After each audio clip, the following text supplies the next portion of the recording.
Tanda swami.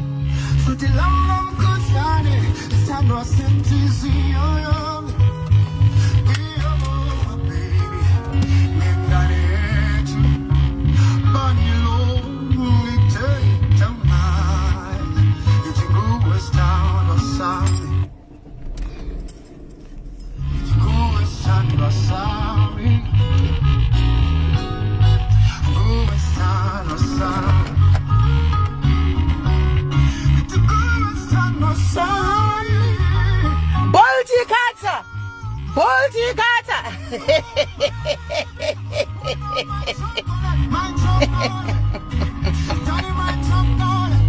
Mananga.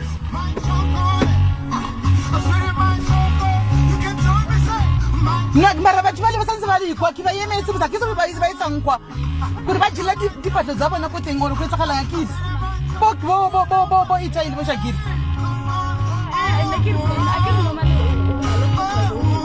no ke emetse bona ba bitse re tsamaya.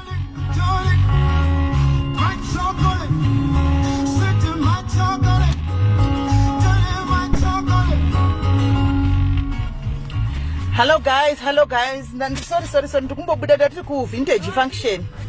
Datiri ku vintage function guys. Datiri kunetine vintage function atati nayo tatiri ku vintage function ku church kunoku. Kwatanga tiri tichita zve vintage. Ndosaka mona ndakanda picture ndakapfeka zviri fun makuseni pai. Ndosaka mona ndakanda picture ndakapfeka zviri fun nasi tingori zvimambuya panapa. Hanzi yesi pano I knew it kuti life is coming. Ani zvokupindura zvonetsa because abva ndiblocker. Ndamuudza kuti mina ndibude mchechi ndozokupindura. Saka abva ndiblocker saka toti hapana kuti tingataura sei. Mirai. Hanzi asati apedza kurega. Verenga henyu because ndakamira naruko tiri ku vintage guys. Tiri ku vintage nasi takapfeka zve vintage kuchechi vana ma youth akapfeka school uniform. Saka datingweita waka function katanga tinako. Hanzi magrasa fonjera meno nene koko magrasa chonde vintage zvende akare. Zvishandi zviya ndina yesi Ethel Outram sawira wayo. Wona yoma akapfeka vintage. Tiri ku vintage nasi. Chomuza. Mama. Hello baba. Emafusha chomi. Komrago. Komrago nyana. Vintage. Yes. Magogo. Yes. How are you Magogo? Kiwana wa parents njeka Magogo. Yes. Yay, sharp chomza. All right.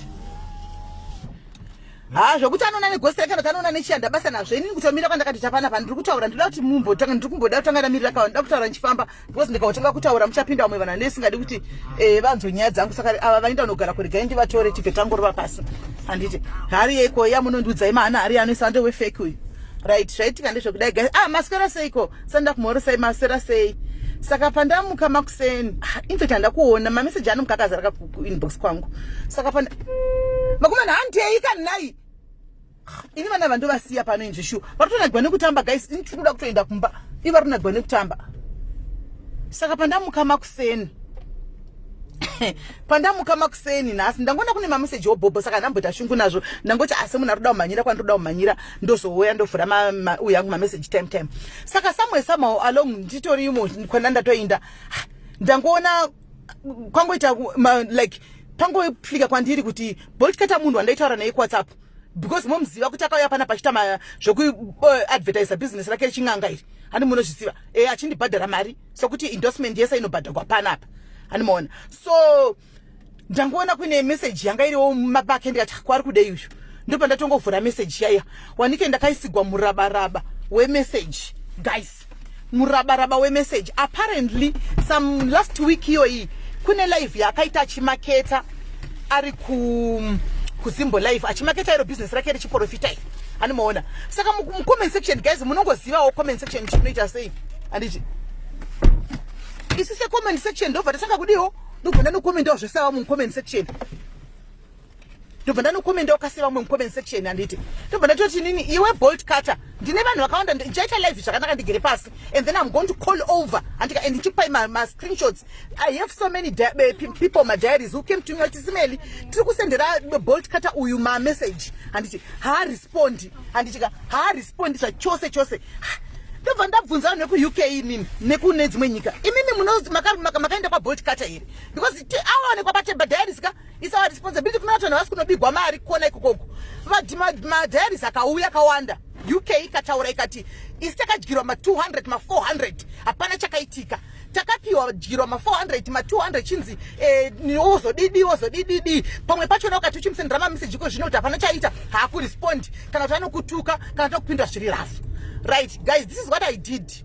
I went to Boltcutter ku WhatsApp kwake ndikati Boltcutter vanhu vanosafika vari complaina kuti you're not responding my messages avo nevari kunana Botswana, you're only responding my messages evanhu vari kudiaspora ko zviri kufamba sei zvikanzi ngavauye akatondipindura. I'll send all the evidence. Akandipindura kuti ngavauye kupi ku WhatsApp kwangu titaura ndinowandigwa inini dzimwe nguva ndisina kuvhura mamessage ndisina maona. Ndikati alright, I went back to the people anditi zviri kuitika kuseri izvi. I went back to the people ndikati hey guys, Boltcutter ari kuti mamessage ene ngasina maona saka chidi chindai. Then ndakazoita live guys, ndobva ndasangazobvunza vanhu muri remember live ndakaboita panapa ndichanoitora link yelive iyoyo ndichiti pane vanhu here andina ndiri kunyepera Boltcutter mira ndichakanda every screenshot. I'll post every vakauya kwandiri kuinbox vese andika ndogona kuti vati vauye panapa izvozvi vataure vega. I'll add them pano Boltcutter sandapedza newe chimbomira Boltcutter chimbomira. Oh sorry Kim, sorry ndakatomirira kuti upindure ndakuza kuti ndichauya ku WhatsApp mira ndipedze muchechi ndigozokuvinga ndikaona wakanda ma screenshot handiti ndikati aiwa kacheka tichingo takagembura watanga iwewe handi ndogembura iri topedza December tinaro tosvika December Boltcutter tinaro. Ndofunga I hope hauchatengesi hauchamaketi business rako because ini tichange ndinewe kusvikira wagwadama because you brought the whole to me. Haungaindi kunononga screen comment yangu ndiri 1 out of 600 and something people who were there. Yangu comment ndewa kuenda kunononga iri 1 wakundi ataka ku inbox. You are not the head mistress of Facebook Boltcutter. Tinotukwa isusu pa page pangu panapa ndinotukwa nevanhu pano ini haundiwana nchienda kuma inbox kwevanhu kuno ataka vanhu kuma inbox kana kuma WhatsApp. Boltcutter have never come to an inbox nchikuti we are platform kwedu ku market. You came to me where I've got everything and delete in black and white. You came to me wega iwe ukatuda ku dai ku page kwangu anditi unfortunately patame wakauya iwewe ye Boltcutter iwewe precious muchena wakauya iwewe makaba kutanga kubhadharisa pano vakati ngakuuya chiwe vekutanga vanga singabhadhari vana vakati reveve vabvunzei no one paid vanhu vaita mahara zvinizvi kusvika tazoona kuti no man muri pa business, you guys are making money andika you are making money out of us. Then we started charging you. Ndikati Boltcutter pangu auyi mahara unondipawo something womarketa. But that is a disclaimer because my dad had told me to put a disclaimer pano. Uyandi ku add kana chindi kunyepa uyandi ku add precious uyandi ku add apa precious kana chinyepa uyandi ku add come let me add you pano. My dad said put a disclaimer. SIS MELLY even admin team said put a disclaimer kuitira mangwana. Ndikati pakusama disclaimer madairies amuzive remi ndikunyepa here madairies mukati sai disclaimer kuitira mangwana. I started putting a disclaimer kuti ini mari yangu ndatora endorsement but kana uchienda go at your own risk. And then anasi varipo vanoita zvavanoita pano ndinoti vanotondibhadhara ndotovaudza kuti kune vanhu vari kuenda madairies go at your own risk. Boltcutter tipe 1 munhu wakagadzira iwewe zvinhu zvikake zvikashanda. You are fake Boltcutter. Ndiise muhari ndinyarare. Put me mushiraini mako ndinyarare Boltcutter. Why uchinda kuma platform ese uriko unoda kunomarketa business rako kana wakaudzwa ndatanisha sei fair 99 pa live iwewe kuti Boltcutter business rako rounganga business rudzi nekuti every platform we are there uri kumarketa aumarketi maharaka. Endorsement inobhadharwa. You don't market for free. Endorsement inobhadharwa kwese kwawaenda kuZimbo Life unobhadhara kwese kwawaenda unobhadhara right. Akakuudza kuti unless zvako zvake ndezvefeki why uchinge uda kutsvaga mbiri nekufamba chizvimaketa kana wakarapa munhu 1 munhu wakarapa iyeye ndiye munhu achaudza vamwe kuti ndakabatsirwa vanhu voenda. Boltcutter you are trying too hard of which is stand of my business how you run your business handinei nazvo but ukandidenda ka Boltcutter uchiti hanzi SIS MELLY vanyarara mazuva ano andichika ndokufamba. Boltcutter ndinokudambura Boltcutter unorega business rako iri pa Facebook apa unless wagara plan kuti ndakurega because wona kana wada Facebook Boltcutter wotoshinga because pa Facebook panotukwa munhu tinotukwa every day pa Facebook apa wona mbodora ndichita live ndichira kuma inbox kwevanhu kunotuka vanhu kuma inbox. You are fake Boltcutter. You are fake Boltcutter. Kana pane one profita wa fake. Unoyane harizono notenga kumbare kuchanzi ndikura pa vanhu. Boltcutter uri kuchengeta huku ita zve huku. Wakaita zvakanaka zve-charity one pokaenda kunoona munhu yoya. I personally complimented you. Kuti waita zvakanaka ita zvakanaka. You are fake Boltcutter. Uri we fake. Panzo issues kura zvoto kwaenda kuSimbo Life. Ausiri wega unoenda kwa even Apostle IK vari pano vanoenda kuSimbo Life. Apostle IK vanoenda kuZim Celeb. But I don't talk about Apostle IK. Toto vasimukurudzira kuti endai kwakati. Ndakatova contacts Zim social ndini. Ati rwadzi vanoenda kuZimba Life yo Zim Life because ndaikucharge change iwewe. Ndaikucharge 1000 rands iwe kana kuti 1000 rands yekuti nditengere vana vangu ice cream Boltcutter. Uri kunzwa? Ndaikucharge 1000 hauna kana testimony kana one Boltcutter. Unati uri munhu waMwari utedza malife edu isuva hedheni uchakuzorwa nevanhu uchiti panzi uri munhu waMwari kuparidza unorapa maprofita vanhu vaMwari vaprofita vatumwa vaMwari avaite hondo neFacebook unokonzerta nebasa rako isu vana satani tinotaura zvatoda because tiri vana satani totaura zvatinoda toita zvatinoda comment section tinonyora zvatinoda andikuona zvatinotoda but andimboenda aumbo iwe uri mutumwa waMwari ita zveshoko raMwari kana uri mutumwa waMwari but iwe andika uri mutumwa wechi uri mutumwa wa Satani because ukudya uda kungotora mari dzavanhu uchirova pasi Boltcutter kana wati uda kushandira vanhu inini basa rangu ndozvisi ukauya uchida kushandira vanhu pano ndokurega ndoti winza yangu ye-ice cream wondipa kana wandipa yangu ye-ice cream ukashandira vanhu Boltcutter but padiaries up I'll make a follow up kune vanhu kuti ndai zvakashanda here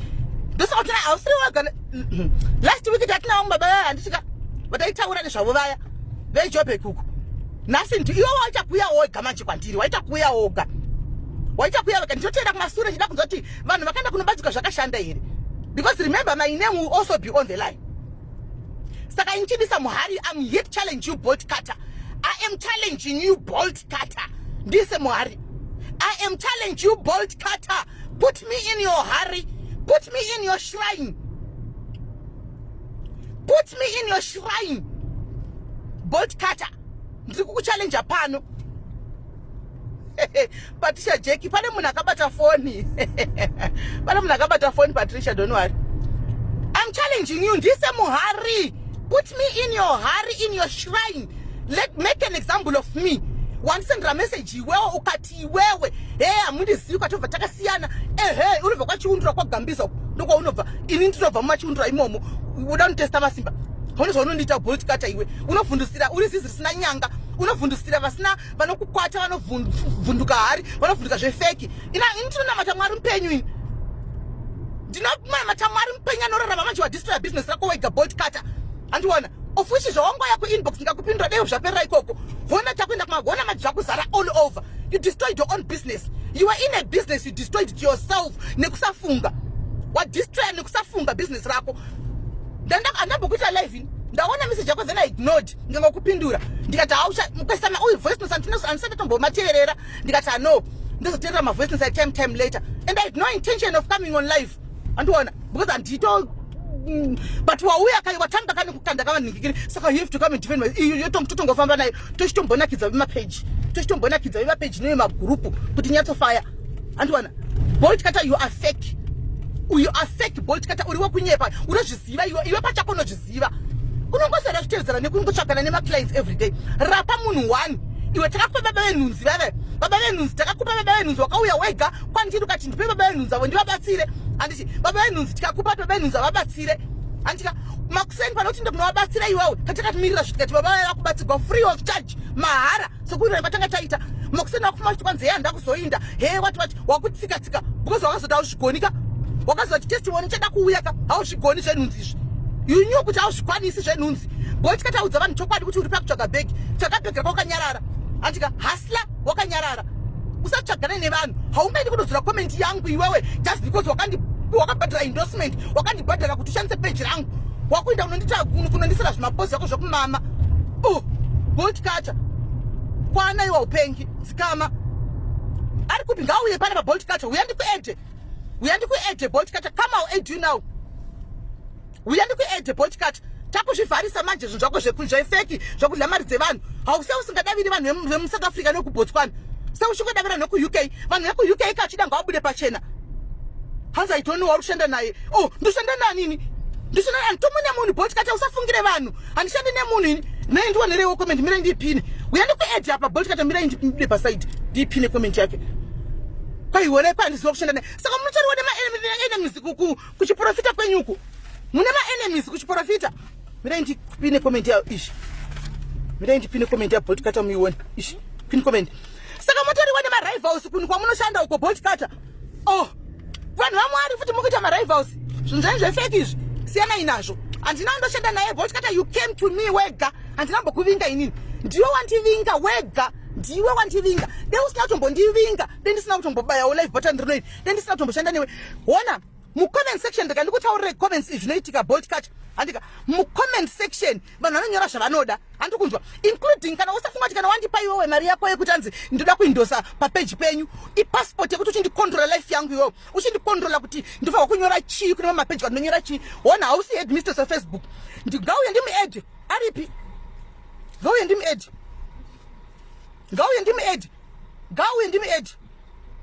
ndimuedhe kana ukandipa uchifunga kuti hanzi SIS MELLY ini ndinotochaya ndolava shamari ndotora because wachesa platform yangu but haundiudzi zvokunyora mucomment section uda ndinyora ndifana chinyora kuti shuwa inde kwaBoltcutter anorapa iwe usina bondirapa uda kuti ndinde kwaBoltcutter kuti anorapa zveshuwa anorapa indai nokuti wakandipa 1000 yekuti ndikuindose ndisinyepera vanhu handiti izvozvo indonyora zvandinoda handisika indonyora zvandinoda ndobvunzawo zvandinoda mubvunza ndinoda sezvinongoita vamwe vese zuro wakatigwa live naSabina namukoma Masimba wakatadza kana kuyimirira pane vakutofona veUK guys imbomirai kufona UK imbomirai kundifonera mirai kundifonera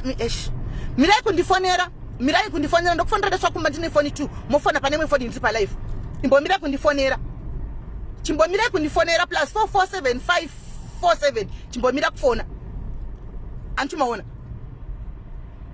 haundi-control because wandipa mari endorsement kuti wazodai kana uya pane pakaita zvinhu zvako kati chiro kandipa 50,000 ini ndinoda kudzokera kana uchiita zvinhu zvandisingahwisisi ndongodzoka kuzoita live ndizvo ndoita Boltcutter handiti wati ndiri fake yes this is my fake ndo fake yangu iyoyi inini handina kuti chii handina kuti ani kana ukauya pano ukati platform unochatokuchaja wobhadhara woita zvaunoita ukaita fake kuvanhu ndodzokazve pasame platform antika ndodzokazve pasame platform ndotaura kuti iwe uyu munhu yakauya pano uyu fake guys musainda fura window iro takuwa kutsva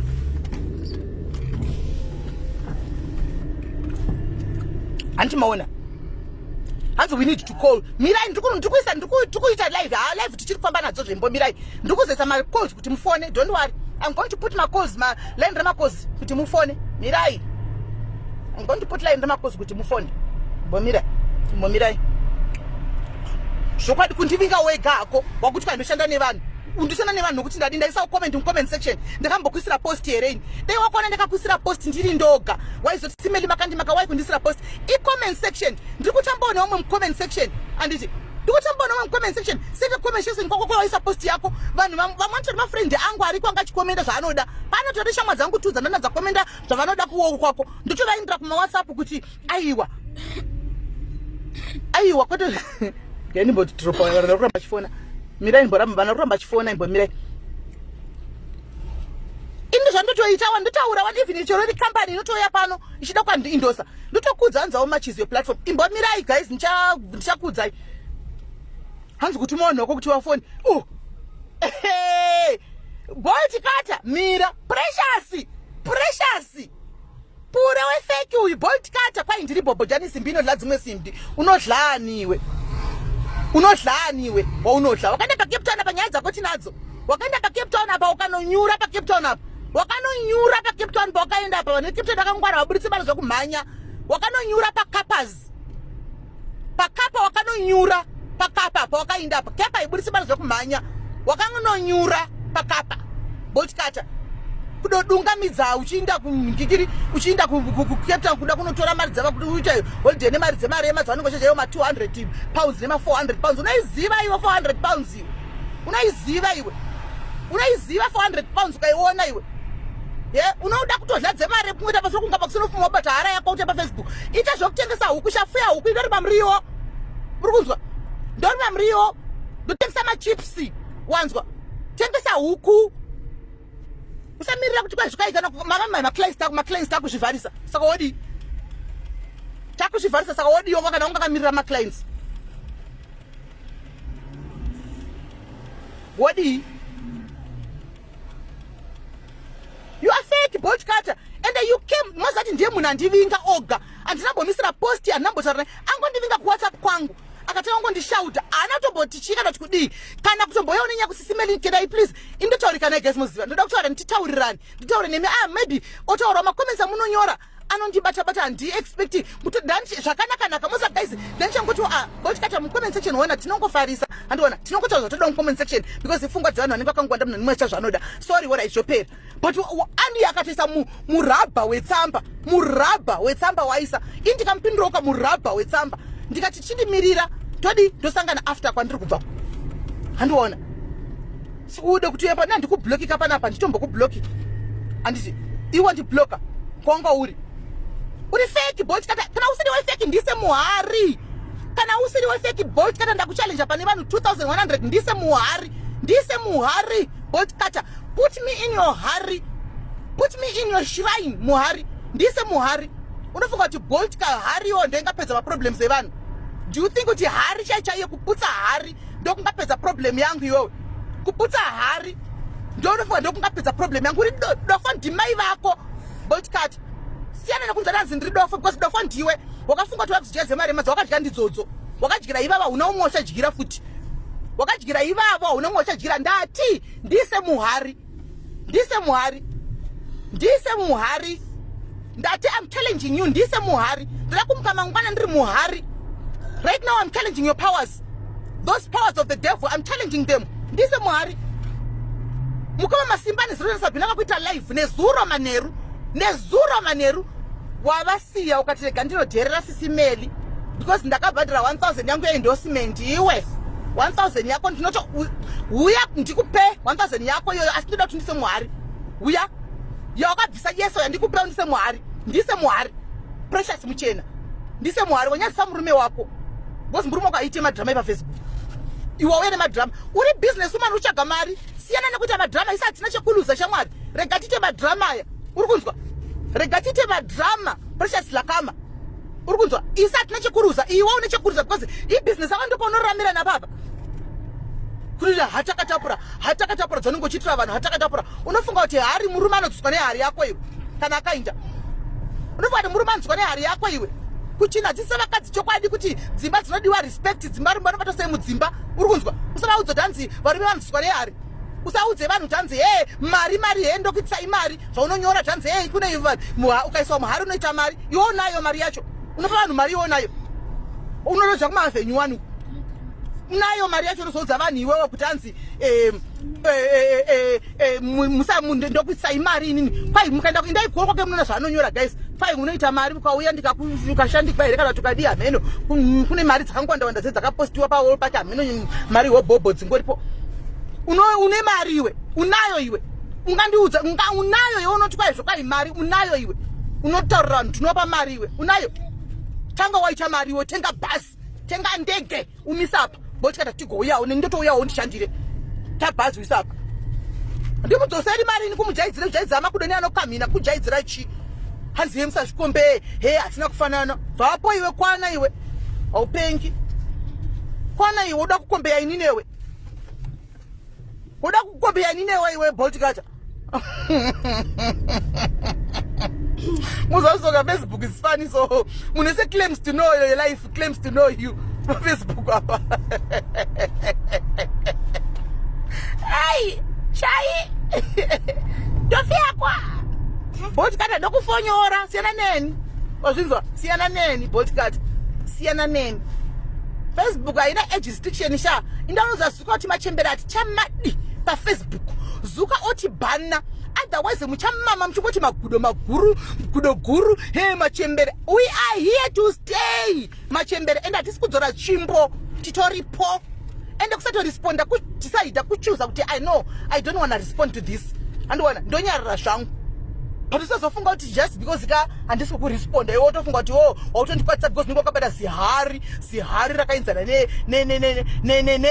ngati nechiko hamina kuti nechi range wakabata riya woda kundikwatisa kuti kwaindozorega kupindura because ndiswa muhari ndiise muhari put me in your shrine ndiise muhari ndiri pano indiise muhari pano kauya chida izvozvi ndikapedza pano Boltcutter wakadzoka futi ukati SIS MELLY ndiri kuda ndotokuchaja ndotoda mari yako taimboita mahara pano guys. Now you pay, hakuchina zvemahara pano. Now you pay because kwamunoenda kwese kumwe munobhadhara, saka pano you pay.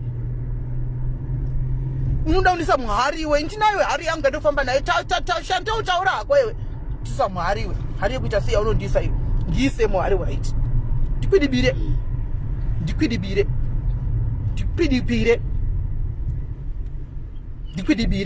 Une pamuromo. Iyo kaya hakana. Nangoti ndimuresponda ndasingatomboda kumuresponda. Ndasingatomboda kumuresponda. Ina chitoti achapedzana ku WhatsApp zvanga ndingo ku WhatsApp, but naida zongoti kana ndabuda ndobva ndamufondera kuti kona maini ma approach renya munoita haasiriyo. Anditi maybe munongo nangana nema comments angu, maona yangu comment anditi haina kufadzai semunhu akamboya wakaita endorsement pa diaries. Ko munongo ndiuzawo kamune zvakanaka kuti SIS MELLY ndikubatikana ndikubatikana nema comments enyu, then ndongoti alright iri boyo bva yapera yakadaro. Ati maona, but you came for me.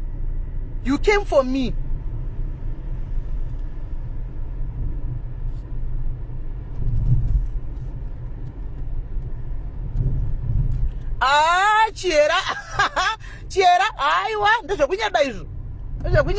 Ndezvekunyeba. Iwe ndadarika ndisvike padheni. Ndiite live ndiri padheni nditi vanhu vaite call in. Uyazonzwa vanhu vakaenda kuna Boltcutter vega vachinyatso kukuudza vega. Vanhu vaiuya kwandiri vachiripota kwandiri. Ndakapesa ndisingasamusenda ndambotanga nchimforwardira Boltcutter kuti wona zviri kubva kune customer yako iyi. Wona munhu ari kucomplaina uyu. Ndakasvika pakusiyana nazvo ndikati ndikauti madam admin wona izvo zvakada ndinoita sei vakati sai disclaimer. Ndipo ndakasanga kusa disclaimer kuti alright ini ndinokuindosa but kana muchinda go at your own risk. Ati maona. Plus zvinoitika ndezvekudai so antika kana hanzi vanhu handina vanhu Boltcutter ini handina vanhu. Iwo manje kana kwangwara Boltcutter kachiteerera vanhu vachitaura uite kunogadzirisa. Because atikuvengi my sister.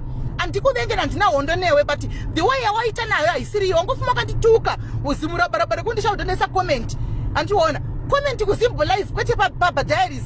Kusimbo live kwandakaisawo comment uko ndo yawandzura comment ndangu katanga kufamba nayo. Andiona anditona anything against you and andinashana shandine munhu and andite take team pa munhu ini. That's me Boltcutter. I don't do any take team pa munhu but chita this opportunity kuti wodi ugadzirisane nema customers ako. You know what I'm talking about. Ndakauya nchikuudza several times kuti vanhu vari complain Boltcutter. I told you several times. People are complaining. I told you. And kana uri munhu atoya pa Facebook wotoshinga hazvina need kuti uinde kunoteerera every comment kuti ndiana commenta wompindura mu WhatsApp kana mu inbox. Andikuona isu tindetigwa ari ma live chaiwo kutobaigwa ma live batani munhu achitotaura zvaanotoda zvaasina kana vile zvaasingatozivi. Unonzwa ndinotoseka ndoignore because if Facebook I cannot control what people say and they do on Facebook. Tinotopostwa siku de start tinotopostwa but I don't control what people do because kana ndachongouya pano pamhepo wotokwinya mangwiro wotosimba dzosimba andichika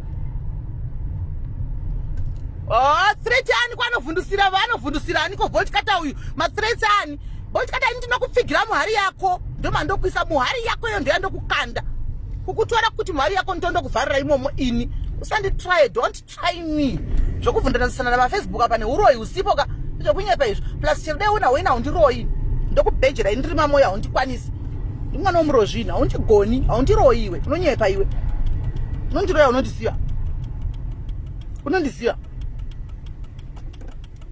ungandiroya unondisiva. Thank you. Undiroyi iwe ibvisa government yeZimbabwe kana uchiroya ndonokudubura zvinhu zvanetsa kuZimbabwe ndonoroya vanhu vari kupasa dzimba dzevanhu ndonovaroya vanhu vari kupasa dzimba dzevanhu gogoso yaoroya ini ukavagona ivavo tozotane mumiri.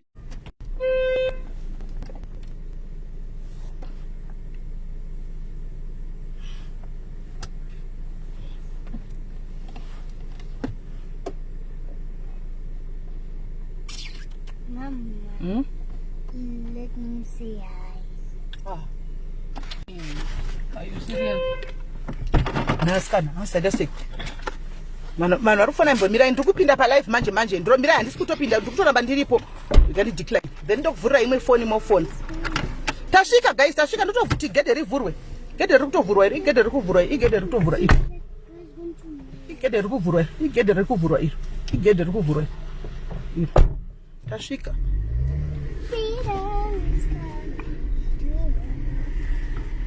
right tasvika tatowe mugaraji so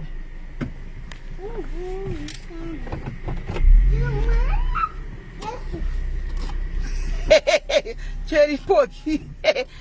Inda vanhu vanotovaindosa ndotora mari yavo kokutyaya ndivari kuita business because tikasangova vanongoenda kumwe koko saka ndikoko nai ndinyatsokupinda ndinoisa foni pachaja ndinyatsokugara pachikona changu paya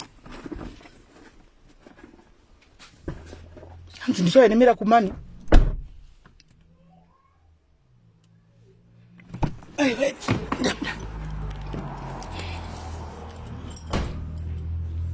Hi, Julie. How are you, Julie? Right. The guy tinde paningirikiri. The guy tinde. The guy tinde. Ti by the phone pa charge. No, ti by the phone pa charge. Ti by phone pa charge. Tinyatsa it. Ti continue life. Phone très. Okay. Hey, phone pa charge. Phone très pa yogara. Mira.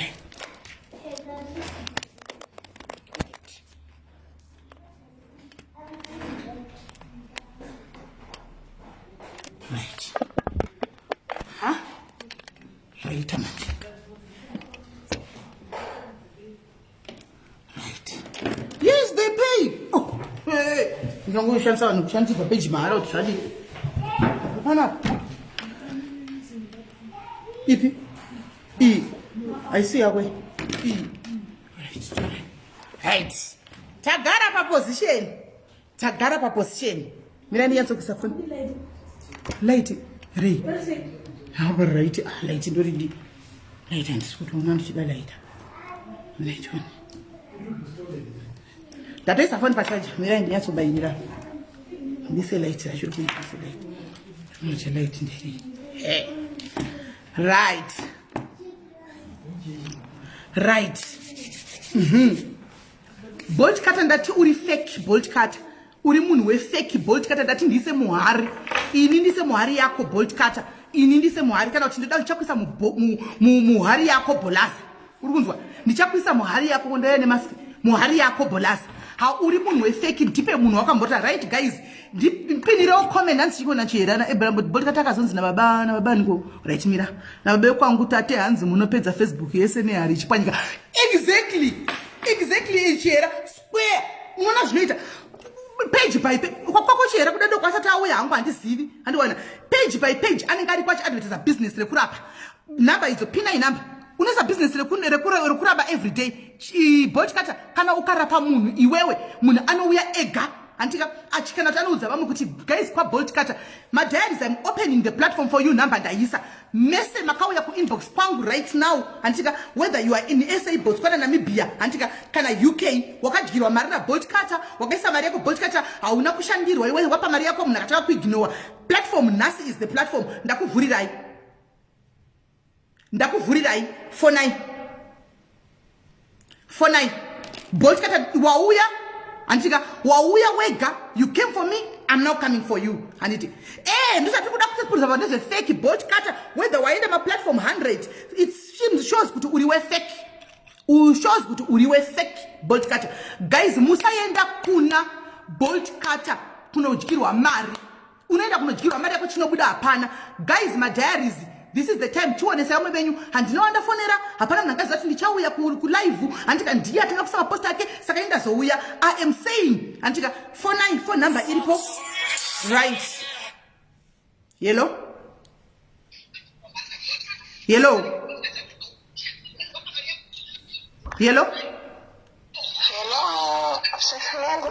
uri sei mninyina Mushe uripo here pa ngikiri pa list ya Boltcutter. Inini tiripo SIS MELLY ndakavharwa Boltcutter. Rochi chakaitika, tell us your story. Uri ku Zimbabwe, ndaona namba kwedu Zimbabwe, ndokwauri. Adona. Aiwana chinanga ndisiye. Azu. Kwatofona ndiwe UK yona. Uya adona ndizine makai. Hello Kola. Kola hello. Hello. Murisei. Hello. Murisei. SIS MELLY muri right. Ndiri right kanjani? Makoza chakuwandisa. Taura henyu. SIS MELLY Boltcutter imbavha yakatibira akatinepera kuti rapa ku UK uko. Boltcutter imbavha. Makampa mari. Bisa imwe phone, dzima imwe phone. Ish. Andiziva kuti phone iyi ameno zviri kuitika right. Akata pananga vese kwafona Zimbabwe, kwafona UK, kwafona South Africa. Vanhu vangu vese vari kuti ndevangu. Vanhu vangu vandaudza nguva kuti ndikuinda ku live, ndavaudza nguva iwe wangosvika ukangondiata kaindika ngobayo ole button nditokuse ai responded zvakanaka mu message kuti no ndiri muchechi ndichakudi ndikatokurekodera munhu achiparidza ndikati ndokuresponda ndabuda. Saka vanhu vese vari kufona vandavabata nguva kwandavabata ndekupi hanzi tatenda ati ed ari kupita tatichaza ndiri kumuona. Don't lie uri fake Boltcutter, uri fake. Kola hello. Hello. Murisei. Mushe. Uri pa list here? Hello. Uri pa list here? Ndakambotaurawo na vabot na SIS Boltcutter ava I'm in Zimbabwe. All right. Atombopindurekana ende uyu munhu wefeke anonyepesa Boltcutter uyo yedo yekudo varume iyi SIS MELLY. Wangoenda kunotsvaga varume here? Newe nemane kahari kate newe nemangatigarire pasi mukadzi ari kuzvitsvagira mari ngatibhigwe kumhepo. Wangoenda kunotsvaga murume? Anditaiti anopawo vanhu varume here SIS MELLY. Achivawanepi varume vanenge achipa wakabhadhara mari? I didn't pay hangu, maybe akangoona zim number iyoyi ndobva atoignore. Ndo pane nyaya yacho yekuti mazim number maAfrican number haadaire, anodavira madiaspora numbers. Handimukutoiona nhamba yangu ndeyekuZimbabwe. Hatombopinduri. Itsotsi uyu ngatigire mukadzi uyo. She's fake. Wow. All right, thank you. Nokuti uchazonzi ndatewa tengwa naMelly. Saka thank you very much wazvimirira uri kuZimbabwe right. Rega tinzwe vangu. Hanzi namudiwa kukuiniziya hangu semunhu mukuru. Kuke akambotaura nezvaanamboita live era tade zvenyaya. Kuke anenge akambotaura mani kana ndisingakanganisi about. Ameno. But I think pane pakatombotaura chiti vanhu chichingwarira ichi ameno. Andichakanso remember hangu. I'm not so sure. But Boltcutter iwe uri kuti iwewe. Handitika Boltcutter ngauye ndimuede. Ngauye. Ndati uya undise muhari. Ndati I'm challenging you kuti undise muhari Boltcutter. Ndise muhari Boltcutter. Put me in your shrine. Put me in your shrine. Ina ndite zvokutsvaga vanhu kuti vanhu vauye kuzota tegi team neni kuti ndikunhingirire. Boltcutter wauye hanzi Ed Melly. Namba yatetelisha simira itoni. Phone iyayi mupei namba tatelisha sifona pa phone yakanhingirira. Tatenda ndifona pa phone yakapinwa pa phone number yapina. Hello Kola.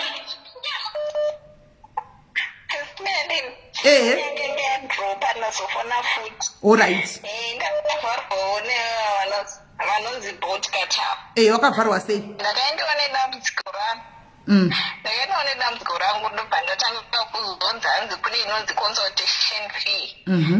Ndobva ndabhadhara mari iyeyi. Zvikanzi fona ndobva ndamufonera. Ndobva ndangotaura naye I think less than 2 minutes ndobva zvikanzi mari yake expire. Yongo wabhadhara. So mira Kola uri kuti wakapinda mu consultation room ukanzi bhadhara mari ukabhadhara mari yako iwewe wabhadhara ndizvo izvozvo SIS-MELLY angari mazuva ecorona saka iti vanhu havadi kumba kwake ndobva ati tinobatsirana pafoni ipapapo. Wakabhadhara mari? So ndobva ndati yekutanga consultation ndakachajwa 30 years. Okay. Ndokubva tazonzi kukubatsira ndinoda 150. Okay. Ndobva titumira ndobva ndapiwawo nhamba ndobva ndamutumira mari ndakaretiwawo handi munoona kuti Zimbabwe nhamba ndobva ndaretiwawo mari. Saka munhu adaro ndobva nditi ndakukubatsira but hapana ndakuzomubvunza kuti haufa anga zina chandidaire. Ndostaira ya Boltcutter wefake uyu wenhema uyu ndostaira yake Boltcutter. Right. Thank you very much Kola. Usachadzokera kuzva chose dzidza kushandisa mabva ako. Naika. Right. Chidona kune vari kufona Chidona Kola tinzwe vamwe. Right. Boltcutter. Guys, pane namba yakapiniwapo fona ipapo ku WhatsApp. Mugona kufona ne WhatsApp. Fona ipa namba kana kuti unondibhaze ndokufonera back. Kana kuti unongondibhaza ndokufonera back. Kana usina ATM like chiera pamwe ndingati Zimbabwe sina ATM ndibhase ndokufonera back pa namba dzakapinwa idzo. Ngobhasa ndokufonera back. Because ATM ndinayo chaizvo. Right. Saka iwawe Bolaza uri murevi wenhema. Bolaza vanhu vari kufona pasomba vanonamba.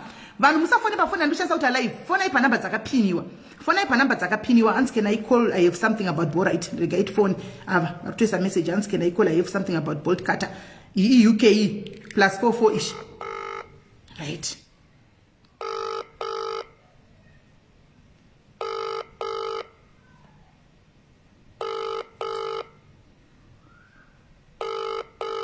Yokozina ndechiyera ndaisa nhamba ndati ngandibhipe ndomufonera back. Fona bhipa chiyera ndokufonera back. Kola hello. Ukavafonera ndivanisanga kuti wakaroorwa chifunotika kwauri chakati chakati ene vanoti vanoti une problem yakadai so saka unombosodza problem yakati but vanoita zvekufumbirira kuti kana svakuroora then problem yakadai so kana svamwana then problem yakadai so ene muvati problem yako inogona ipedza nehari dzako vanzi alter breaking. Kana alter breaking what ndokuchaja $350 whatever. Unofanira kuita iyoyo havana chamanokupa maenoti oils awo and everything else. Saka vanochaja $350. Mwana kuti hanzi is $400 whatever but then vakanisi $350. Okay. Ukadi. Okay, never mind. I didn't go with it. Vanhu vari kufona pafoni panenge pane umwe saka tichanzwe manje volume ndozaiti.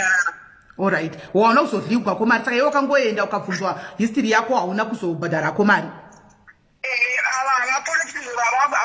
Avaporese kuti vanenge vachisiyana kuti akozova monti wakachasara kwani vachachakane chakachabauchiwanisi vanenge kubvunza questions saka questions avo ndinoti okay saka that means kuti anofanira akadai so vanokubvunza questions avaporese zvekudaro zvekuti vanokubvunza like vanotanga vakawadza sara kwanga vatanga kuti iona problem yakadai so vanokubvunza questions and then that will lead to your problem.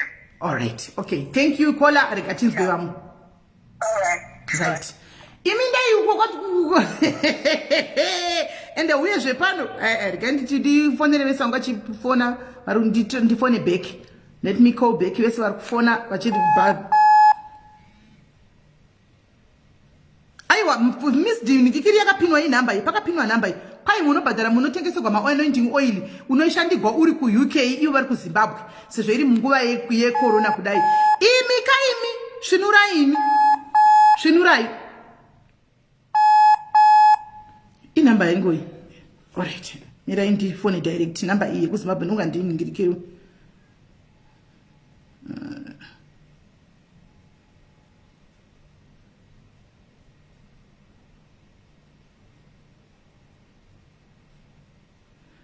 Ava kondigino wakadya mari hapana chakabuda. Uyu munhu dai adai chidaira ka foni yacho.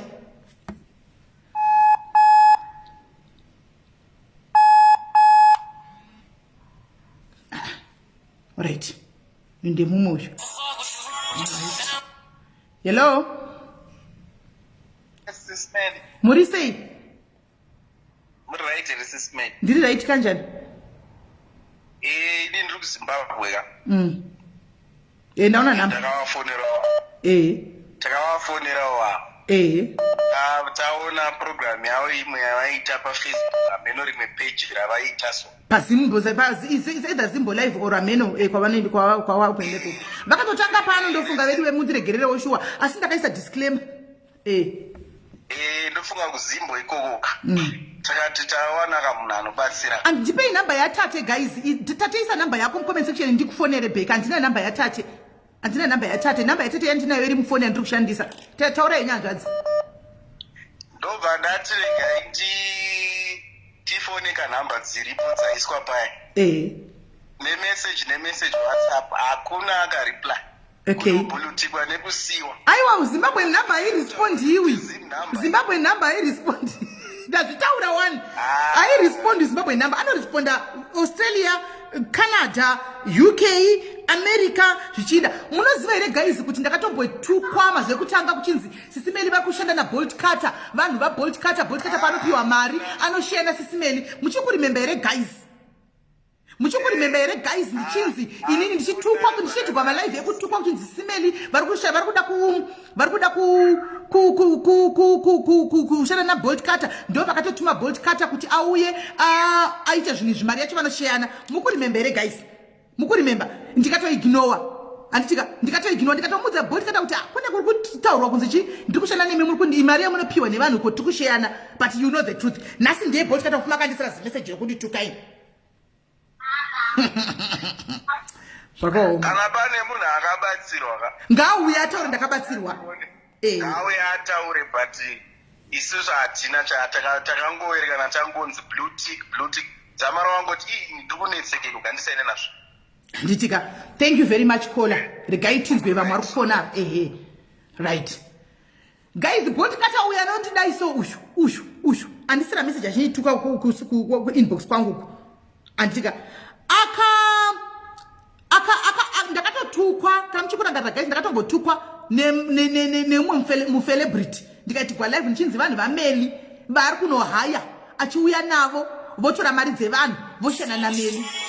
Boltcutter uya nepatakashiyana mari. Hello caller. Hello. Yes. Hi SIS MELLY. Muri sei? Moshe. Handisi kutaura hangu zita rangu, but hey, UK yakabombastwa nemukunda tlakamauka akaparadza vanhu vakawanda. I don't even want to mention names. Pane mukadzi wani kana ari kuteerera, pane mukadzi angada kuzviuraya arambwa nemurume. Okay, kupi? Kwenyu ikoko?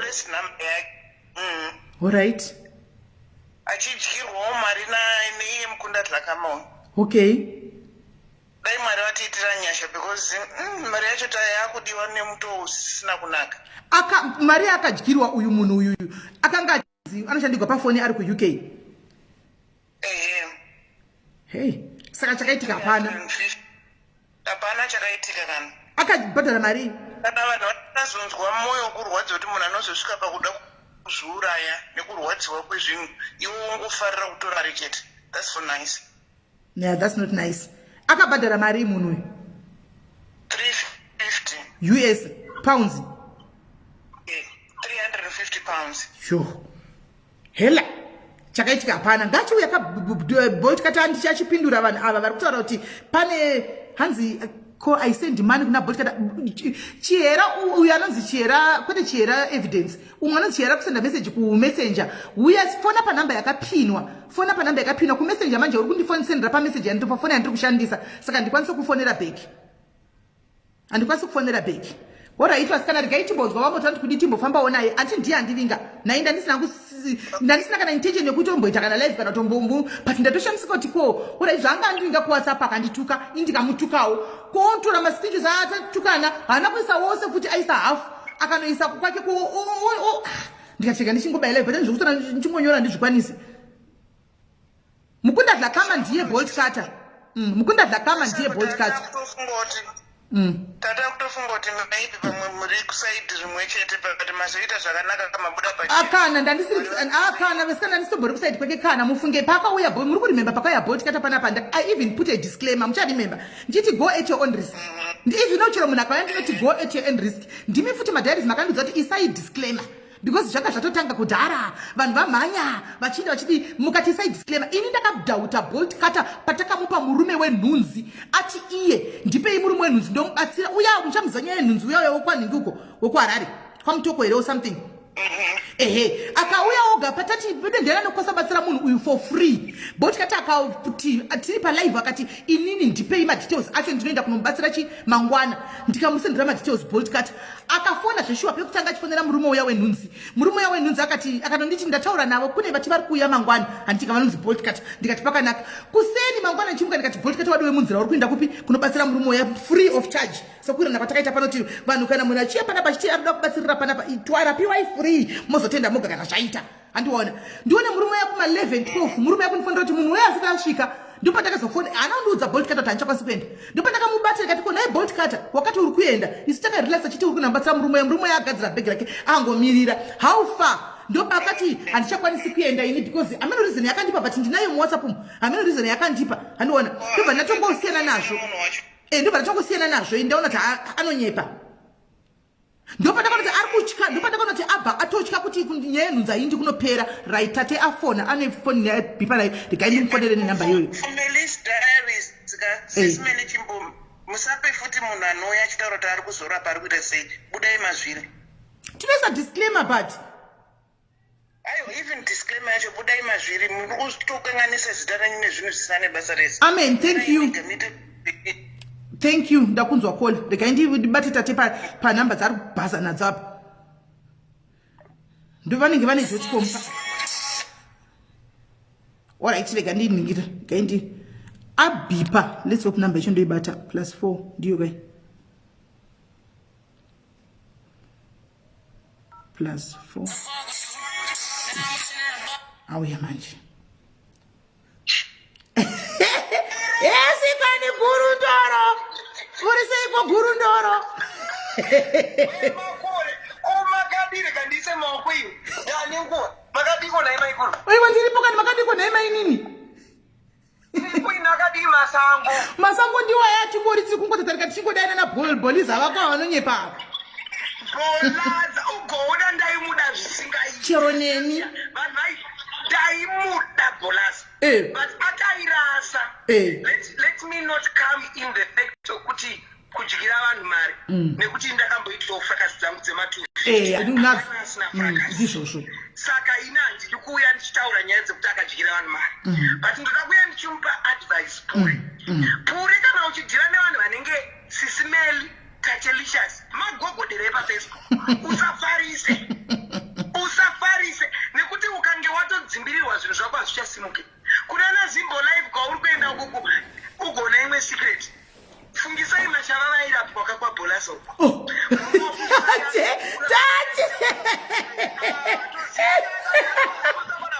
airapwa ini ndindakarisera fungisai kwabholasa fungisai amba adzoka zikanzi tata hapana chiripo ndandabata muromo wangu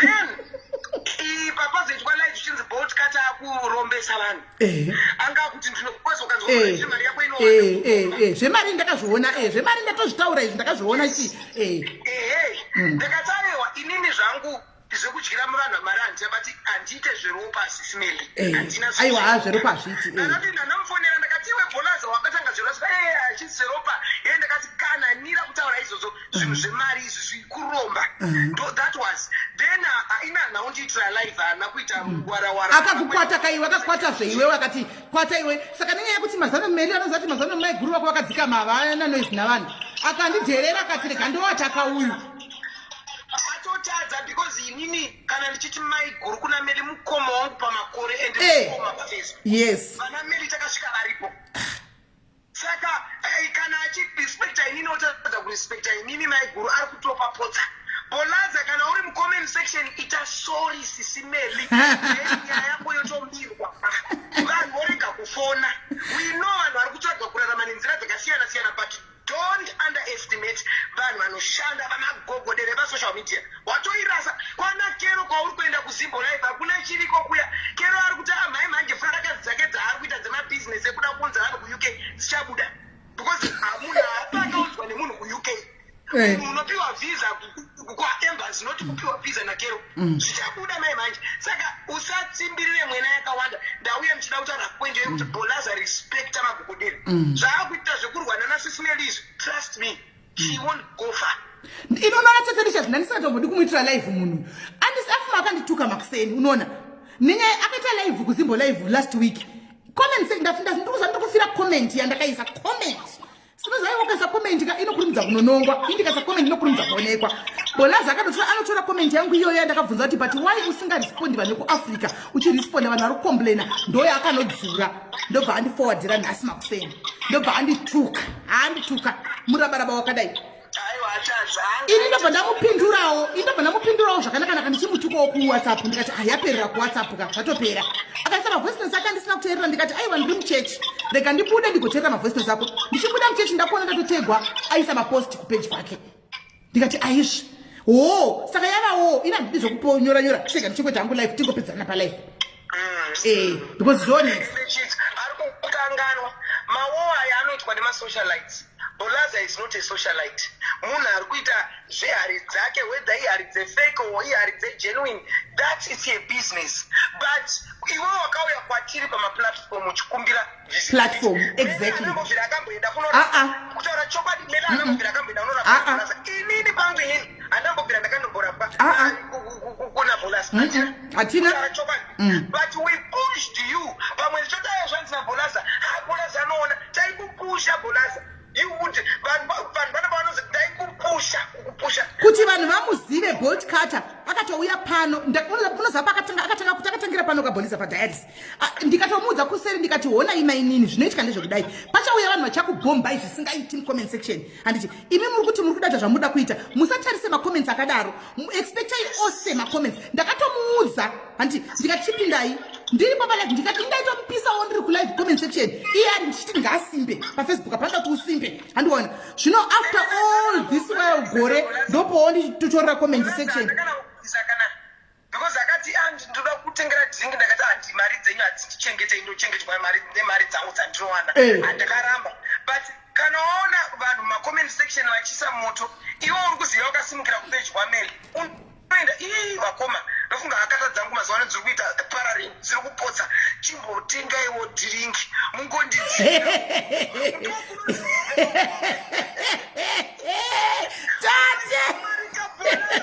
unombojusa woisaka 2000 rands milongo tiivedwe yakata dziri parero mazuva ano zvinowanikwa kwete kutoisa moto Melly ndaonanzi uchaita testimony kuda kumudii Melly takamubvumbamira hapana zvanonditi hake ndo pasina ndatomuchallenge kudhara kuti ndiise muhari macho inini zvanonditi hake Boltcutter ngaambozorora ndo pasina nokuti ndichamurangadza andipromisa mucomment section kuti achandishanda saka ndichambomusiya ndomupakana kuti 4-5 days ndodzoka futi panapa ndichibvunza kuti Boltcutter ndichiripo wati haufa kusvika andisa muhari ndichange chimitira live kusvika andisa muhari ndichange ndichingomitra live yake dai achiita sadunamis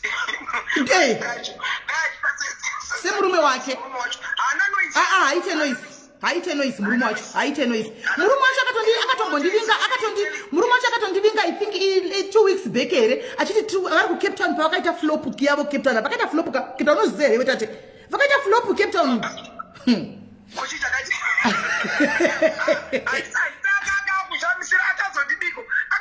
akazonditumidzira voice note zvakanzi handina kufara nezvawandiita palive hanzi handina kufarira nezvawandati ndakati apa manje Facebook ndeduka izvo takabika loro tikagadzwa umambo hwefacebook unganita una kufara rega zvifulope haazive kurespekta vanhu ngarespekta vakuru venzvimbo ukarespekta vakuru venzvimbo unosimuka unotika kusvipira unoenda nekupinda hapana yakafulopa rega ifulope ndaite public ngaaedwe palive yenyu kana ndamuudza kuti ngaauye ndimuedhe apa hasi kuda apa ndomuedha seandibloka kuwhatsapp kwacho saka ndomufonerepi aiwa ngaafona akumbire ruregerero nyaya dzake dzatodzima because the more vanhu pavari kufona vachitaura matestimony the more anodestroya business rake handiti kuona the more you destroy business like also vabashara danzi vakati destroyer vano destroyer vanhu nganisina kudestroya munhu ndiwo azvidestroya wega nekuuya kwega uchiri attack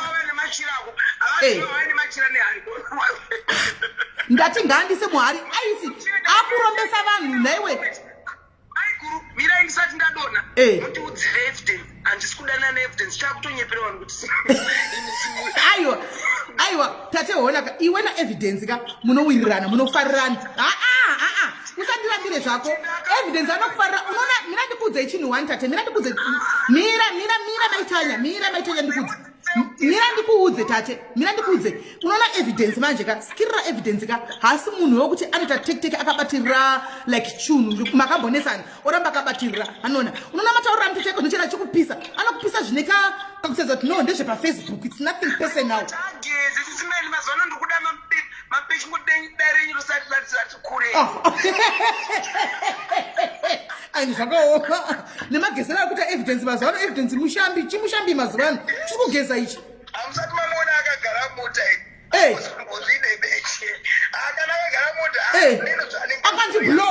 akandibloka saka ina handizooni ka handioni kumota kwacho kwaari nani anogeza asi kusa ini ndakamuona pafeya tate ini evidence ndakamuona pafeya handina kumuona pamupicture unoona evidence zvaizvo zvamunoona pamupicture ka mukamuona pareal life ka hasisi zvaari ndakamuona pafeya ini hasizvo zvaari haabvumwe nekamera chete evidence vanongogara vari pamasaisai here sisimendi saka munhu unongoratidzikawo because izvo zvechiwa kuda kuita mwana ndoita mwana but evidence chikoro haana idofo ndaachigeza ngaachigeza at least totaita mwana zvatateweduwe si zvavo I love you so much mundimhoresere pamukuru nemhuri mwana ari sei mwana akazoenda kunze kwenyika here aiwa chirimo muno tate covid vanoendepi maiwe zvangu asi chikoro ari sei aiwa ave munomu iko zvine zviri raita kuenda kuchikoro munomu nditika it's okay mai guru ndichauya ndichitaura nemenye yekusouth africa alright ndakawa kuti uri kuya takatokumirira isi kuno takawa kuti uri kuya kushow ndikuuya aiwa ndikuuya but imini manje hamuzi vanhu vekuti mune muri mumbombera ndichataura nadorin but dorin aimanaja aduterere uya uya manager toenda kuvvip toenda kuvvip muri vip kana muchapiwa chinzvimbo chekuti ndimi munenge muchiinterview vanhu vered carpet akanaka ndokwedu kaikokoko saka takatokumirira isi kuti uchitouya titowana kufamba nenyaya titoadveta utipe maposti tichitawa kuadveta tisi tinenge tiriko aiwa asi kana soada kuuya kushow musazope bhandiri bvapo iwe tetitori naye ikoko kushow aiwa tinenge takameka sha takagadzikana topfekedzwa dondiwa topfekedzwa aiwa it's okay I love you so much aiwa love you tate love you queen ngafoni alright iri bhota te murume waevidence bye bye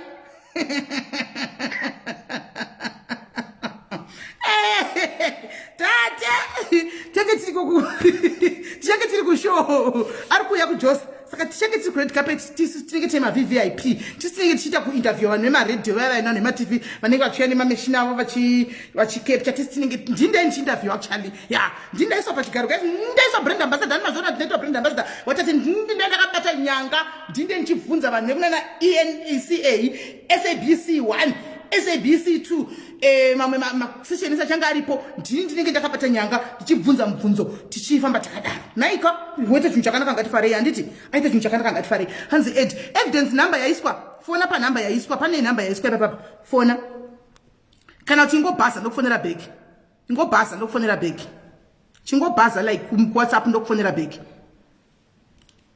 chingobhaza like ndokufonera bheki right andizivi i263 ndeyani ndike nditry this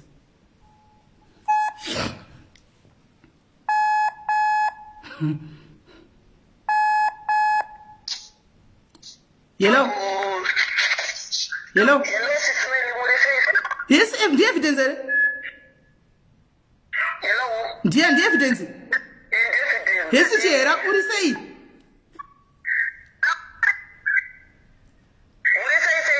Did right? What is say?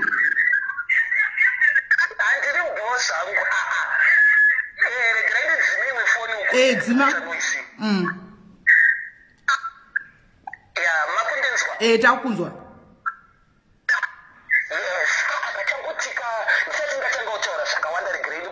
ndakatendesa murume wangu tatenda ndichatanga yebhoda boda sinongomhorosa murume wangu tatilicious I love you unongo aiwa inini klasi tateyo chiro kanita ndingefaisina Felix muzivana atipindiriyo munozivana aiwa murume wangu ka aiwa uyo murume wangu tatu tari kuti uya kuno kupa ukiti kutonetsana zvake zvokuti asi kundidya tichaonera musi wacho pakapemakumba chikachidzwa narari ipapo ndingosiwa zvekudaro irivi ndingosiwa zvekudaro haakuzivi unoona iwe chera zvinoitika only vanhu vakambokuona fair in real life ndonanyatso understanda kuti wakamira sei unoona kamera haikubvumi iwe kamera haikubvumi wakafanana neni tikangobuda pa mhino zvainongoitwa madhisinyongoro handinoona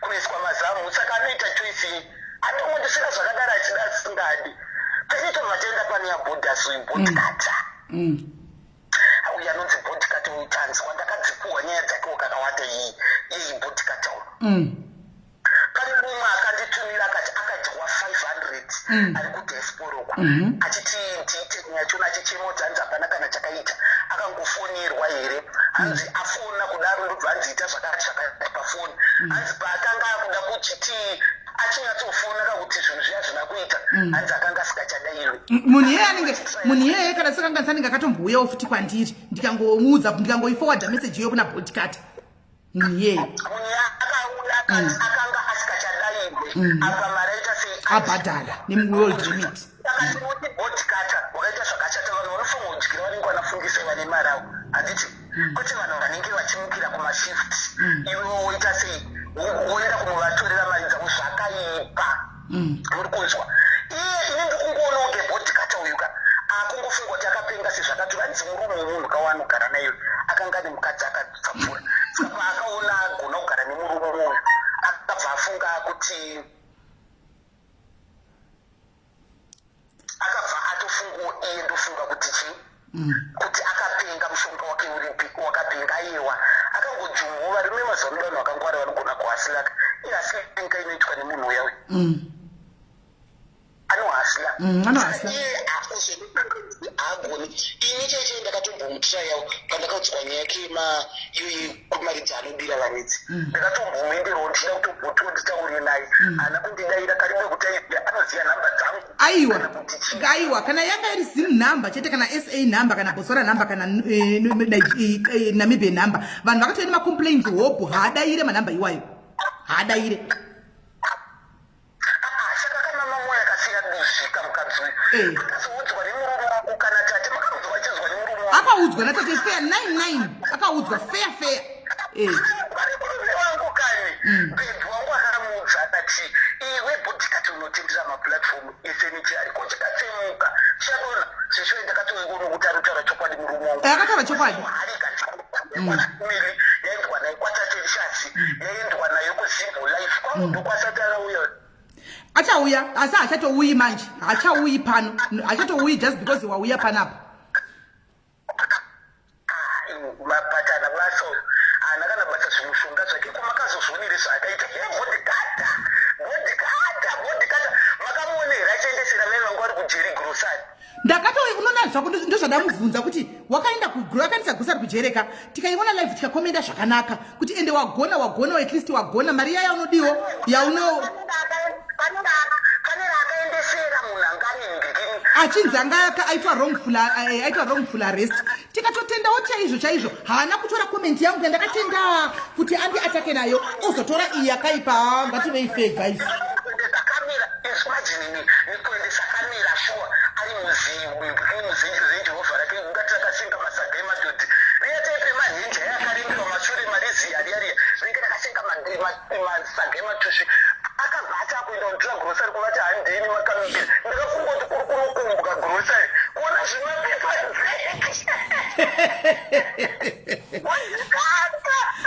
but ndakatokomplimentawo pandakaonawo ndikati aiwa waita zvakanaka ufunge waitawo zvakanaka ndikatofarira haana kutora komenti yandakakomplimenta iyi zvakanaka wazomirira kunotore kuzimbo live yandakati iwe seusingapinduri vanhu vekuafrica uchingopindura vanhu vekudiaspora ane musikazi wane musikazi uya anonzi Boltcutter hanzwi ine mwana kutakura zireji rofarisirire kuendesa mapepabheki to egurusari apedza kudaro mati akatabuditsa zitenge injiri mupfuri ari handiti aona kuti zvimwe zvanga zviri mupepabheki hazvisi kuona akatangozviburitsa wani wesezvigogeti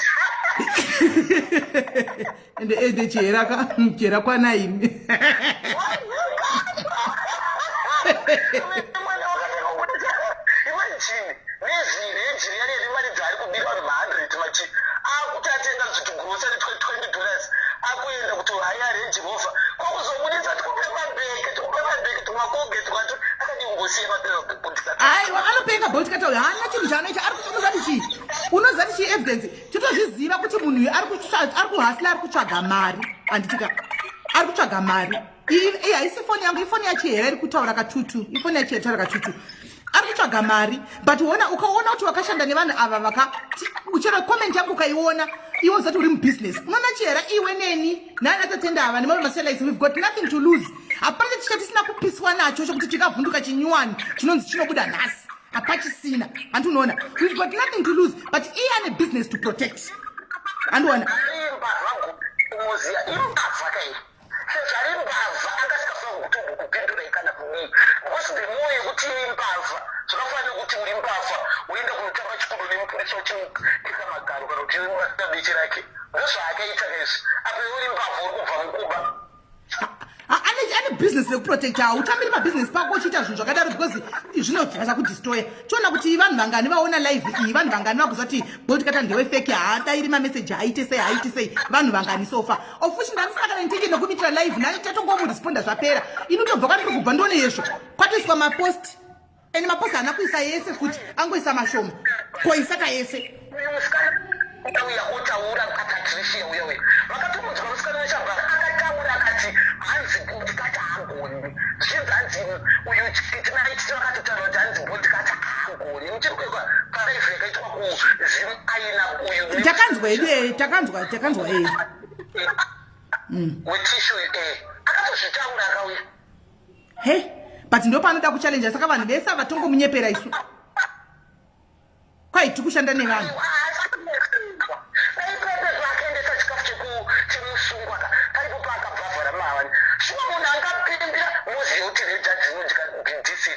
mari yakatodira dhiziri negrosari vakatenga mari yedhiziri yakawanda than grosari kuko kuzotokuzunga tikugaro achichopesanisa tikugara chienda kurenji kuya kuenda kumutiro tikugrosari toto kukuzobuditsa manje muplastiki manje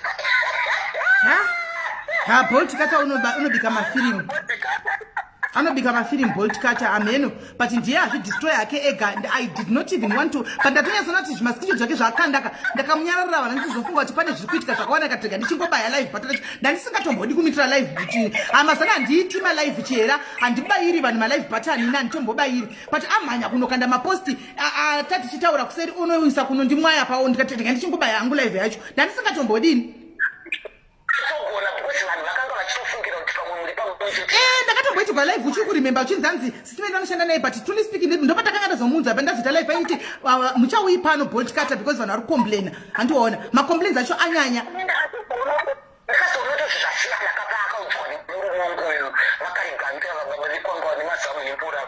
baba vekwangu pavakazomutaurira vakati unofamba nechihari kuti chakatsemuka ndopandakati aiwa that's my boy ukomana wangu ndomutemba koyu tati zvakaoma amen rega timboona inendakuenda bangu alright sisimeni but ndikakundaenda Boltcutter ndikukuchanenda kana uchigona isati ate muhari tachakwase kundiroora plus ininiwo wacho ngandisewo muhari sezvo ndiri ndau yerikabaya live ngandisewo muhari muzomubvunzawo after 1 week kuti ko sisimeni vachiri ngofamba sei vari kupinda rini muhari natate vese vari 2 vari kuvharirwa rini muhari toza zvinhu zvake zvoshanda square ndakuenda isati ate richasi muhari tate andiore tinobvika masamai mbori iripo atisikuitya ainombochekwa kufunga chende makariwondo anditiona evidence yera thank you very number I want to tell you number zako sezvo ndinamnyama ungo block asi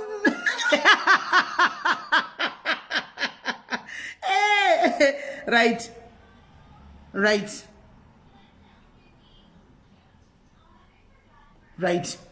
Boltcutter wacho ngavauye kavapindure naina havadaviri Boltcutter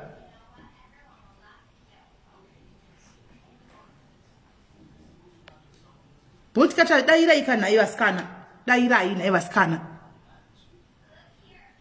dairai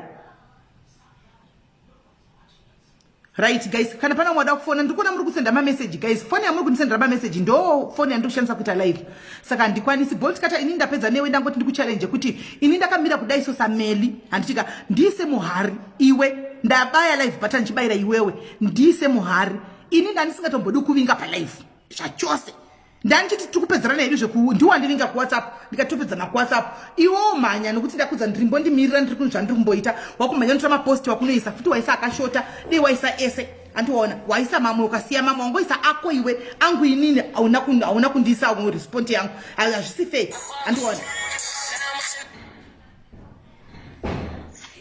tuka henyu ndituke henyu kama mchida kutuka handisi pakutuka SIS MELLY I think problem ine vanhu vanouya vachida kuindoserwa zvinhu zvavo pamaplatforms evanhu vanotone big problem yekufunga kuti kana vabhadhara mari dzavo vachiindoserwa isu mari kana tabhadharwa tinotora tinokavha kunenge kuchida kukavhwa kune vanhu vari disadvantaged we do that kana kutoidla chaiko because kana kutoidla kana ndisitori naye kudla ipapo ndotodla kutotenga bhodhoro rangu reamarula nemari iyoyo kana kudya asi kana wauya uchida kuindoserwa chinhu chako takupa platform yekuti advertise chinhu chako it's not a ticket for you to be controlling the page or if there is anything amiss chaunenge uchiita vanhu vakauya vachicomplaina live button rinotobaika chete tichitaura nezvako even wakabhadhara 1000 rands dzako dzekuti uindoserwe tinototaura nezvako uye kana wationawo tiri kumaplatform evamwe tichikomenda tiri vanhu tasiya zvekuMelly's diaries kudiaries ndakuendawo saantiselina kuanother platform ndichikomenda handifanirwa kunge ndichipisirwa kuti ndakomenderei nekuti ndiri kwaSIS MELLY's diaries kwawakambobviswa 1000 yekuindoswa mari tinodya asi hatidefendi chakashata period tinotora mari chakashata hatidefendi tinochitaura and that it was andina kuti ene comment yangu maiona here haisiye kutuka ka ndakatongoti ko sei Boltcutter iwo usingarespondi vanhu vekuAfrica uchiresponda vanhu vekudiaspora chete people are complaining ndo yakamurwadza iyoyo ndo yaatora iyoyo either way SIS MELLY either way atora comment yenyu iyoyo nekuti anoziva kuti muri SIS MELLY probably akuzvitorera kuti akabhadhara 1000 obvious because atora yangu ndoga akufunga kuti itiketi rekuti Melly haafanirwa kunge achikomenta zviri the other way kana kutaura zviri kutaurika nevanhu paMelly's diaries mutemo wedu kana ukangouya uchida kuindoswa tinokuindosa zvakanaka asi ukaita chiri chakashata tinochitaura futi isita kuindosa. Thank you mavaudza thank you ndofunga ndikataura ine havandinzwisisi inogara ndichitaura vanhu kuti guys ndiitei kuti ndine uroi ndiitei kuti ndine jealous kana kuti kudii but ini chero vamwe handina kudza here kambani yaandiselina kuti mati moda kundiita endorsement inonzi brand ambassador wenyu mukandiita brand ambassador wenyu aiwa kana mushanda nevanhu zvakanaka muchidhilivha ndiye ndichingofambawo nemi zvakanaka asi pakaita chabhenda hazvina basa kuti makabva kundibhadhara nezuro ndodzoka ndobaya live button because ndakamira both sides ndoudza vanhu kuti ndotokubayira live button handina kuvaudza here andiselina udzai vanhu handina here kuvaudza.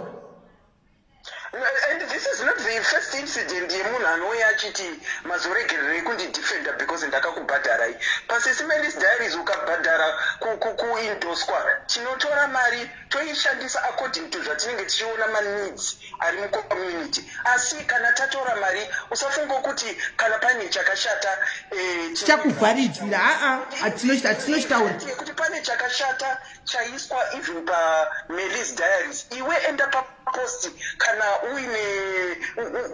une chidzamu chekuti hapana chawakaita wrong and just answer the post, not to come to kana maadmini uchiti mazenge madiko kubvisa post yaiswa ndakambouya kwamuri ndikabhadhara mari. No, we don't operate like that. We don't operate like that.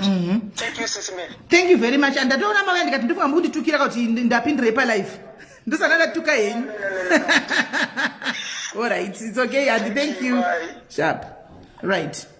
Kana pane wamada kufona saka ndizvo nachodza bholas ari tiketi kuti kana wauya ukavindoza pano ini guys kanitoka ndakudza vanhu vemakambani kana mchida kuzoshanda neni mugare mangoziva chokwadi nokuti handine nazvo handingakupi platform free ndokubhadharisai mobhadhara ndisi zvamunongoita kwese kwamunobhadhara. Asi kana muchinge mabhadhara pano mukauya muchiti mukutengesa product yenyu mukatengesa product yenyu vanhu vakadzoka vachikomblena handitika ndikauyawo kwamuri negweseri kuti vanhu vari kukomblena akapa demachigadzirisa handi mukatora kuti vanhu havana kukwana iyo vari vatenga product yenyu. Ini ndinobaya live button ndigara ndakuudzai pano vane makambani avo kuti mugare masiva ndinongobaya live button ndodzoka pano because ndendazama kuti gadzisa nekuseri imi moramba ndisika kuteerera vanhu kuti mukasana nevanhu nokuti ndo maclients acho ndinodzoka pano ini ndakambira ndiri kusaidi kwevanhu ndiri kusaidi kwechaunga ndokwandiri handiti ndinomirira vanhu handitika saka zvireve kuti kana mauya mukabhadhara mari yenyu pakatika chinhu chakaipa mobva mati nokuti takaenda kwasime tikaindoswa sime nanotivharira handivharire zvinhu zvakadaro handitika handingavharire zvinhu zvakadaro ndichirega vanhu vachidi vachichema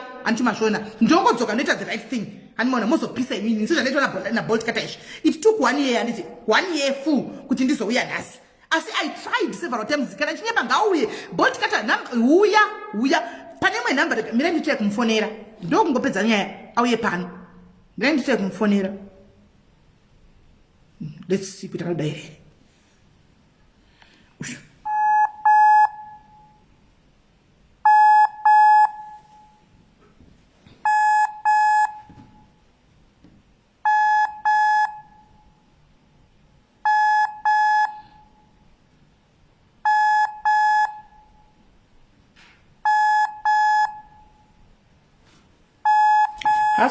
hasi kudaira. Boltcutter is not answering.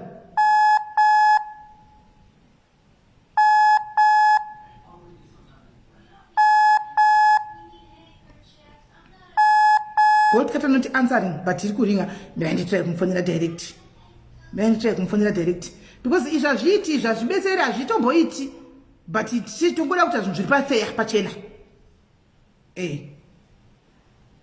Apa nechongo chinditushisa zvimapost zvako ndandisangana intention nhasi ndinaiona nditori zvangu peaceful nhasi tona kana intention guys handichadi zvokuramba chibayira malive aya kuti kwaye toramba chita maback and forth nevanhu handichatombodi but sometimes zvinongokuvinga ukanyarira futi utonawo kutenderedzwa kunzi hey hamuna kutaura nemakegri defender this that adzimafoni manje but unenge wambozama ndisingatombodi zvese zvita ndoda kuyamba malive angu ekuseka tizvifarigwa iso ndatoonawo nekumafira kureva abadzima foni yake adzimafoni izvo zvinopedza kumufonera apa ndifunga kutozvinzwa ndatega ndimufonere direct hachadaire foni ngauye kati tipedzerane handiti ndikunyepa ngauye kati taurirane kana achiti ndikunyepa ngauye hachadairi Boltcutter handimaona ndatoonawo newe kumafira kuri vava netichedokani takamubloka tiri svina aito saka sho takatokundwa nevanhu kumafira kuri because vakagara vati atidi kuti maghosti edu vamwe azvigwe mari handimaona isu tikanga tati totora investment tomupa ende vanhu kuti mose Boltcutter atange kuzikamwa pafacebook pacho pesa apa akatangira ipo pano ndopakatangira kuti azikamwe panapa sezvo pachingopinda vanhu vakawanda unoda kutonditira live uchindituka uchindisendwa zvimameseji. Hello Sister Melly. Hello sister, how are you? I'm good. Ndiye mabhazi ekuuraya vanhu here 3 years back. Mabhazi ani mabhazi Boltcutter ndimaziva angu kana nawo. Pane mabhazi akauraya vanhu richibva kwaMutare rakauraya vanhu zvisingaite bhazi rainzi Boltcutter saka mhino kuti aiwa ndofunga kufanana kwemazita Boltcutter hana bhazi. Ndozvanaida angobvunza angu asa anga asadaro vanhu. Aiwa asiriye ndofunga ndevamwe. Alright, shapra kagambo tave UK yavari kufona tinzwi. Hello sister. Hello. Maswera sei? Hello muri sei? Mushe kanjani? Gweriya zviramba. Yazviramba. Ayo tazviramba. Boltcutter, she's a coward. Kana yachizwa kuti ana mhosva yaatadza ari kudi kuuya adzime ifoni dzake.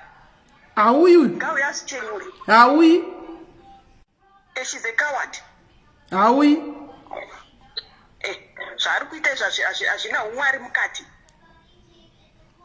Mwene munozaka ndotomunyarira hangu dendazoziva hangu ndisingadi kudestroya munhu ndendazana kuzvinyararira hanimaona ndangoignora inasi ndisina kana brain dzose dzokuti nyaya ichasvika kuna story ina inda kuti munhu andinga kuwhatsapp topedzana kuwhatsapp ikoko anatombogaya kuti ndokwaichatove kwese kunoku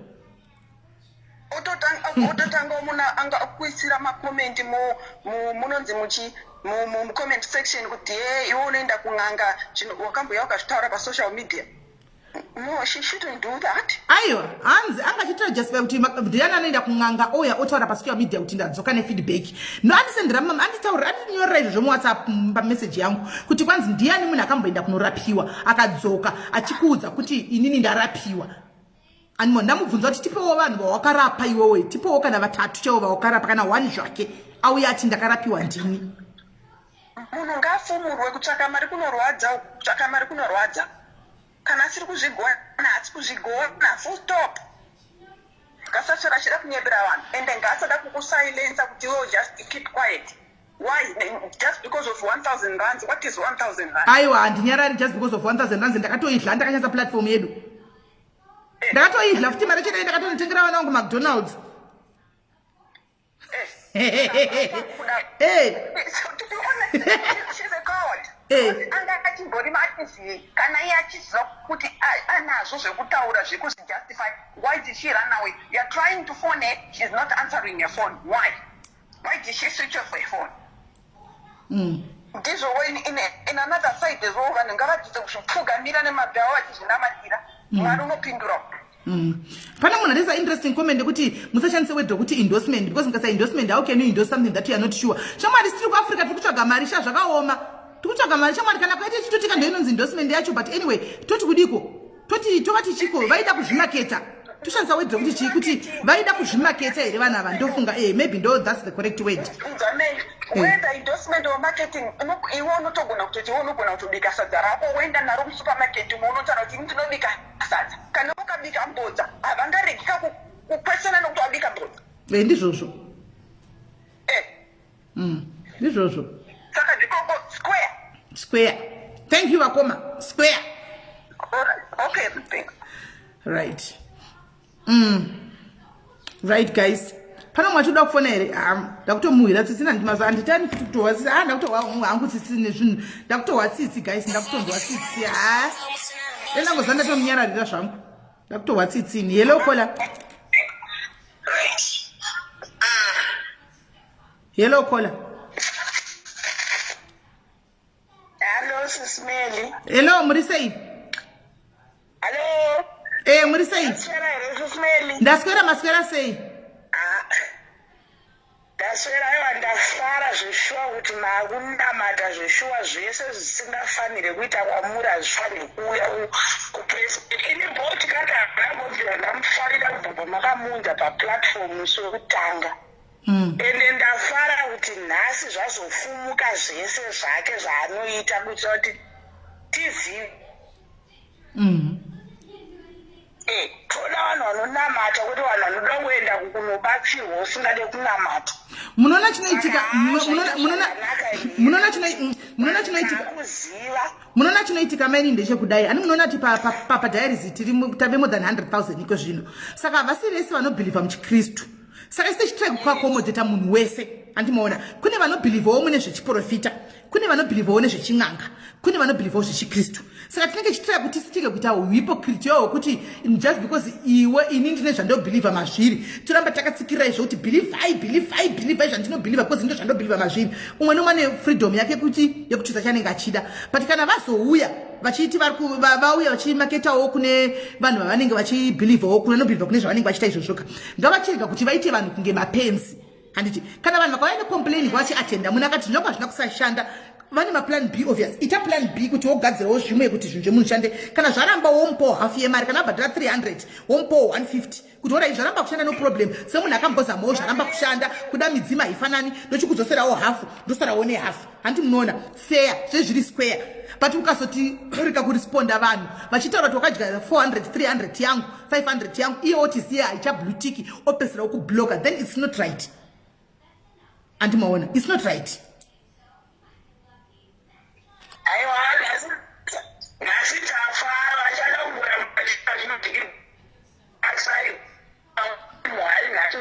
No matter what we are happy, kuti tamuziva muwengu wedu and you are not even there to brain phone. Don't even feel yaiwa ndinda kutongomufirira hangu bed kuti atozoona atozo it was not supposed to take this wrong 10 year iye ndiye atotanga aita wrong 10 zvinhu zvaaita because should have known better kuti maybe somehow ndavanyesa mupindura zvakanaka ndikati ndiri muchechi aisa mavoice notes akameno zvaaisa anga chiti kuti asana tombomateerera ndikati chireka ndingokurisponda ndabuda handika muchechi ndichibuda muchechi mamia ndatora murodhi ndotoona ndakutotegiwa kwaiswa mapost I'm like wow.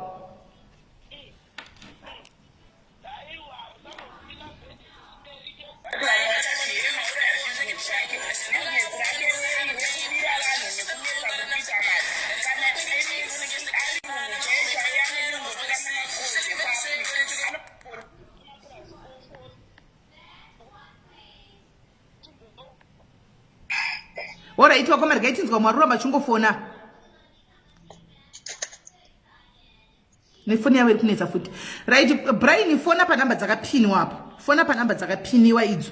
Unogona kufana neWhatsApp pa namba idzo. Vanhu vari kufona pa foni yandiri kushandisa kuita live. Rega ndi try kufonera back uyanga chifona apa. Shushi.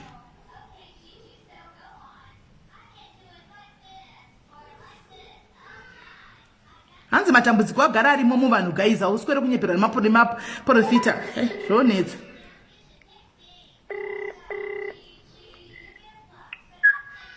SIS MELLY. Yes, muri sei? Ndiri right kusenza. Mushe kuri sei? Ndiripo mukiri pa live. Ndiripo. Mukara na changa mpondo na wechita ndiko ndakatenda hangu live. Ndeipi homeboy? No, just nduku mbonye mukara. Pakaipa hanzvadzi yangu. Pakaipa wena. Mukungodzidza ndanguti sometimes zvakakosha kuti unoda kuti zvotipo pachisocialite chiutarisisiwo kuti bhizinesi racho uri kumaketa nderipiwo plus uri kuwanawo mari because tarisaona kuti dai kuri kuti unosvibiswa zita unova kusvibisirwa 1000 apa munhu akawana mapounds wa mapounds apa utondiwedzera naye hausi kuzviona kacheja apa utondiwedzera mari then munhu anenge akakupa taza ndiro akuda tondikontrolera taza aiwa ngatipe mari yangu Boltcutter ndipe mari yangu but une point homeboy une point munhu ngatipe mari yangu uyu because kune wakapo 1000 rand zikatanga kurondoka iye kamazika utaro zvemapounds apa 10 pounds kapa unoza but it's a point inoza ndingosina basa nazo ndingochingoti siya something kuti uri bamozati unoza chinjanduka vamwe vachana ndasingavabhadharisi naye ngoti atenga drinki unoona hona kachinozoita kuti munhu ati mangwana ari uku mangwana ari kuadvertisa kwajanduka mangwana ari kureva kuti zviri affordable maningi zvine profit asi munozati nasina mbotozviona nenzira iyoyo naiwe chijandukisi nasina tombozviona nenzira iyoyo aiwa ini apa ndakuchipengera mari yangu manje ndakuchipengera mari isu pana hatichadi kumuona hachauyi pano asi ngachimpa mari yangu ndichenji yangu haina kukwana mari yakandipa because honaka one munhu wane ari kuzvituka zvema 355 pounds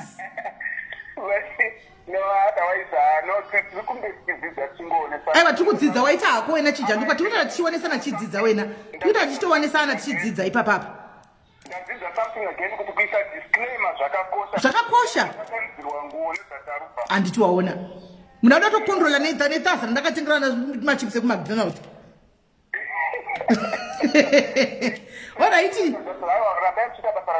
Alright, hanzvadzi yangu, thank you very much. You are doing great too, sharp.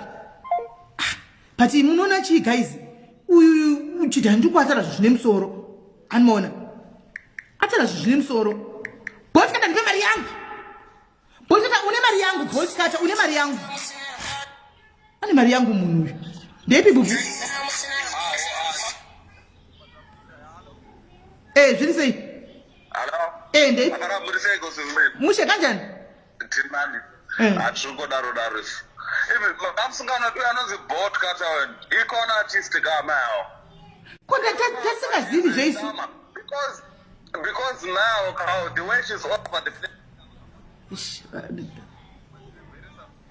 because even chikura nganga chazedza zimbozvaadvertise kana maprofit but mabasa avo nemarecommendations evanhu ka ndivanoita tizoti munhu anoshandira ende anobatsira iri oritoriwo gororo zvavo zvisotsika ziro rakateka advantage ekuzati masingles nemamwewo mahwire anenge achida zvovarumani regai ndivabire mari dzavo nditese ndivanyepere kuti tinoisa varume mari tese ashandire wewe mukadzi uyoyo because the way she's all over the place ka unopinda pazim ai uenda pazip sen kana uchiswera uchiadvertisa kudaro so why ari kuita so much aggression muuchu muadvertising tisiri kumbonzwa kana one testimony ruba ndachallenge ndataurawo pano ndikati chiti paura iti mira Brian ndatini ndanditi makastoma chori kumawana pano ndipo vari kuadvertisira chivaudzawo vafonewo vati aiwa takabatsirwa handiti haasi kuda futorira bichi futoda kutonyora mapost anofunga kuti tinotya zvemapostiri because maposti kwacho ndokwatakadano tikadaira unga takangotendeuka chete bazwamo taamboita zvombotsvaga jesu patime but otherwise kana achireva kuti topinda maposti ka tinotanga nayo panhasi kundosvika friday aneingakuita haasi tombori wetiti Brian because akabira vanhu mari atoni mahwire papeji pangu akatobira mari ka zvikutondibowa because vasikana vakatora kwandira vakatotanga kutochema achivaignore ivo vanotaura kuti ivo hanzi semukadzi yataura pekutanga uye zvikanzi nandiri muconsultation wakunzi mari yako yeconsultation yapera yagova airtime who the fuck does she think she is anombonyatsodiza zvakanaka here kuti kadanyatso kumugara pamba chaipo haapafamba unoona Brian ka angatotisa kana da kuti tifambidzane zvakanaka ngaakumbire regerero is not on top of the world where haanetsi kukoromora wewe tinongoda 2 days tidatosvika tatomuhumiliate and nyaya yataurwa nachira is very interesting akataura murume munhu togona tongopinda neengo yedu tikasaka tamuwara nyora zvedu mangwana unoona Brian ka tinenge tisingatombodi kudaro unoona mira Brian unoona zvinoitika ndezvekuti isusu ka iwe unozviziva kuti takatendeuka shamwari unoziva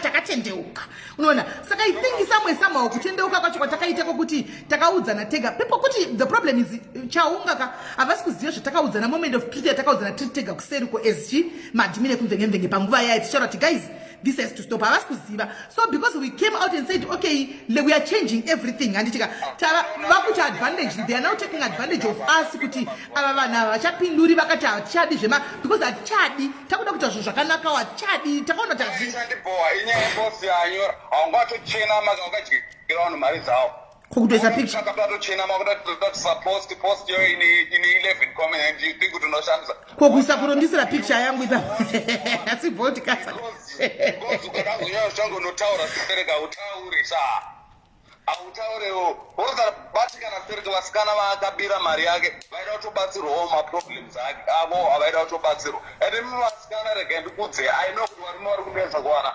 zvakawandawanda maproblems amaeminauka but vakawandawanda vanobatsira vekuti unotanga wabatsirwa mahara wozobhadhara wozotenda wozotenda kana nyaya dzako dzaita uya kwatiri chete handichada zvekurekomenda vanhu because kunozonoita nyaya futi sara kwanobatanidzikwa ndizvozvo tanga kubuda tumwetika but chatodangokudza ndechekutika kana muchida kubatsirwa tangai mabatsirwa nemunhu uye wekuti anokubatsira wozomutenda kwete uyu vaada kutodya mari dzemari yemakuti azoona kuenda kunana Dubai kunokwira mubhoti akuda kutotishandisira imamai Boltcutter mukwanangu wangu kwandemi imimi ende unozati tange mimi ndotaura stereki uda usange makapenga stereki totozviziva you know it just like the whole world now knows kuti you are fake amuna kana masimba aminawo kodai mamene masimba aminawo chaimuka ngadai machinja sicho chenezimbabwe vanhu vakudyika mapi ayo plus inini pandamudza kuti inini pandatotaura naye nchimuti aiwa usaramba uchindipusha Boltcutter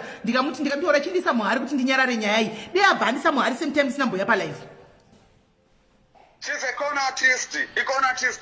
Mozart mdoma mafilm anazotwa pa YouTube ekuti munani ndakangori achingoita tuma tricks because chakaita mukadzi uko akangwara pakuti akashanda nenyaya kuti iri pahit yekuti varume vanenge vachihura ende vamwe vakadzi vakasiyiwa nevarume vakaita sese akaona kuti ndikatamba nemaemotions evanhu ndikaudza vanhu kuti tinoisa varume muhari varume vanozodzikama ndoti miri kupisa kamazuva ano avakadzi vakamhanya vakaita sese didididhono emasikara kana muchinge maneta inonzi chine mari kana dzichinge dzakuwandireka pota muchiti pawo dzimwe mari timwedo kwete unotora mari muchinongonogovha muchinopa vanhu iye ndiye ari kutodyiga nemurume wake vachitozora mafuta ekutsvukisa vachienda kunzvimbo dzakasiyana-siyana kumafuro manyoro iwo still murume wacho asati adzoka bhodhoro racho asati aiswa and on top of that she has the audacity kuti adzi mari yako yapera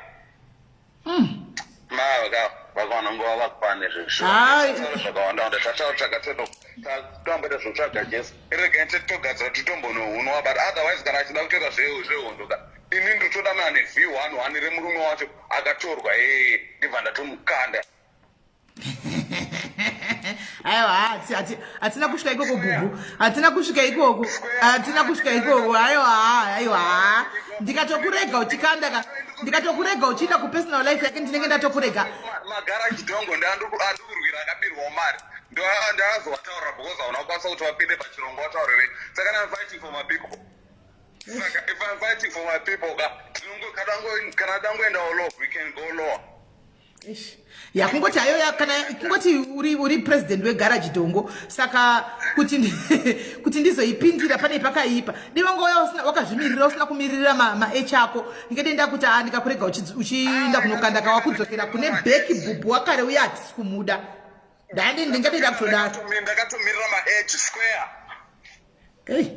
ya pakaipa handizivi regatione kuti achaita sei bot kata wacho regatione jokes aside zvedu amai Boltcutter tinokumbura kuti kana muchida kutora mari dzevanhu be accountable ive munhu ari accountable kuti kana munhu achinge auya kwamuri achida kubatsirwa uka hapana munhu angambouya kwamuri as a joke munhu anenge atori padesperate situation musatake advantage yemasituations evanhu because muchazvitora kutuka kubva kuna mwari kuti munhu akuapproche atori handifunga kuti pane munhu ane mari ekutambisa yekuti angangokupai zvekungokupai only for you to ignore that person munhu akatiwa kwamurika atori padesperate situation ari kutobatikanawo ari kutongotsvagawo pundutso nezambuko saka mukana makutoita attitude makuti munhu matora mari yemunhu ende chinorwadza chekuti vanhu ava SIS MELLY pakucollecta mari dzevanhu anoicollecta within maseconds but kuti response uzoiwanawo yesolution to your problem akukuignore how does it feel saka tikumbura kuti amai Boltcutter be accountable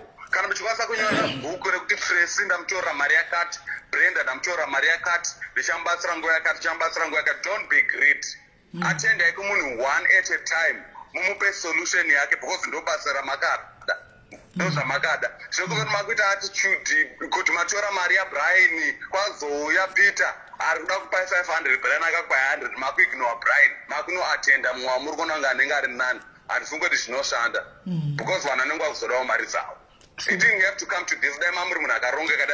It was not even supposed to come to this, Brian, at all. Because and this one reason, the reason you end up with the post sure. The Boltcutter. Hatifunga kuti pana munhu angangoya kuda kungobatsirwa zvemanyawi kana kuti zvekuda kungonakidza bosi kana munhu zvida kunakidza nenda ubhawa but ngaona tiya kwamurika atoriwo neproblem ngatingoenda nemoyo wekunzwirana sangotora mari dzevanhu muchiziva kuti hamisi kukwanisa kuvabatsira tatenda zvedu achada kutaura zvakawanda. Right, thank you Bubu, thank you. Ende Bubu usati waenda unabata bhuru wako kuartisa ndasanda pedza naye.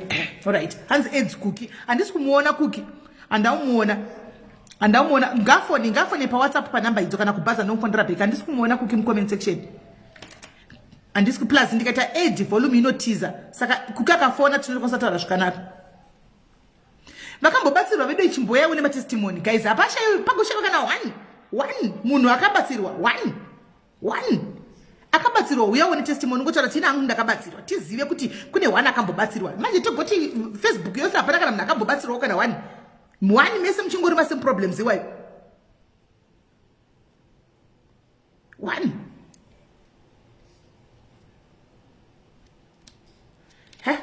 akabatsirwa ndo pasina ndo zvazvinotoreva kuti akabatsirwa ake ndo pastorina.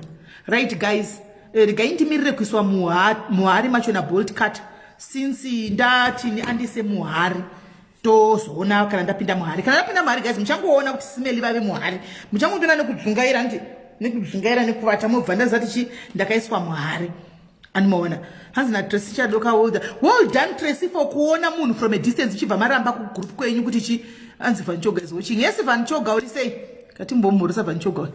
Yes Vanchoga, well done Tracy nekuona munhu from a distance kuti munhu anamira zvakanaka makatoti darika mufunge mukabva maramba. Thank you makagona mufunge. Una ita kuita unge toda drama pana pane nyaya yetakangoramba from the word go. Kola hello. Kola hello. Kola hello. Hello. Hello.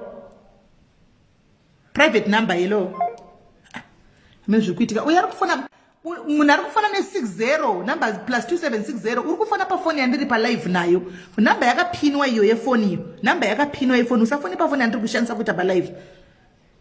Hanzi ndakazvibatsira ndikasatenga nhemba dzamai vaya. Ungade utofona wepa papa izvozvi.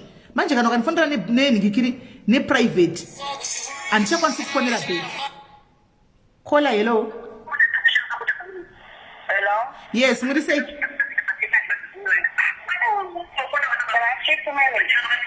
Who's talking? Hello? Hello? Am I speaking to Melly? Sweet, yes, Cookie. What do you say? Number, I'm going to be South African number. Don't be confused. What do you say? I'm using my husband's phone. I'm trying to call you by WhatsApp. Imagine Jaro na phone you gakwira. Let us say one. I know that would take a sign. Phone up WhatsApp. All right, sharp. Okay. Right, ndi Cookie uzvireka 18 square.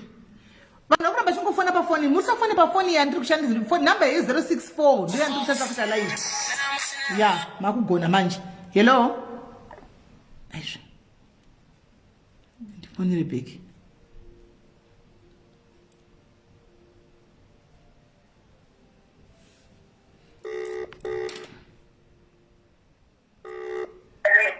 Hello Kola. Hello. Hello? Kozva mamuchingofona apa ndichingoti musafone uku. Ndirungoti musafone uku. Fona iyi pa namba yakapinwa muchingofona. Ndo yandiri kushandisa kuita live mamuchifona paya. All right, SIS MELLY. Tokumbro mutiplero. Mavura tibonzo otanga chiti chiBoltcutter. Ari mufoni yandoshandisa kuita live manje. All right. But asi mauya akareba tachingoti tuma uya minotanga chinche player ndinzotanga chipindwa tichi. All right. All right. Mati player mambotunzwa ini. Mambotunzwa. Hello.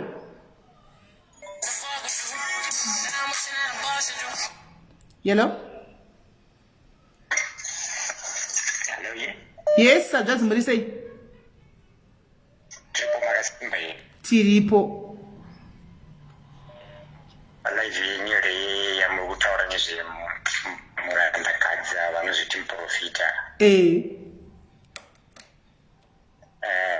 Asina imi SIS MELLY pamunotora vanhu muchivaisa muchivabvumira kuti vashambadze papeji penyu munombotanga mambocheka here nhoroondo dzevanhu vacho. Tinenge tisingazivazivi hanzvadzi zvazvinoita nezvokuti ona ika tiri Cookie ndokufonera back. Cookie I'm calling you back pane munhu andinaye pafoni mudzei kuti ndomufonera back. Zvinoitika ndezvekuti ini ndino munhu akangoya achiti hanzi ndikuda kutengesa ucha zvakafanira kuti moti ndikutengesa kana kuti bhutsu dzangu ndoti ndipeiwo here bhutsu kuti ndione bhutsu dzenu dzakamira sei. Ndingoti pinda uita sindoisa disclaimer. Yes, munenge muchifanira kumbocheka kakuti bhutsu dzacho mubvunzurudza kuti bhutsu dzacho uri kudziwana kupi, dziri kuya dzakaita sei, nekuti kana dziri kudiwa mapurisa anozouya achisungoonemiwo kuti muri kutengesa bhutsu dziri kuti ungabiwa hamupaonere ipapo. Ishuwa hamusi kunyepa sai papa ndiri kutofunga mapurisa anotondisungawo kuti nemi makatotaura zvaBoltcutter wacho makamunzi paplatform muri right papa. Nekuti kuzvinezvi madzimai ese akatorerwa mari akaenda kumapurisa mapurisa achatanga kuona kuti imimi kuti muzive nezvemukadzi uyu makamuziva kupi vanhu vanouya kwamuri kuti takamuziva nevamwe vanonzi Simeli ndo vaishambadza mukadzi uyu. Aiwa ndina kumushambadza indakangomba platform akaika zvishambadza oga ndambomushambadza ini paplatform yenyu ndofira hangu yeplatform ndoyandoendera kujeri munotoifira nokuti platform ndeyenyu imimi ndeyenyu ndikauya ndikaisa chinhu changu paplatform penyu zvichora kuti pane zvatinenge tatowirirana imimi neni kuti ndiise zvinhu zvangu paplatform penyu handizvo here? Ndizvozvo. inini ndinoimba ndakuona yangu kuti munoimba ndaona hangu album renyu riri panhingiri riri papa uyu saka ndikauya ndikaisa music yangu papeji penyu zvichira kuti pane zvatatowirirana nemwi kuti mushambadze music wangu handiti mukuzviona saka ndinokukupai wangu advice yekuti musati manyanya munhu aunza zvinhu zvake imimi chipotraika mukainformation kwaari zvamunoita kuseri uko then magutsikana mubva mamuunza mumuisa nekuti inini kutoro chokwadi maprofita ese anoti tinobhadharisa mari asi maprofita amai nekuti ndinoziva maprofita ari kushandira vanhu iko zvino even zvinhu zvako zvafamba havakubhadharise mari ndine vanhu vakawanda vari kudetserwa vamwe kutoti izvezvo kumupa nhamba kuti fona unoudzwa zvinhu zvako zvese kugoitwa munyengetero kubatirwa munyengetero zvinhu zvako zvigofamba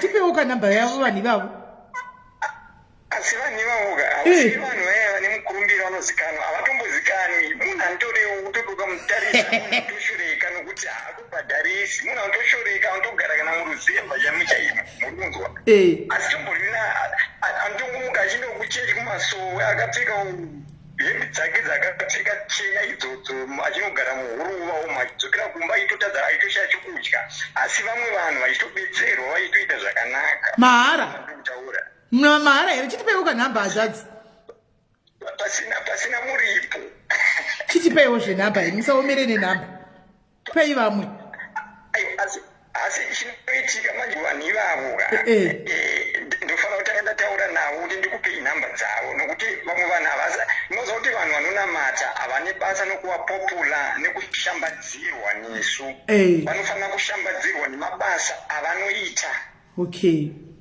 handimukunzwa vanhu mabasa avanoita ndiwo vanofanira kuvashambadzira tovaziva through mabasa avo avari kuita ekuyamura vanhu kwete mamwe maprofita yenyaya atinoona nepamatelevhizhini vakapfeka masutu vachichitobatsira komana imi denga rinoona iri ndizvozvo muri right denga iri rinoona maziso iri denga iri harisiri kutamba ndikakuudza izvezvi kuti budai panzi mutarise mudenga mungobuda mutarise kana muri mumba mubude mutarise mundiudze kuti muri kuonei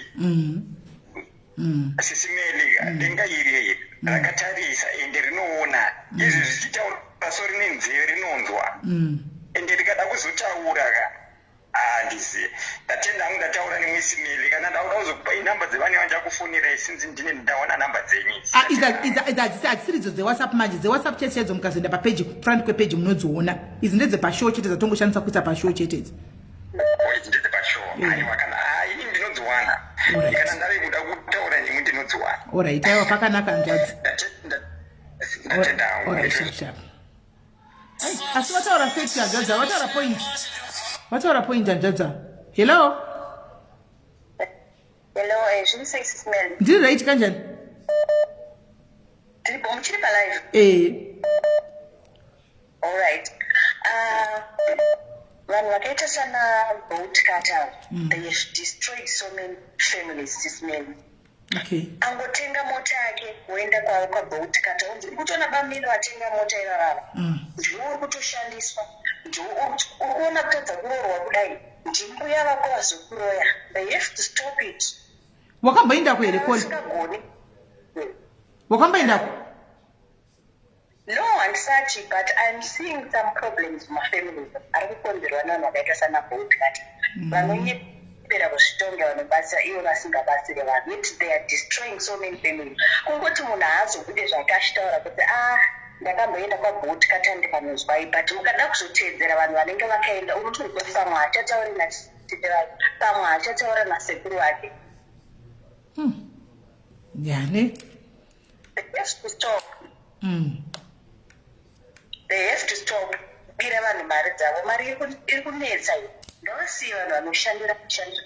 Kutoti kana watoona kamukoto kenge kutsvaga mari wauda kutokashandisa kurobha vanhu mari. Yes, vanhu vada kurohwa, but kana usingasvikoni, stop it. ndizvozvo. Pane kudhistroya vanhu vapira kuvengana mudzimba umu. Vanhu kana mai nemwana unotonzi mai vangu ndakaudzwa vanorohwa. With this type of people, ifanike iti tumaprofita twako mazuva ano tunonyepa uto. Twadhistroya vanhu tisingaiti. And which is bad. Ngavaregedze. Ende vachazoita zvekuti vachazorohwa. I've seen a video manje yemunhu akarohwa kisiswa nyoka yake. Oya, takaiona. Ndakaiona. Yeah, akunyeredzera kubatsira vanhu. They have to stop it. Right. Thank you caller. Regai nimbofonera vamwe chizoiti vamwe vari kuti chii. All right, thanks. Again tsvage number +3 ndio yakuki kai ish. Ndio yakuki. Ma1. Bolaza.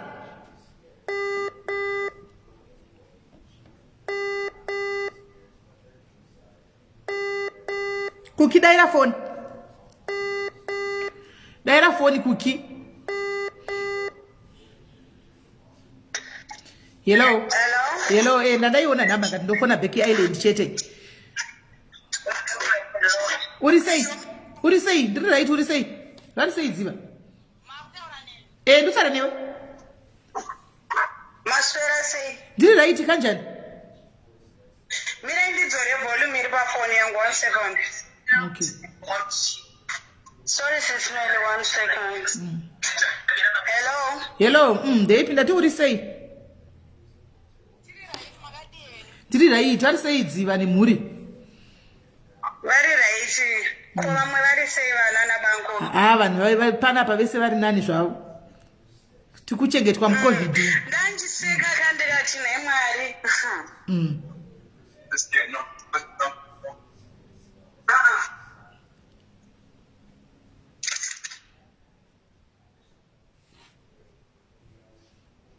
It's the same spot you're eating the spot, but you don't like it later or something smallish like it down. Nice. Hello, sis Melly, sorry. Okay. Do you remember sometime last year? I remember. Boltcutter ndamufonera inini ndichimuti imimi vanhu memuri kumhanya kuti isusu hatidi kuti titaure kunge vanhu vanoita zvemanjuzu kana zvemudzimu toitwa sekunonzi tiri mapenzi panyaya dzekuda kukudza mari. You understand? Ndobva ndaadresa nyaya ndikati kune vasikana vanga ndinavo ndikati mire ndikuudzei kuti musati maenda kune munhu wenyu, I just want to show you kuti munoti henyu kukibenzi pano handipenge. Ndochibva ndafonera Boltcutter uya. Ndamufonera sis Melly. Within 10 minutes yandakataura naye akandudza kuti ada $50 yekundiitira dare. Anditi okay, fair and fine, unondiitira dare, hapana munhu asingadi kubatsirwa. Second, ndobva ndamubvunza alright, kana ndichinge ndabhadhara $50 iyi, what's the second thing to do? Ndobva achinditi tichaita sei, tinoenda kusango, hanzi tinoona dare renyu, taona dare renyu mati pamutupo, toenda kusango. Taenda kusango tononokumbirirai pamuti wemuhacha. Maenda pamuti wemuhacha manonokumbirira. Mapedza imomo then tozokuenderai kumvura, tapedza kumvura tokuitirai sadaka, tokupembedzai zviri pamuri. Then motanga kushandisa machera enyu. But come to think of it, munhu yaane ukama newe, hasi ropa rako, hasi mai wako, hasi sisi wako, hasi baba wako. How do you Vanokumbirira sei? Kukumbirira. Akabva andikatira foni. Ndobva ndati ninika ndine nharo. Pandafona nefoni yadhedhi. Ndobva ndati ndikukumbira kubatsirwa. Ndakutonge ndisiri nini because iye chaida apa inhamba dzekuti dzakanyorwa kunzi diaspora. You understand? Ende vanhu ndida kungokumbirawo maZimbabweans. Inini hangu munhu akaita kunge Boltcutter. I was actually laughing with this lady 2 days ago, and she was like, I didn't even know that she was my friend on Facebook. Because Inini, I don't like what she does, and she doesn't like what I do. So, and Inini, I don't judge her, and I didn't expect him not to judge. But in the Gaona, Chandagaona,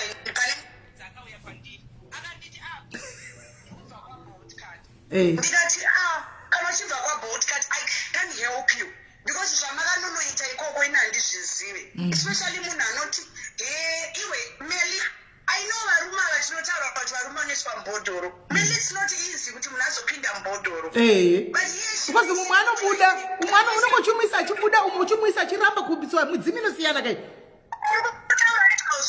ende wamwisa mubhodhoro ipapo unogona kutowana nechikwambo wachisa mubhodhoro chako kudyira mari chakuti urombe unzwa saka be careful vanhu vamwisa mubhodhoro ava and besides that what happened to maZimbabweans munhu wese ane mudzimu SIS MELLY munhu wese ane njuzu zvinamatire zvikumbirire wega I'm not trying to market myself because inini I have my clients angu inini kana singagoni chinhu ndinotokuudza vanhu vanondiziva vanotaura kuti kukandirwa ina handizvigoni manzwisisa because pandiri panapa SIS MELLY ndakadyirwa ma-thousands nevanhu vakaita ngana Boltcutter ndosaka muchiona ndishandisa mabva angu kunamata ndosaka ndishandisa zvinhu zvandakanzi naMwari ndinazvo pandiri inini ndichizvinamatira there's so many teachings andinoita ndichidzidzisa vanhu for free ekudzidzisa kuti mbuti rinoshandiswa sei kugeza uda kugeza munyama unogeza even maprice angu emushonga anambonyanya kukurisa zvekuti ungabhadharisa munhu 400 pounds kuti munhu abvise munyama ndokuti ndiononzi uri Mwari here iye zvaanobatsira kuda vadi kutibvisira kana vanhu vari kutinetsa vari panyanga mungiri muZimbabwe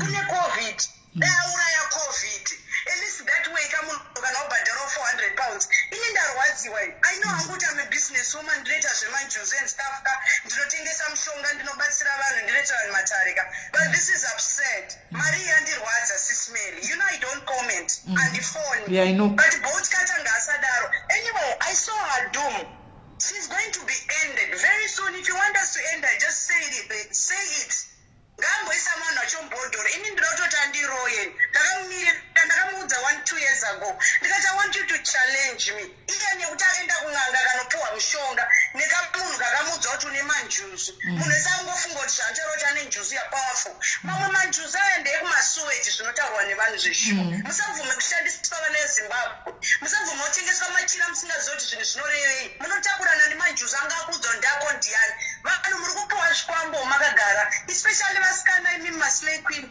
nenyaya yekuti hanzi endida kuroorwa marriage is not everything if you have an opportunity to go to school do your thing varume ava vabhadhara vanzwa hapana munhu anongofa akakuudza kuti iye irombe okuudza kuti handida kuitisa mari tarisa munhu iye first before she can make you rich true very true I agree munotakuriswa makuita munyama wakuita nhumbu dziri kubva because vanhu ava vakakupe something you must lose something vanimi vamaoneka nemanigerian movies erasikara manjuzi akanaka but asina akanaka mudzimu dzakanaka sadzisiri dzedzakanaka dzimwe mudzimu itori ngozi inenge yakabhadhariswa mumusha menyu ndozvamunoona vakadzi vakaonda kutaura kuti hanzi handirorwe chimbozvibvunza wega kuti kamushonga ikako ndokachazota kuti iwewe Mwari wako atadza kusumudza pa wakasumuka kutaura kuti handi akurorwa how is that possible kana ndimo pasikana imbonipindura iwo kana kuri kuda kubatsirwa ende tarisa kana mukomana wacho wada kuspendera 400 pounds zvimwe hana kana basa chamunenge muchikwira pa maybe nyaya yekunzanzi anonaka pambedha guys inini ndinoita dzidziso iri genuine kukuudza chokwadi kunzunzi munhu nemudzimu hazviri kuti hanzi uri millionaire ukanzi he wazogezeswa nemushonga wemaraka zviri kuti uchanhonga mari kana kuti uchatamba neloto ziva kuti chinhu 1 chakakosha pasi pano ndimari SIS MELLY are you here yes I'm here I'm listening because you are going deeper you are getting deeper saka takati chinhu chakakosha ziva kuti ndimwari nemabvi ako kana varume vese munonzwa nadziva tinenge tine matactics atakaita handingarambo ndakamisa mbudu but ranga riri raki rangu ndopepebe kuti ndini ndokudzoti chimboendawo uya nezvinhu zvako zvandakashandisa asi kana zvarambaka siyana nazvo but inini mari inini ndongokudza kuti bhadhara deposit kana usina kubvuma tinotraya zvimwe kana zvaramba ndokuti ayewa handichazvikwanisa but kwenda kuti hanzotebasira kutora mari yemunhu odzima foni for what reason mukadzi yeBoltcutter anomboziva here kuti this is the beginning of a doom kuti vanhu vese vari kuchema mari dzavo nevanhu vakadyira mari imimi honai kana murume murume wacho tasa murume wacho anonzi dunamis ungade murume anenge akangogara mukona kunge fenicha kudaro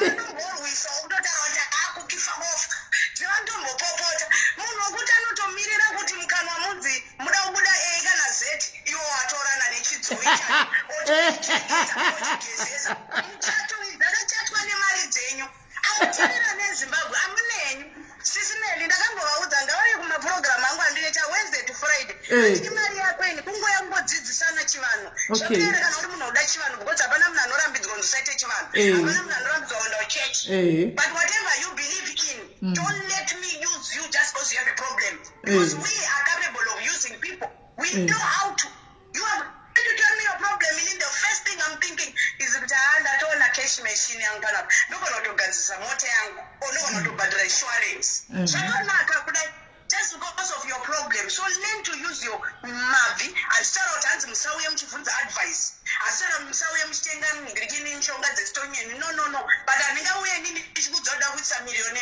apa yosina miliyoni yacho ndokudza ndoda kuti uite bugatti nini kana mike chayandina chipamba sei aiwa vanhu musashandiswe ive aino hangu bhubha ataura akati vasikana vombo vakadyirwa mari nyaya iri kunetsa ndeyekuti SIS MELLY people once they see social media ndosaka chinhu hanzi usauye pasocial media kana usina liver SIS MELLY tatilicious evidence cookie lion tikava Facebook we are not coming to show off you understand because takazvarirwa ipapo tinoziva what social media is hatikwatiswe you understand ndikatenda kapfeka t-shirt yangu ndinenge nesadza ndeyangu that's what I feel like but most of you guys murume mukangonzonzi ndingachata hausombozva kuti munhu ari kurara nemusodzi pamatama asi oda kumhanya mumba imomo guys mwari akataura chinhu 1 zvikanzi ukanyanya uda kuchemera chinhu the devil will use his brother to come into your life mark those words siyana nana dunamis nana Boltcutter even nini chaiye sometimes kandidzwa ndataura chinhu musangoteerera teerera your sixth sense instincts kukanopenga kukichidhakwa asi teerera zvese zvandinokuudza SIS MELLY amene kenze vaitotu ndichingotaura zvangu ndichirotomoka all this years nchava chakati chaitika hazviitike zvakawanda zvakaitika saka siyana naBoltcutter Boltcutter she's doomed already hapana munhu achaenda unomuona hapana munhu asina basa naye asi neti munhu yachipenga but zvaita izvika anorwara because Boltcutter kana achitambira ma400 imi mopowa 1000 rand aimimi SIS MELLY mune munhu yanzi muna atowa imini mainchaje weyo 400 akaiwa unoziva kuti chiri kukika ndoziva zvekungoti unoziva kuti Boltcutter akatangira pano ndopaakatangira kuzozvimwe kwese ukazendakazinda kumaleti saka zvezvo paakatanga pachoutatu pana munhu aimuziva andoona no one knew ye saka akangoya kwanditi kati ndoshandisa platform yenyu unoziva ndikati muda kudii zvikanzi ndoita zvechechi saka gaya ina handisi kuziva kuti kumberi kuchaitika chii andoona munhu ari kuZimbabwe ari kundifonera ari kuZimbabwe handiti because akauya ne3 nzvimbo akatanga ambochita apostoli watwata bonzwa mheno rimwe zita simbi inodya dzimwe simbi unodynamisa apinda vamwe vanhu futi one thing I need to tell you guys I need to tell you this ndozvati vakadzi vakawanda vachandivenga but I need to tell the truth guys ukandoona ndakagara nemurume wangu handi togona kugara so maybe today tatokochana munoziva izvozvo guys don't be stupid okay please I'm begging you togona kunge tatokochana so toganangotora mari dzeitotonyarara vakadzi they are doing a lot with their husbands especially the situation in Zimbabwe murume ari unoziva kuti at the end of the day ndinobuda ne500 anga achaiwana kupi in the next 3 months in the next 1 year so guys don't be very careful even mukadabona vanhu vataseka namudzimambe vanenge vachirovana oiwa madam Boltcutter mavitori huro futi vozi vakatorera munhu murume wavo who knows what she's doing membe vanenge vachitamba chipisi after vakuudzai kuti hanzi eitora muteuro musapore muchipuwa zvinhu nevanhu vamusingazivi munotorerwa maracho munotorerwa ngiriki zvinhu zvenyu SIS MELLY asa muna kuvaudza nyaya dzenjusu dzangu dzadzabiwa nemwe mbuya kuZimbabwe ndina kuvaudza anga sinogona kuti chitovaudza izvozvi panapa nyaya vaudze kuti vanyatso kuzwisisa vanhu vava inini ndida kuti mukadzi ukaenda ukavhura kana ukasangana nemupostori akakuudza kuti ndaona mune shava riri pamuri vauzoti orit no problem asi asida kuti rigadzirwe ingoenda inovaudza kuti riri pano asi handisi kuda kuti rigadzirwe pane mukadzi ari kunetsa kuzimbabwe asina kutaura zita because iplatform yani SIS MELLY I don't want problems but kana ndida kuzozvitaura tazozvitaura platform kwangu pane mukadzi ari kuita basa rekubira vanhu mari achisa vanhu munyama yekuti unonzi une njusu yosina njusu kese kaunako mari iri kutorera machira nekunzi nwa waini nekunzi dya mazai asina kubikwa at the end of the day kese kaunako hauna chaukabata because unenge wapuhwa chi mhepo vanhu vanombozera kuti pane 6 different types of manjusu vanombozera pane 20 different types of midzimu. Be careful guys, handitika be careful. SIS MELLY, you can allow other people to come in. I just wanted to say happy Sunday to you all. Happy Sunday to you. And they wataura mashoko ari powerful words wataura but guys anenzewedza kunzwa anzwa free of charge muchinzwa munhirikini vanhu vachidzidziswa chivanhu kupage kwangu free of charge right sajirwe mari right kana mudzimu wese unoda kusumudzwa muchatakuriswa ngozi right munhu vachiakafada kugara pandira bhakuku vari vanoita zvechivanhu guys vari mucomment section vanoda zvechivanhu vanoda kudzidza inonzi ugly truth kukis ugly truth uku ndo kwamunoenda ugly kiss kitchen aiwa kuna vamwe vanenge vasingazivi kwai kubva Wednesday kusvika Friday Wednesday and Fridays munoenda ikoko munodi konodzidzwa ikoko zvechivanhu vanoda kudza musangohakire zvinhu zvese zvinotoona nhindi akadai sobva wangohakira hapana anoyachituka munhu ikoko akutukanwe uko munongoya muchidzidza asi tafarire unongoisa exit button musatuke kana makuzotuka ndakukupindurai moti mukadzi yatanga. SIS MELLY, it was really nice talking to you. Have a lovely day. Thank you Cookie, thank you, bye bye, thank you very much.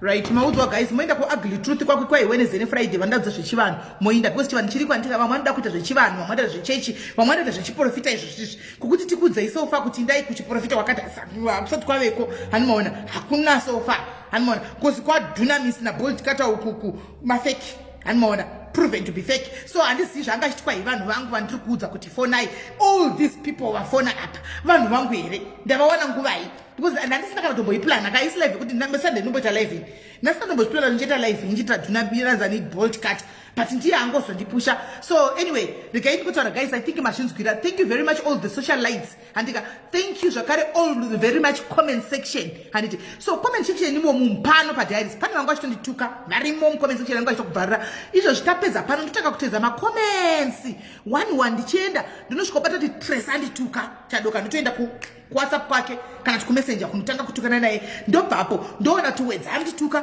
ndoenda ku WhatsApp kwawedze come on guys aibude hanti unongotukwa ipo pazvopera hanimaona indika ndo ndikangotopedza live handimbodzokai kumacomments kuzi that macomments ariko because ndagara ndangu basa nazvo hanimaona kutukwa kwatove kudla kwedu chiseveso tatongozvijaya totongozviziva kuti tisu totongotukwa hanimaona ende hatichana china chichatibata kana kurwadziwa nekunzi kwaenda zotukwa pakati kana ndanyogwa pakati tototyira iye Boltcutter ane business anokwanisa kudistra ini business rangu harisi paFacebook hanimaona business rangu haritombodhili nemazimbabwens hanimaona I've got nothing to lose. I have nothing to lose. Iyane business yake rari kuda kuta kuvanhu vava vemazimbabwens zvakutiri kuti sisu business yako watadza because one ausikuita zvocho nemazvo anti tikutora mari dzevanhu wodisappear woblocka vanhu. That's not correct. Kana wakutoita business rako ita business rako manje makoza yakutanga kupinda kuti chida kuda kupedza kola. Hello SIS MELLY. What do you say? Awatiri right sukuri sei kwamuri. Kwa kuno bokuno. Ya murandakadzi Boltcutter itainzwa vipi inini ndakamufonera Boltcutter madezi atanga kutonesa kecha ndakamufonera ndikati andanchiumbira kubatsirwa kanditi amuri kubatsirwa neni ndikati aindoita zvechivanhu ndikati munokwanisa kundibatsirawo ndine manjuzu shesese akanditi anzi muri alright ndaona inhamba dzenyu South African number so ndiri kuda almost 3,000 rand then monditumira kuitira kuti ini pandinonotanga kukuitirai nyaya dzenyu ndokuitirai nezita renyu monditumira picture monditumira zita ramakaberekwa then ndokuitirai mata renyu saka pakazondinetsa ndekuti ndakanga tomuti ndokutumira 1.5 first and then pa 1.5 akambaro ndobva aramba ega akati 1.5 hazviite kozi aya manjosu zvinokwanisa ndikuwadzisa zvinokwanisa kundiuraya ndokubva okay takatere ndokubva ndatomuti saka kana mati 1.5 hamikwanise kuita ndakondikaisa 2000 rand aitutumira yese yakakwana saka ndakazova nequestion mark because musi wokutanga vatanga manditumira ndobva ndakutumira picture then amangwana achakudza kuti price and then ndakava nequestion mark kuti ndibvunze kuti munhu is it a genuine question or haasi genuine because ndakati kana iwe uchiti haukwanise kuti ndikupe hafa hafu tumira inini nditanga ndauya kuzimbabwe but still wakazoramba ungonetsa ungodii mukoma unga akatumira mari kuna Boltcutter 2.7 kuti ndida kurapwa abereki atoni 6 or 7 years asina mwana ndobva amutumira mari nanhasi akangomubhloka haana kuzobobvira ataura naye kana kuita sei pekutanga akamudzoti anzi haubereki but munhu atambira mari yemunhu imagine after watambura murume wake akamusiya through nekuti habereki but akangodya mari yemunhu akanyarara mokungoti anoenda kupi noupenyu saka akatobhadhara 2.7 akabva blokiwa akabhatobloka pekutanga tikatombotanga tichitotaura naye ndini yakutopa sista yangu nhamba akatonesana nemurume wake murume akutohura through nekuti Boltcutter akadya mari iyoyo achiti ndichakubatsira uchaita mwana uchaita matwins but till now but Boltcutter anojairira guys Boltcutter zvaanozoitawo hazvizoiti anyway anyanya munoziva mumwe munyama wachazoita achaudemba mukati meupenyu hwake shamu yakuzvitorera namwari ka ihombe mufunge munhu 2.7 now sisi yangu inogara ichichema kuti ndakaendesa mari but haana chakanditi saka unozati 2.7 haana kana kumbopiwa kana anything kana kumbonzishikana haana kumboisa kana anything handiti anotaura kuti ndichakuitirai kunoko nemapictures enyu ndichadii uchangoona result chete result iri kupi oright kubvira last year January kusvikira iko zvino mari yacho ndokunga ndoyo akatodya palockdown hey newe zvakaoma naimi aiworgani mutrai kumufonera bheki kana ndamufonera bheki akangoya panapa chindoda kudedza aititi naiwe zosera munhu 2.7 yake virate kungodzosake mari yemunhu iyoyo kwakangonaka mufunge kwetoti vanhu vachemene mukuda kwemari kozi vamwe vacho notingi mari idzi tinodziona taniita vasikana tichiswera tichiklina machemba evarungu kumachii uchiita sei kuti uwane mari iyoyo papacho nounongochisvika pakudya dzisingadyiwe nekuti ukuda mwana asi iye anongotora mari yemunhu nongodya just like that hey yane apa paone zvekuita zvisimiri tabloka tigoona kupira kandifone kana ndabloka dzimafone katimbotraya futi ono tinopinda here alright thank you my darling alright sharp zvakaoma hello yes maswera sei asana maswera ndisimeri Boltcutter ava vakaomava ndakatombobvawo nepo okay mazuva anga achiadvertisa ndakamutiwo ndine dambudziko randinaro ndoda kubatsirwa ikanzi munoda kubatsirwa nei saka ndopa ndakatongotanga kusvonga kuti iye munhu anobatsira handiti ndiye anofanira kundiudza problem yandinayo ndo pandakatangotanga kumusora ipapo saka kaenda mberi ndibva ndazobvunza ndikati handibva ndazomuudza ndikati ndini kunetsekawo nemuviri tichii then pandakamuudza kuti ndiri kunetseka nemakumbo zvikanzi makumbo enyu anombozvimba anoita so inini murume wenyu apa handina murume saka ndakangoramba nditi okay tiri kutonetsana chaizvo zvikanzi murume wenyu akaita mahure maviri saka hwani racho ndo rakakugadzirai makumbo ndikati chopadi Boltcutter chopadi munhu wamwari muprofita zvikanzi saka zviripo ndezvekuti munofanira kunditumira mari ndikati ndotumira mari zvikanzi ndinoda 3000 ndikati ini 3000 handina zvikanzi manga mune mari zvikanzi dai mamaita 2.5 ndikati aiwa ini 2.5 kuti ndiwane ka1 kamwe handikwanisi hazviiti here kuti ndimbotumira 1.5 ndozopedzisa kana ndaona kuti zviri kufamba sei. Ndikanzi zvinoitika ndezvekuti tinenge tida mari yefuyoyo kuenda kugomo, ndinenge ndikundorarako ndounoita 7 days nokuti dare renyu rakakura, makumbo enyu iwawawo munogona kutopara zvachose kusazotofamba. Ndikati aoraituma sei, zvikanzi kana zvitobvira itotumai nhasi chaiko nokutoti ndatoona vhiki ino isingaperi mune makutofamba neuche. Saka ndakanga chandichifunga ndikati ndotumira ndoita sei. Ndichibva ndamakuseni ndobva ndisira meseji zvikanzi namba idzo ndokuita mukuru, moita mukuru ipapo pandinongoona mari yenyu then ndobva ndatodini ndatoinawo tenga fuel ndaenda kugomo. Ini ndoita sei. Ndikati ndanyatsofungisisa ndibva ndagwada manchibva ndanamata ndikati Mwari munoti ndirase mari iri nokuti ini zvandaudzwa pakapa murume wati handitoripa. Saka pari kundiudza zvokuti inini magirlfriends emurume ndiwo akandiroya sei. Hazvisizvo zvaari kutondiudza. Ndichibva ndangosiyana nazvo. Papera vhiki ndobva atanga kundifonera svike makazodini mari. Yesu. Ndiyo tokutevererai kumasure. Ava kutonditevera. Ndezvarini izvi? Ava ne3 weeks. Aha, no, mira wakadaro. That explains. Ndosaka ari kuita live after live kuzimbo live. Makastoma adzikira because of utsotsi wake. Hakuchina makastoma ndosaka Bolaza akanga asikadaire vanhu veku SA. Bolaza achitanga pano because vanhu vediaspora vakamboti vachinda kwaari anga asingadavire vanhu veSouth Africa. Kana akukuteverera iye akuti ko makazodini zvinhu hazvichafambi zvakanaka ndobva zvadii paya. Akandikuva zvika makazodini paya ndikati inini mari dzamakataura handidzikwanisi. Asi ndinofunga zvamakandiudza ka handina kugutikana nazvo nekuti inini makanditi ndakaroiwa negirlfriend neumwewo magirlfriend emurume wenyu. Inini pandiri handitorina murume, ndativa nealmost 12 years ndasiyana nemurume. Saka handifunge kuti girlfriend paari ikoko kana akawana kana asina ingandiroya. Ndikati thank you ndichibva ndatobhloka nhamba dzake. Ipapo kubva ipapo ndakazoziva kuti munhu ngaazvinamatire sisimeli. Munoziva kubva pandakataura naBoltcutter ndakanga ndisinganamati zvezvokuti ndinonamata kana kumuka na12 o'clock ndichinamata kana na3 but pandakatanga kunamata ndakaona change, ndainzwa makumbo badike zvino ndakutofamba ndakugwinya ndagwinya. Amen. Amen. Mwari wangoda kukutaridza simba ravo kuti zvinamatire wega. Zvokwadi zvemaprofita izvi zvakaoma kozoti pane vamwe vari kuadvertise vachiti andudzwa chaanzi kai mune matare amoda kutogadzirirwa tumirai mari yembudzi. Ndikati thank you ndichibva ndatobhloka.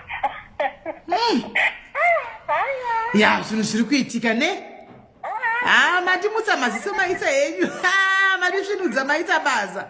Aiwa maita basa kola. Thank you very much. Makomana kasi Bolaza ngasadaro so. Pane uye ari kuAustralia ngachifona ndofunga akahlikwa bhegi ndiyatona.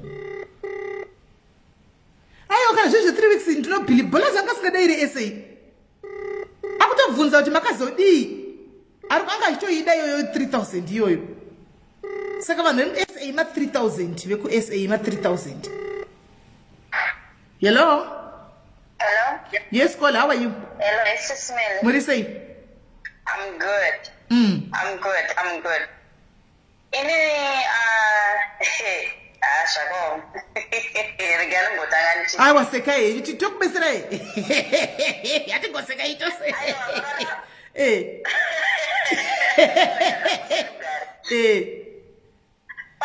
Pakatanga Boltcutter. Achipisa pa old page. And in diaries, whatever. Diaries, Ndakamu ndandiri kune imwe nyika. Yandisiri izvezvi. Ndamusendera message ndichiconsulta. Akandipindura zvazvo zvekuti I don't know how I can put it in words or example, but akandipa rekufuka nerekuwarira. zvazvekuti customer service was zero. Zvazvekuti zvoni if you are really in trouble you take it. Saka ndakabva nangoti apa hapasi pangwa. Nekuti I don't know why I even consulted him because ndiri munhu wechiwanhu. Saka inini zvandoandastenda matare haitwi pafoni. Regai ndikuudzei vana veZimbabwe. Inini ndakapedza mari ndaiti from paycheck.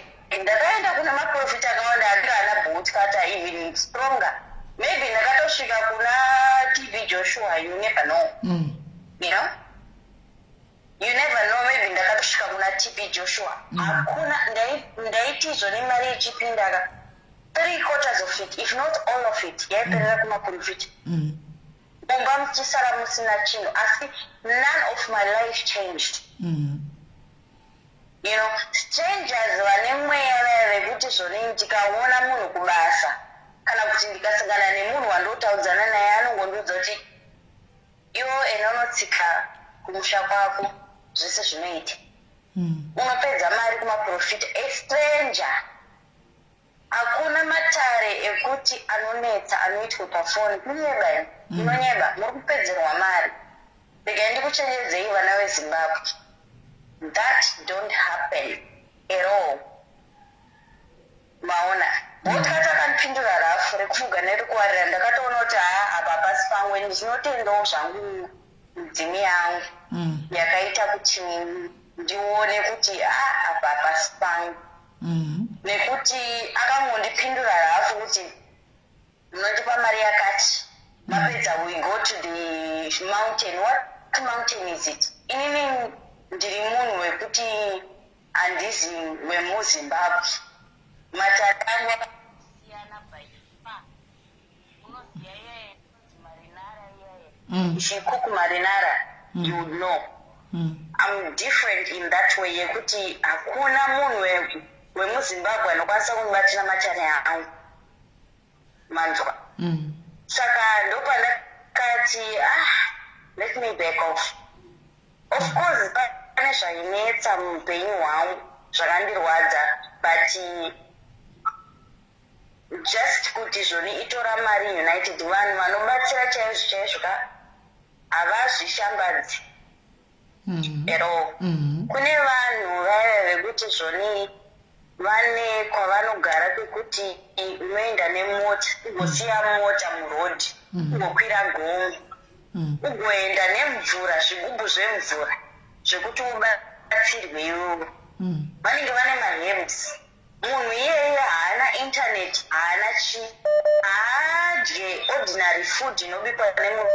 Vana veZimbabwe, be awake. Inini ndakapedzerwa upenyu hwangu at least like 3 years or of my life ndichiti zvoni salary ikapinda ndine zambuko. Hakuna zambuko noitwa pafoni.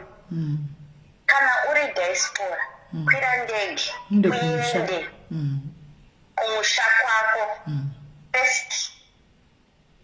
Kana usina hama usingawirirani nadzo, kumbirira. Kune munhu achakuyamura. Wese mutupo, kune munhu achakuyamura. Asiri wawe pafoni hakuna zvakadaro. Vaita matare, vagezi, vamunyama, vaita sei, vapa imwe stage. Kwete ininowo zvangu inini ndangoti kwara kwashu. Handina chandoziya ndoti zvoni Boltcutter hello. You know, akandirasa pafoni.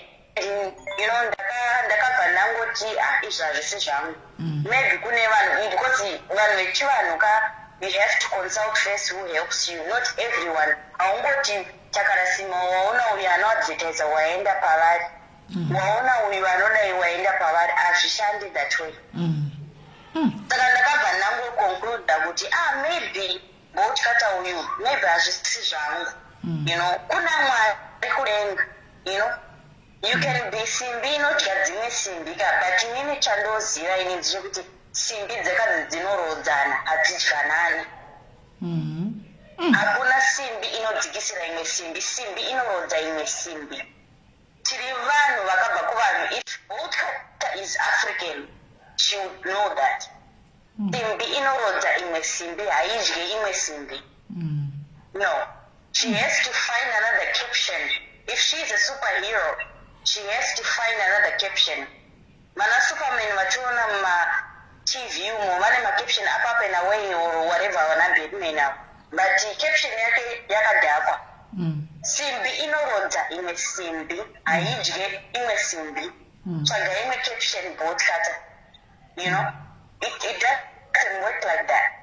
Simbi yagara inozorodza imwe simbi. Kana uchida kurodza banga unotora rimwe banga unoenda padombo, dombo ndo rinogadzira banga ugorodza padombo because stone makes steel.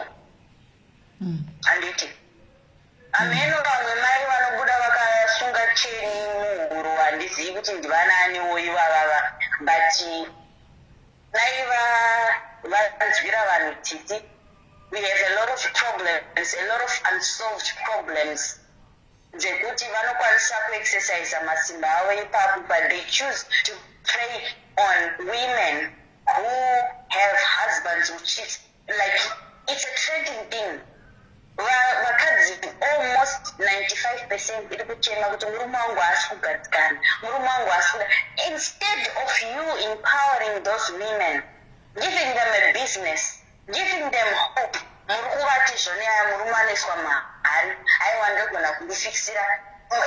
You know that thing yaitaura pazimbo life yemabori, mhosva ndiye akatanga kutaura nyaya yemabori embwa. Ndakashamisika, I was bedazzled. Like, is she talking about mabori embwa akataurwa namhosva savira wangu mhosva? Mabori embwa akasotaura how many months ago ndo akaita bring up. Takamazwa achimataura Boltcutter tikatoti kwakuita futi mabori embwa. Amina. That's copycat. Inini I have instincts. I've always doubted my instincts, but mamangu vazonditi trust your instincts. Zvaunotauriwa iwewe mupfungwa dzako uchfunga kuti unopenga, trust that. Hausi kupenga. Zvaunorota iwewe hausi kupenga, trust that. No one else is gonna help you, but you're gonna help yourself. Vedzinza rako ndo vachakubatsira, ndo vachakuchenera. Masawira edzinza rako ndo vachakubatsira, ndo vachakuchenera. And I thank Boltcutter nekundirafura. Wakaita hako murandakadzi, wakaita hako nekuti dai ndakapinda tsepwende izvozvo zvidaina ndiri pane imwe stage yekuti I don't know, but imwe reaction yaanoita Boltcutter midzimi yavamwe vanhu inenge yaramba. Hakusi kurafura kwekuti anenge achiti hei ndorafura, but anenge akurirwa. Hakuna munhu anoti zvonini am the real deal, simbi inodya dzimwe simbi ndogona zvese. No. Tapiwa akavigwa asina musoro. Let's point on that. Naiwo Boltcutter vaigona chaizvo kuti unothreatina SIS MELLY mamwoyo yangu aya kuti unozodai dai tapiwa musoro wake wakaonekwa. You know such a painful thing, and then you advertise yourself kuti une simbi dzinodya imwe simbi. Why wouldn't you eat all those vananhingirikini makatombopiwa bail but they're guilty? Why didn't you stand up and help panoda help chaipo free of charge? You know, zvinondirwadza zvekuti vana veZimbabwe kamusapedzerwa mari especially vari kuma-US, UK, even South Africa chaipo. Kana uchida help tikapa ground uri weZimbabwe, enda Zimbabwe uite zvekufambira nemakumbo. Afamba sango, vanonzi sango rinokwawaneta. Havana kupenga vakataura kudaro. You don't get things easy, especially if it's spiritual. Isusu our culture was ripped from us. Waukudzwa kuti une mudzimiwo une 26 years or une 25 or une 19. All your life hauna kukurira mazviri. Wakutanga from zero when you're in your 20s.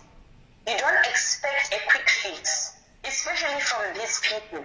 Vana veZimbabwe awake, musajirwa mari. Mari inopera mumba, inini yangu yakapera. Pay ichingoeka. Almost 3/4 yangu enda kuna maprofita iwo, ichingoenda kuna pazvakazo pazvoshata hapana chezvakafikisa. Pazvakazoshata there were nowhere to be found.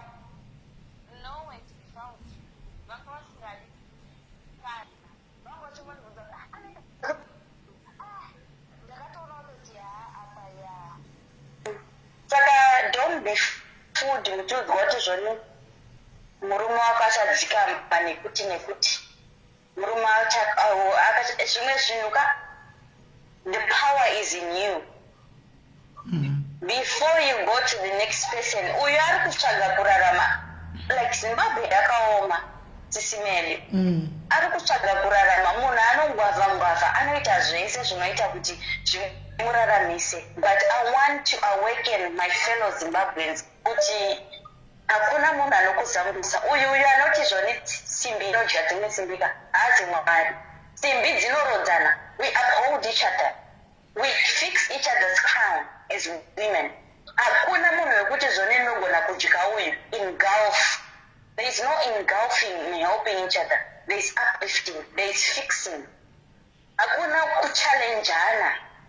No, hakuna tsomo yakadaro. Even in Bible, chaima handsanamboiona handisiya. I haven't started by that level, but inini kwandoziva kuti simbi imwe simbi haidyi imwe simbi, hakuna imwe simbi inokwanisa kudya imwe simbi. Only acid. Dai akazozviti hake acid inokwanisa kudya simbi. Yeah, some type of acid will melt metal. All right. You understand? Yes. Aiwa achakunzwa ikola. No. Aiwa. Anyway, regarding nezvako. Hai makoza chawandisa vanhu vari kufona. Hey, thank you very much kola vane nzeve dzekunzwa vanzwa.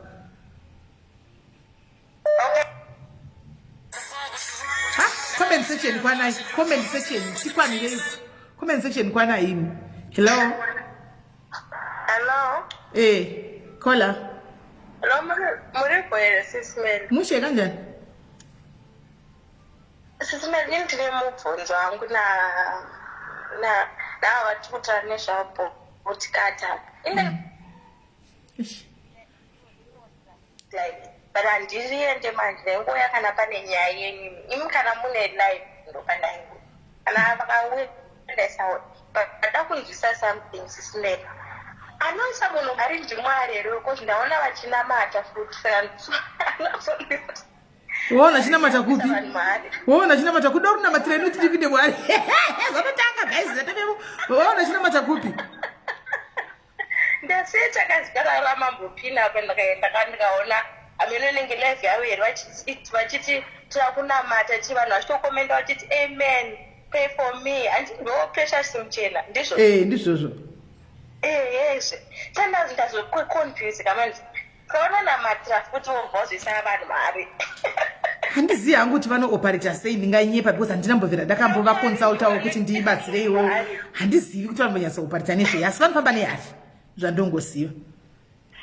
Vachinamata kuza ngori kuti mugomo vachitonamata vachito maZimbabweans. Ndozoda kudongonzwisisa SIS MELLY. Alright kola iri bhore gatitore vamwe vari kufona.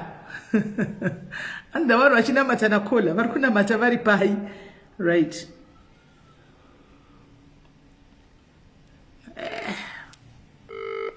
Tingotitera makola zevanhu vanga vachibhaza.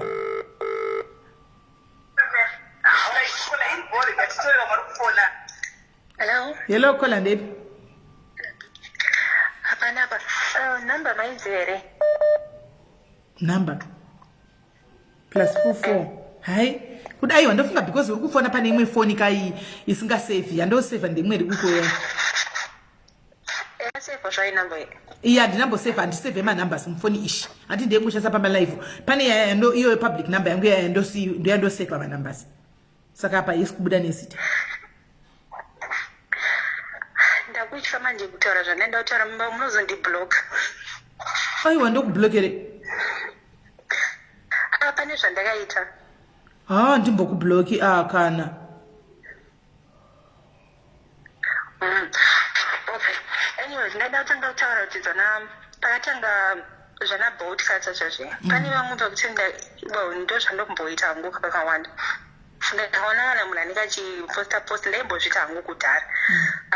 posta achiti ane zvaanoita kana kuti zvezvezvi ndobva ndangoita sei ndongonosecha zita rake kana pane nhamba ndofona ndongonyepedzera kunge chindine problem ndauzvisoti chichikuitika Boltcutter pay panane panamba ndamufonera mazuva akatanga kwakudhara ndatoseka pandoona muchita live Boltcutter bvatotanga kuti anzichi okay zvikanzi na Boltcutter ndaona makatizwa nemurume amai murume wenyu akaenda muri kuita marriage problem akataura zvakawanda nezvemurume ndikuwirirana here ndoda munhu anobvumirana neni ndokutaura kwanoita ikokoko apa ina ndamurume SIS MELLY ndakurorwa inini ndine boyfriend angu pacheni iyoyo but andikurorwa but ndaida kungobvumirana nezvaitaura ndinyatsonzwa kuti munhu haufa ndikasvikati ndinaye zvishuwa zvomukutaura chokwadi zvakanzi handisi vabereki venyu vakashaya pane munhu ari kukuroyai mufamily anonzi Ruth ndiani saka zvakatongondikombiza kuti komunhu uyu ari kutaura zvaari kutaura ichi ari kuzviwana kupi mukunzwisisa ende zvese to be honest aita kana muchiza inonzi guess work here ndo zvaaita Boltcutter ini ndingobvumira zvese handiti muri nesi saka pakaona nhamba yeku-UK ndofunga akafunga kuti chi nesi vanhu vese ma-UK veko vakaona veku-UK manesi ka vakadzi vecho manesi ende vakadzi vakawanda ku-UK kana asiri nesi vakawanda manesi 90% 80% manesi kana asina problem yekubasa problem yemurume ndo zvaanoziva izvo zvakamasta izvozvo izvo akazvistadha izvozvo akanyatsozvistadha kuti weku-UK either murume kana kuti kubasa kana mapepa kana mapepa asi mapana kutaura zvake akataura nyaya yebasa nemapepa ina ndanga ndane 2 years ndisingaenda basa ndaitochingitwa neboyfriend yangu patime iyoyo parakataura mikokuretskana nebasa kunesi kwenyu kwamuri koko ndiri kunyepa here mukunzwisisa ndakati mukutaura chokwadi zvishuwa kubasa kuunetsa pana ndisingatomboende kubasa vandaseka zvangu zvese zvakataura Boltcutter angaitogesa hapana kana zvaakataura zvinhu zvaiziva mukunzwisisa wani vabereki vangu vese vapenyu variko hakuna munhu akafa handizi and murume handizivi kuti murume waita akandihurira akanditiza ari kupi mukunzwisisa and then inonzi kunesing handiite nesing handitozvitombori mandiri handisandamboita nesing handiti maona saka manje apedza kudaro zvikanzi zvatoita panapa ndikukutumirai madetails kana phone call iyi yapera ndoda kuti muite sei mutumire 500 ndonokuitirai haminanzi muteuro wenyu here chichichichi kuti ndikugadzirisei tikuchenesirei nzira yenyu zvinhu zvenyu zvinofamba murume wenyu anodzoka ende kubasa zvinhu zvenyu zvatanga kuita zvakanaka but 500 pounds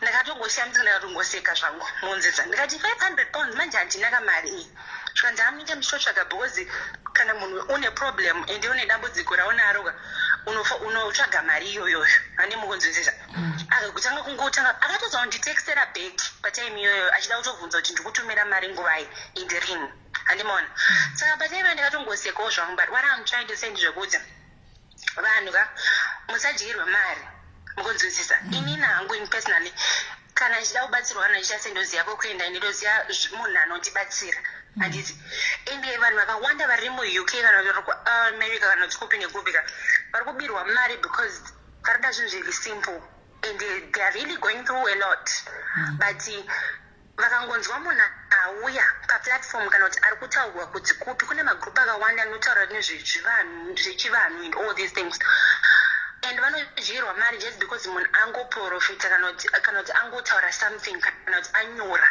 kana kuti munoziva zviri kuita vanhu avo anogona kutumira mumwe munhu onyepa kuti ndakabatsirwa kwanhingi problem yangu ikapera kana ikaita sei then vanhu vese vanoti but unfortunately panapa ndakatombobvunza several times hapana munhu akamboya sofa because vamwe vaitouya vachindibvunza inini kuseri kuti SIS MELLY tichida kuenda kwaBoltcutter pane here akamboyawo nekuti akabatsirwa ndofunga vari mucomment section ndaitovaudza kuti ini sofa hangu handisati ndave nemunhu akapa testimony iri positive handizivi ndaigo ite on risk varimo ndaitovaudza handina hangu munhu akambodudza kuti ndakabatirwa kana kuri nenhamba dzangu andozombobvira ndachinja anotoziva ndinoni mameseji angu handisisina kuti ndakachinja hangu foni kana kuchika pandaigona kutsvagira idanga ndanga ndinawo ende plus kuti mameseji ekupenga kudara ndingambochengete mufoni mangu asi chokwadi chiripo Boltcutter hapana chaanoziva ndakatongoitawo izvozvo vakawanda ndakamboonaona pafacebook apa ndichongofonera mumiedzo kuveso iwe wanga uchiti kwaide kutukawo chindokutukire zvapasina pari kukwana zita rangu pane imwe nyaya aiwa zvandoda kukuudzai manje pane imwe nyaya futi yakazomboitika kana vamwe baba vataura kuti SIS MELLY panouya vanhu panapa munombotanga mavhunzo here kana kuti maita karesearch kuti nyaya iri kutaurwa ndeyechokwadi mukunzwisisa pane rimwe time yandakamboronga nemwe munhu wandakaronga naye takatobhoigana zvedu tikati hanhasi tikumbofona ndiregerei zvenyu zvinhu zvakaitika kudhara aiwa konfesa hako konfesa muningira tatokuregerera in advance yacho condition time ati ndikumbirawo kuregerero chokwadi pamberi pamwari ka time iyoyo zvinhu zvezvokuti unongori vana vadika unongoita zvinhu zvekungoti muruda ngofambisa nguva kunzwisisa saka ndokudyirwa kuita vanhu mari apa patime iyoyo vanandabva ndataura nemunhu wangu wandikataura naye ndikati nhasi handitimbonosekesa vanhu kwaSIS MELLY timbokwidza vanhu matemperatures handi muri kunztimbonokwidza bp dzana SIS MELLY saka munotoronga kana muda tikwidza bp nhasi kuti tikatipoenda kwaSIS MELLY tinovakwidza bp allright handisikuti kwere makomenzi haakana neva rungoti taura chii chakaitika alright saka zvakaitika manje ndobva ndataura nemunhu wangu ndikati iwe unopinda chiinenye kuti unofonera SIS MELLY pachihovhu watichi pane munhu akaitoti bhosvo ravo sashande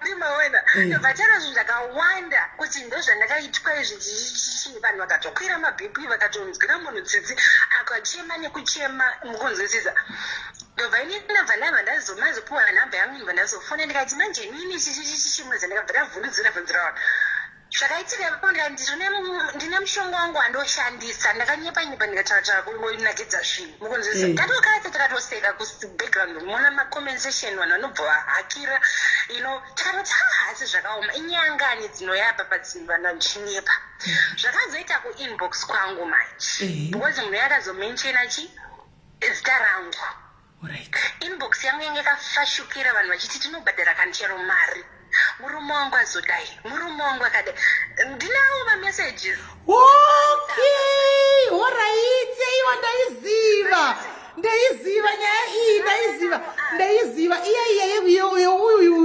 wandakazotumigwa kwauri anditi ndizvo pandakazozi ndiye kotaura newe ndiyo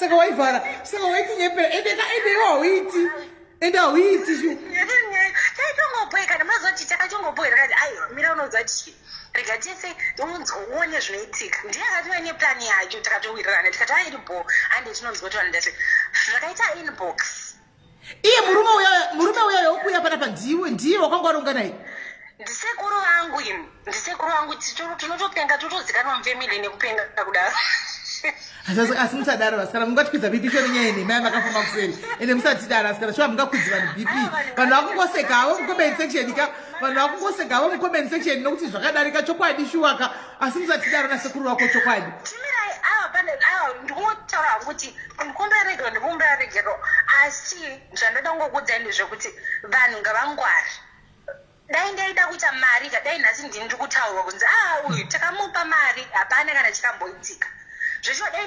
ndakatsvamadzwa because vanhu vaida paukanga wanzi nokuti pakanga panzi wakanga waroya kasekuru wako bhosho risingasamiri anyway vakadzi vaitoda kutoroya varume vavo vamwe vaida kuti varume vavo vadzoke vamwe vaida kukanganisa magirlfriends evarume vavo its just moza takaseka mainbox anga akazara kudaiwo so mukunzisa dai takatora mari yevanhu ka you guys maitozoseka kutoti naimi matoya palive mishoti takadyirwa zvamukuitira Boltcutter izvi dai ndaida kudya vanhu mari kakozi vakafashikira kuinbox nengoti wow nasaka inewo madhairis anodawo zvinhu regaiti titongotukana toga pana madhairis anodawo zvinhu imi madhairis ndodawo zvinhu hoyo ndakakuvigirai Boltcutter pano ndodawo zvinhu nemiwo moda zvinhu mama anofashikira kuinbox kwarudo uyu muchida kunogadzira varume venyu mabhosvo kuti mabhosvo asafambe hezvo yanga riskiti asi rudo but munozoti chika zvinhu zvinowanikwa smell ineme munozoti patime iyoyo ameno zvinhu zvaingobhoikana ndoutaura kusaidi kwangu. And this was just a plan yatakatongoitawo, and it was a skit. Vanhu vakahakira sereki ende kumainbox vanhu vakazara zvisingatomboiti. Mukunzwa vamwe vachitoti vada kuroya magirlfriends varume vavo, vamwe vari kuda kuita sei, vari kuda sei. All I can say now ndezvekuti time yatinambotara nazvo tingatongosiyana nezvazvo. Ndikuzvitaura now because pane nyaya dzakadai dzabuda. I'm not proud of what happened patime iyoyo nezvese zvatakaita nekumisleada vanhu nekuita seika, but I'm sure there are a lot of people vari panapa vanomisleada vanhu ende vanhu vari kudyirwa mari in those kind of ways. Kunzisa munhu anouya achitoti ndinoziva ndinoita zvakadai ndinoita zvakadai, and I'm not lying to you. If you want I can prove that. Unozongodzvira vanhu dzidzi I don't want hangu uzoyanika vanhu, but mamessages acho achiriko kuinbox wangu handidelete mamessages kudm kuvanhu vanenge vachitikata, vanenge vachiti tawana karubatsiro, tawana help. Uyu unozvimbisa vanhu bhosvo, murume wangu anetsa une chiurere gari anozvimba bhosvo. ndoshandikutaura kuti vanhu why do you think is that easy? Zvinoitika, but do you think kuti inini ndingangozvimbisa mabhosvo evarume just like that? Tichagoziva kana kungoisa munhu runyoka. There is a lot of things that you have to do kuti usvike palevel iroro, and it's not just everyone anongokwanisa kuita zvinhu zvakadaro. Andimaona saka vanhu vangatori willing kubhadhira. That's the same way vari kudyirwa mari nana Boltcutter. It's very sad. Munhu kana une zvauri kuda kubatsirwa, zvauri kunetsa nezvinhu zviri kuitika muupenyu hwakoga, fambira nyaya dzako, especially vanhu vari kuUK. Kwira ndege uenda kuna vanhu vanoziva chaivo chaivo, vanhu kwavo vano track record inotaura nadzadzilicious, kwete zvekuti munhu unongoenda or you just do something. Maona no hatikubloki hedu, but rikatingokuudza kuti rudo unozati zvinoitika chii munin'ina platform inoyi. People comes with real issues and real stories. Aiwa sitori yekushora wakaenda rokanditongodeedza togozoziva chairo chairo kuti ndiripi, pamwe uchangozotinyepera futi iro rimwe racho rauchatitaurira. Unoona zvinoitika paplatform panapa kana wakambonyatsotarisa. People here comes with stories that happens in their lives, real stories zvokuti mumwe munhu anotoya desperate achitsvaga maanswers, achitsvaga kubatsirwa nemadiaries.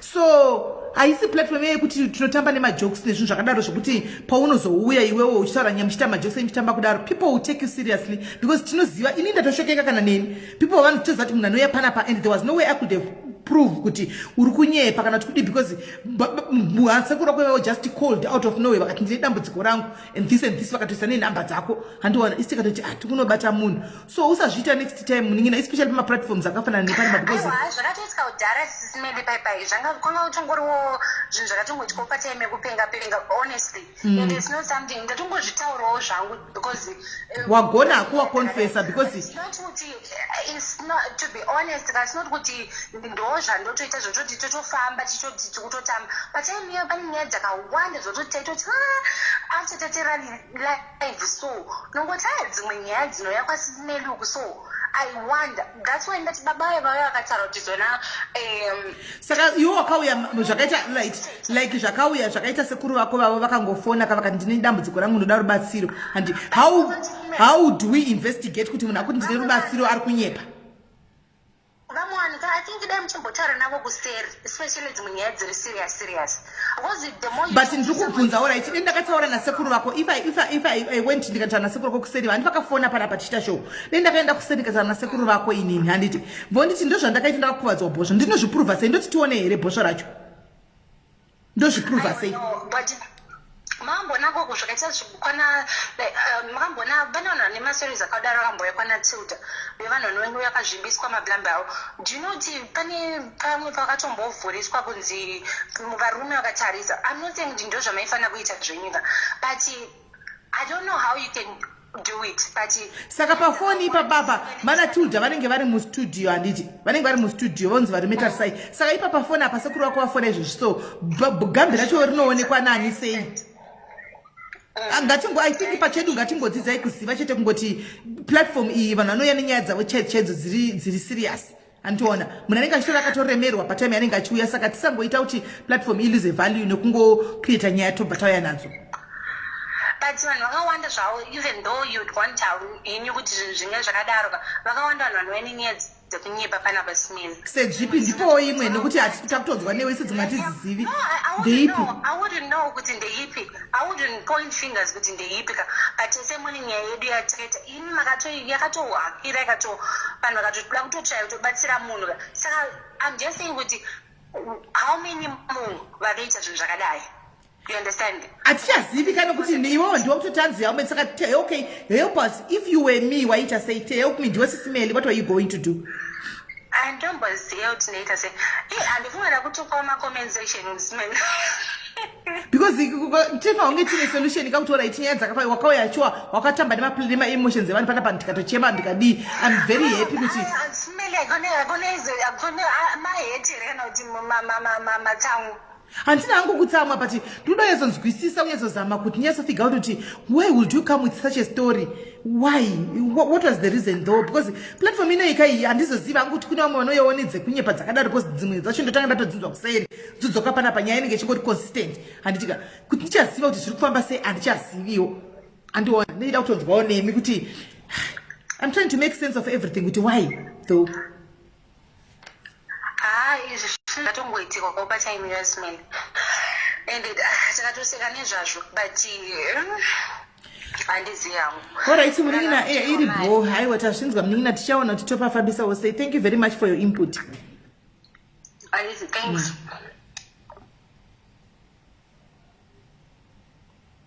This is very disturbing, guys, really.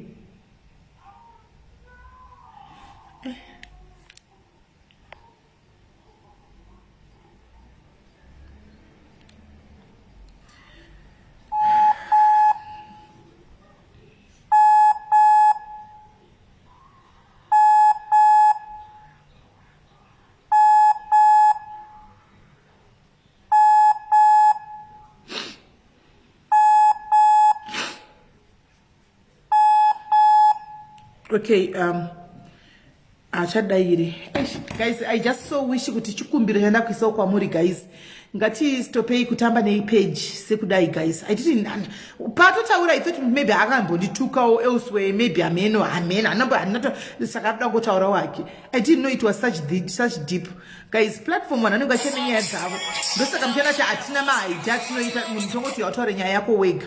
Anoona hello Sis Melly muri sei? Ndiri right kuri sei? Mushi, ndoda kupindura uyu rudo wedava pakoro izvezvo Sis Melly. Okay. Iwe rudo iwo toshamba nema-emotions evanhu nasekuru vavo. Chuma skitswini chamaida kuita maifanira kuvhura peji renyu munotambira ikoko. Plus nemoti Sis Melly munatiwo imwe. Akushanda here kana asiri kushanda ndokuprovira kuti haasi kushanda munhu oyo alive kwete kuti mune manguudzwa mawo matokubhelieve. But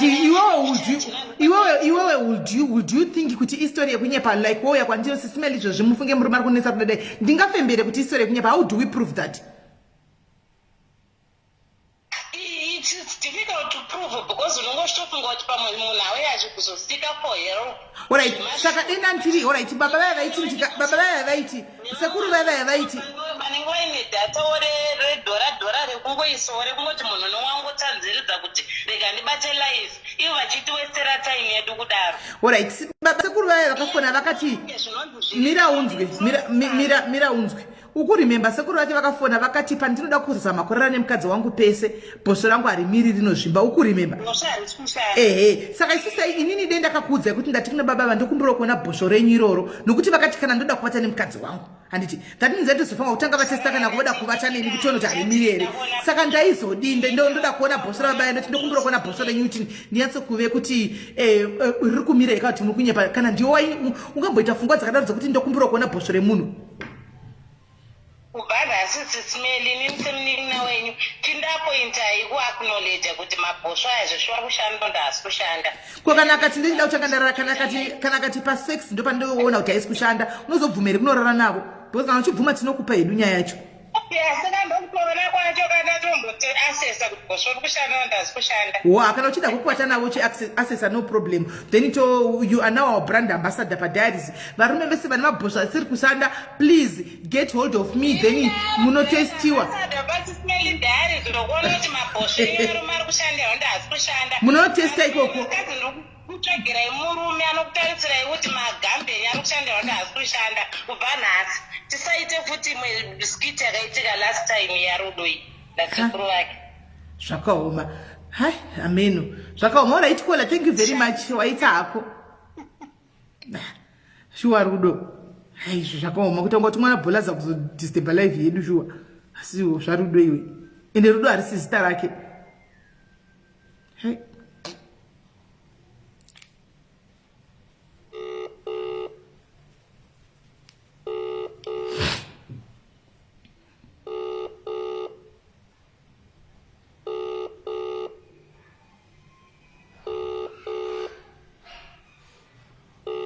Okay, ambobaza uyu hachisipo. I think guys tagarisa panapa live he was not even yanga story nakana kutombovera yakaplanirwa nezvayo kana.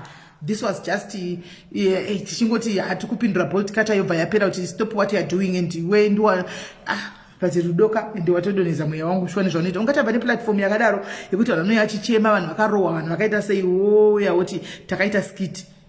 Zvakaoma sitongomuregera kuzvinotingagodi. Totongomuregerera. Anyway guys, mufunge inini ndakazvimiririra SIS MELLY. I would like to say guys, I am very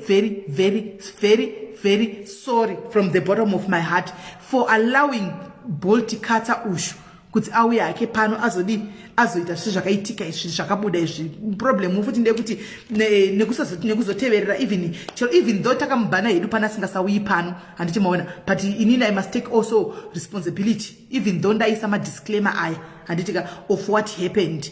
So I promise you guys, starting from today kuti vacho vanoita zvinhu zvekurapa vachiti tiri maprofita ewa tichatori hedu pano voindavo kune mamwe platforms because zvinozonetsa kumberi. Handimaona zvinozonetsa kumberi. Ndakakuudzai guys ndikati ina handidi kubayira munhu live but handichituka chiro matozviona kuti pana ndichitaura naBoltcutter kana nambotuka ndandichitotaura ndichiseka handinamboda kutuka ndandichitoti handisikuda kubudisa mashoko anorema handisikuda naizvo ipapo pana ndichiita live pa ndachitozvidza kuti handisikuda kubudisa mashoko asiriwo mara handisikuda toda ngotaura zvinhu zvingori handisikuda kubudisa topesa tadzosegwa futi kokoko noti dzimwe nguva ninge wazvidedzera futi maproblems acho wega ndiwe sepapapa ndakadedzera. I did not know kuti zvinhu tikati hachatouyi pano hachatouyi zvachose takatozvistopa zvinhu izvi but munoona comment handisakaina handizoti vanhu vakaita sesuwo hatichabvumidzwi here kufamba tinofanira kuenda kumapeji wevamwe ndichingodedi ndofanira kuenda kumapeji kwavamwe ndichingonoti ndikudini ndichingonosekawo nevamwe tichitamba because inini guys ndokutoita Facebook ndoitori entertainment yangu. I told you nezuro ndikati my friend is my husband. Andina friend, my friend is my husband. Saka kana asipo handimaona ndotamba nemi saka nakuenda kune mamwe mapeji ndichinotambawo ndiriko. Saka zvinondongononongegwa comment yangu yelast week ndo yasudzoka nhasi. Zvinhu zvakaitika vhiki yapera comment yekuti wese usingadayiri vanhu muSouth Africa dayira nokudhiaspora ndevhiki yapera asi yazotogwa this week ndo payazounzwa uyu kwangu. Handimaona so handizivi kuti toregawo here kuti tongonoona tichidarika tichifanwa kukomenta nokuti handizivi hatibvumidzwi nokuti comment yako inonongwa. It's not the first time though comment chinongwa handinamboita problem nazvo. Macomments angu anogara chitorwa ndikangonyora zvinhu zvanongotorwa woenda hazvina basa kusara watongochinyora panze apo tongoziva kuti hasisiri chako. You don't take ownership of that. Chikangochinyora chete mnango screenshot hachisina basa chakutoenda kwachinoenda. Handimaona but for munhu ozoya kuWhatsApp kwangu totaura kuWhatsApp kwangu sendapedza kutaura naye obva amhanya unodi onoposta abvaso nditangu kakapushiso kekungoti ndibve ndangodata live ndingoti aiwa Boltcutter ndasingada kutombokuita live ndandisina ndichede kutomboyapa live nhasi but wonapo wandisvitsawo ndinongoda kuti ndiite live ndichingotaura kuti aiwa kaBoltcutter hazvisiri izvo hanzigadzirai ghost. Andigone manje PP yola ndakushandisa ghost. Chinhu chinonzi ghost andigoni.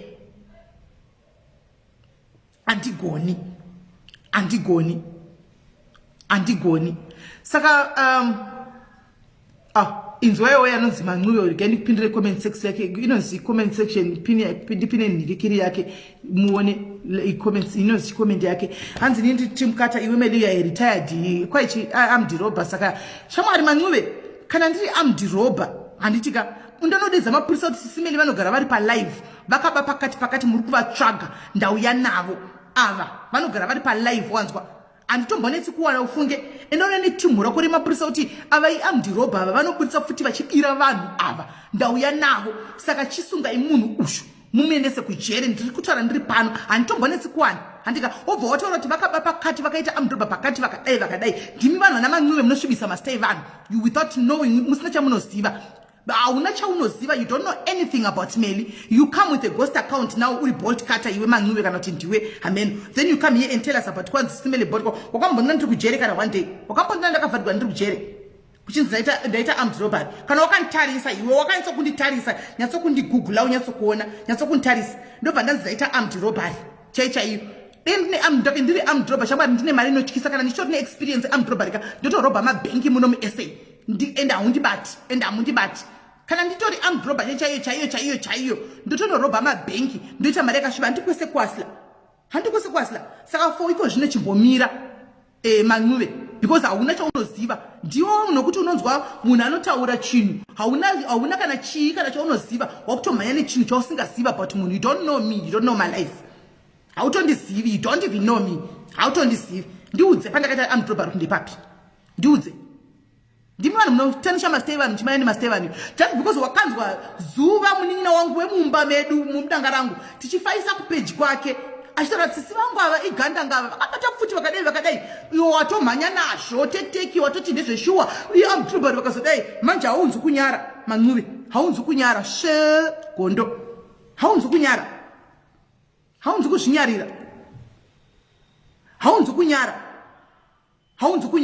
Ndo vanhu vanofambisa zvasingaziva, ndo vanhu vanofambisa chinhu chavasina havati hautombondizivi, you don't know anything about my life, hauna chauntomboziva about me iwe nyarira zvako utizivi because statement rawatonyora apo rekuti SIS MELLY muri armed robber rotaridza kuti hautozivi munhu wakutaura nezvake, you don't even know me. Dei waindiziva wanga usingatombonyori dhoti rawanyora apa, wanga usingatombonyori rabhishi yawanyora apa, saka ngatongokuudza kuti gondo hautombondizivi iwe. Ighost vheni kwakuzoya riri ghost kuti taza kuti chivindi chokuuya fair abva atirega ndinopinda ndiri ghost account uya fair undiudze kuti papi konochipindura akakuti papi pakwambona chinzi tikutovatsvaga name guys munofunga kuti munhu akaita senanganzi ndingaita armed robbery ugota malife every day uchitsvagwa makambona matsotsi echo achita malife atoita isu tinofamba kwese kwandoda kuenda ndoenda ndina restriction ndina criminal record. I don't have a criminal record in Zimbabwe. I don't have a criminal record in Zimbabwe. Ndoita kunoita zvandoda kumafingerprints kuti handina fingerprints kumapurisa criminal record. Handina criminal record. I'm a law. Really chirugu. Law abiding citizen. Ndizvo. Law abiding citizen. Yes. Law abiding citizen of Zimbabwe and of SA. Anditika ticket randinopiwa chete ndire traffic. Speed ndopiwa traffic ticket kazhinji ndorega iroro ndorega ndopiwa ndina rimwe ticket randopiwa saka iri ghost rinonzi man'uve iri you don't know nothing about me. Dzikama utisi hauna chaunoziva about me. Ndo maghost aya asina kuti rinongohakira nokuti rakaona tichitaura zvataitaura kwataitaura tichiseka tichifara tiriko nehama dzangu rotohakira kuti ndizvo. Ini zvandinoti zuva iwe uri hure ndichimuwanzira ihure ndakambomuona achihura zvamunondiona ndichimuwanzira nditi iri hure rangu rikazodai makambondiona bhubhu zvaanoti mahure angu aya akazodai achifaisa kupeji kwake wotofamba nekuti vakadzi vanenge vari pagaraji wakutofamba nemacomments avo chitoti mastei vanhu watoscreenshota kuti osayara pamahura wakavaona vachihura ipeji ravo vari kufaisa vari kufara vanzvara zvavanoda wakutomhanya nazvo kuti mahure ekwabhubhu mahure kutotora masino iri hure wakavaona vachihura uyanopengo ighost haritonyari ada ndisataure nezvake ighost harinyari manje handiregi kutaura Boltcutter you are fake haunyari kwai ndiri team Boltcutter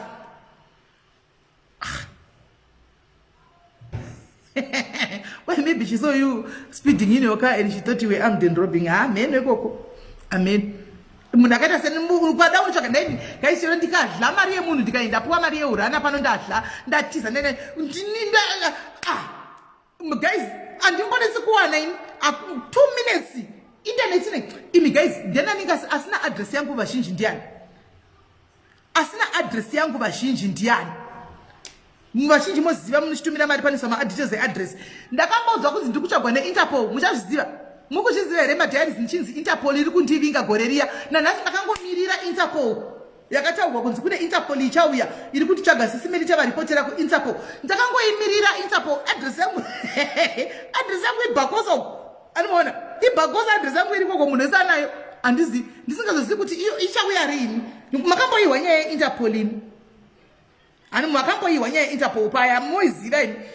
Kuchini vamwe vaibuda nepa UK apa kuchinzi takatoripota Interpol kutobata ndikatonyogwa kunonzi kwa asi Facebook kakati zvakaoma ndikatonyogwa kune mamwe maplatform anzi mamwe maplatform aitonyogwa kunzi SIS MELLY navo vakuti vakaripoterwa kuinternet iyoyo yatandachitaura inonzi chikwe ishi Interpol. Saka Interpol is coming to take you to South Africa. Vari report gawadi ndikaseka ndikati munoti munopenga Interpol ingasungira zvo ku Facebook kai SIS MELLY vaikanda maposta vaipo vanhu kumvengenzenge moto yotosiya kutsvagana nevanhu vari kuba mari dzenyika dzakasiyana achitika takunda unobata meri mbanga vaoenda kavamirira topedzerana kana vasvika pano ndikataura nchidaro nanhasi ndakangomirira Interpol iyoyo kuti chauya rino kuti address yangu haisitombori secret. I is secret because I've got nothing to hide. I stombori secret. Ndika ukadipa mara kwe urana ntengere zvakati ndikatiza. Unono ndichimuka makusendo kwa vakadimirira pagedha. Ndoro vakadimirira pagedha. Saka ndichomboiti. Saka man'obe dzikama ndati ndipinde namba yake uyu munhu adai muone yenyu kuti ghost rauya ne ghost anodzoka yake akanouya hake ne ghost rake chanzi call Cherry namba yako umandina manje mune phone ishi. Cherry phone apa namba yema calls. Oh ndandaidzima sorry. Mira.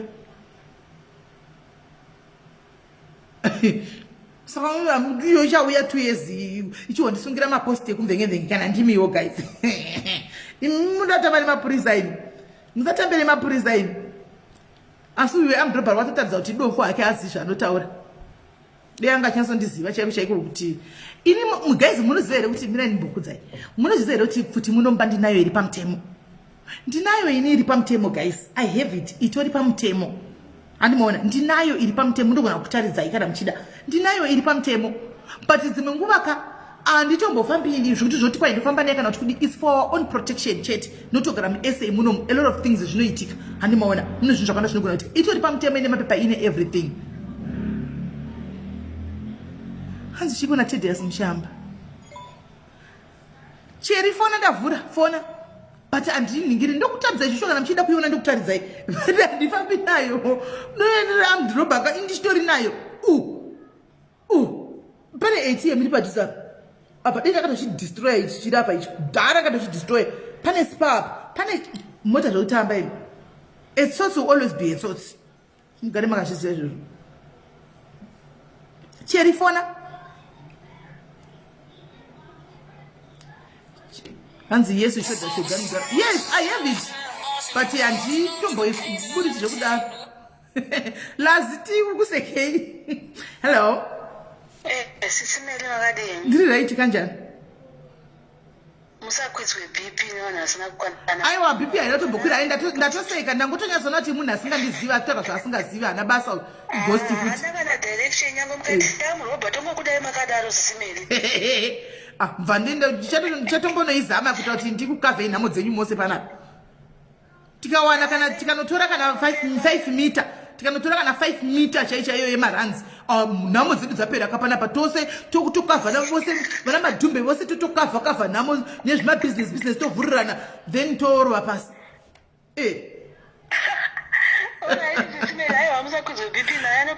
Alright, iri bhosha pyamu.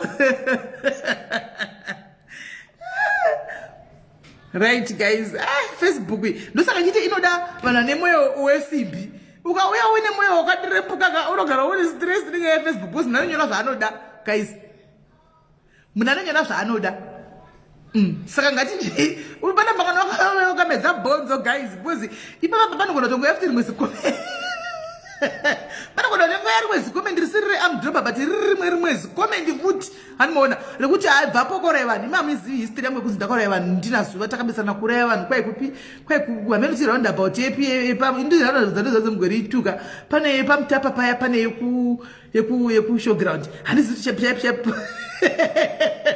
handiziti babi chepchep takaoraira nebabi chepchep handisinyatsopaziva kuti ndeipi manje hanimaona so mama hanimaiziva nyaya yekuikwai takaita takaurayazve munhu asi mapurisa acho ane favor amdrobhari hausungwi medha kurega futi kusungwa imi gaizika zvinhu zvamunotaura izvi kaizvi zvamunotaura kaizvi kai ndikusiye yangu right guys cheri asi kufona cheri fona kanai anzi roundabout yekusenga pane yekusenga okay pasina ndigare kusenga kaini angare kusenga agare kusenga ini umana zvinhu zvacho right guys pane umwe rakufonana pasina tende yedu bedwe anzi let me give you a number ndiane futi here miratione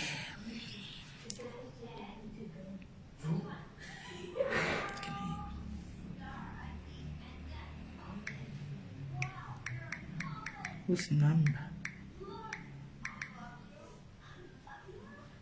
right angachida kuti David tisataure nyaya yaBoltcutter ndo angachida kuti David tisataure uya cheri all right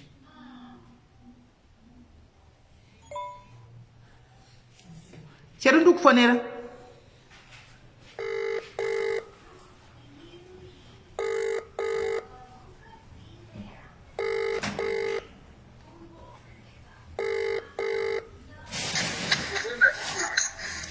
hello yes ndecheri reganipopinawo irimwe nasi magosti ari kuda kuita kupfachukira panapa magosti ari pane rimwe rakanzi maimunya gosti iri maimunya indanoudza munhu yeye akatofa yeye achichema kuti wakatumwa nani kuchema indanoudza munhu yeye akafa danzi wakatumwa nene here kuchema saka iwewo maimunya wangoya kuzomirira uri gosti racho here ndiwe gosti ramuka here akafa uripo here wakamubatira mushonga achimwa akafa here wakambatira mushonga achimwa munhu kuti munhu yaari kufa ghost dzikama indasa and ndotouraya iwe next time iwe ndochafa mushonga iwe maimunya nekuda kwangu kuda kutoti umwe mushonga iwe maimunya toda kuti umwe mushonga iwe toda kuti umwe mushonga maghost nhasi ari kuya kuzoita pati pari pamaghost tikutopira makomenza utaurawo cheri muchiri palive sismeli ndiripo okay ndachida kutaura about the lady afona weku-UK angachiti she made up a whole story nasekuru ake and I think I just want to say it kuna vanhu vari platform, right? Number one,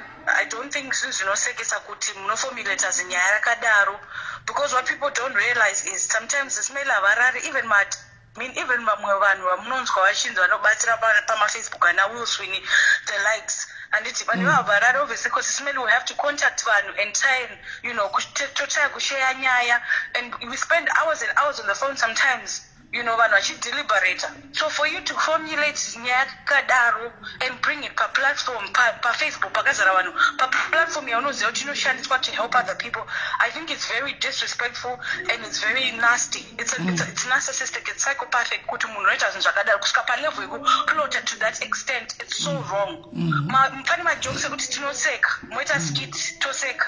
That's not something that we laugh about. And I find it very offensive because you are now making people think kuti tinongotora nyaya dzefake tichiisa paplatform. Sometimes we spend hours on end tichidhila nemahaidhi kubackground. People have serious issues. People are dealing with mental health. People are dealing with things very serious. You waita majokes zvakadaro paplatform. I don't think it's fair and I don't think it's funny.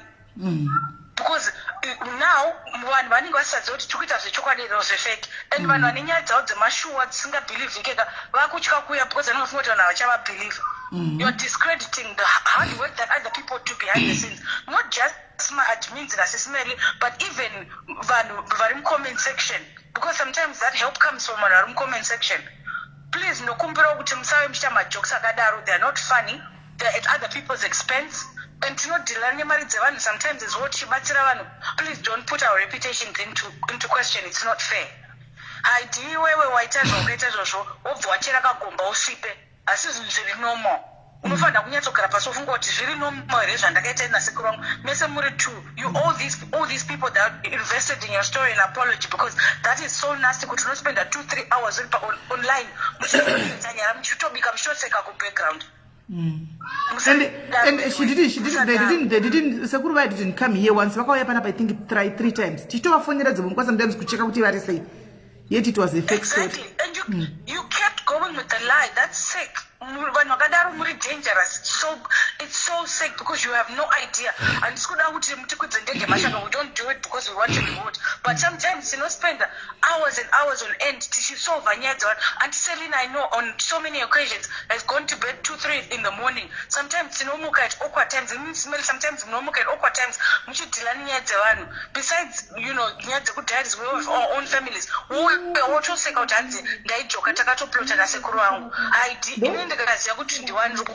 just going to tell you in advance. Because that's not behavior that we're encouraging. We don't condone that kind of behavior. It's wrong. It's so wrong. Don't ever do it. This is not a joking platform. It's a serious thing. We're trying to help people. Please don't take us 10 steps back. This is fair. I hope whoever you are, shipa, because that's so wrong. I know you think it wasn't harmful and you didn't harm anyone, but you've done so much damage. With that little thing, it could have gone really left. And when we're going box, they could have gone to people who could have actually helped them.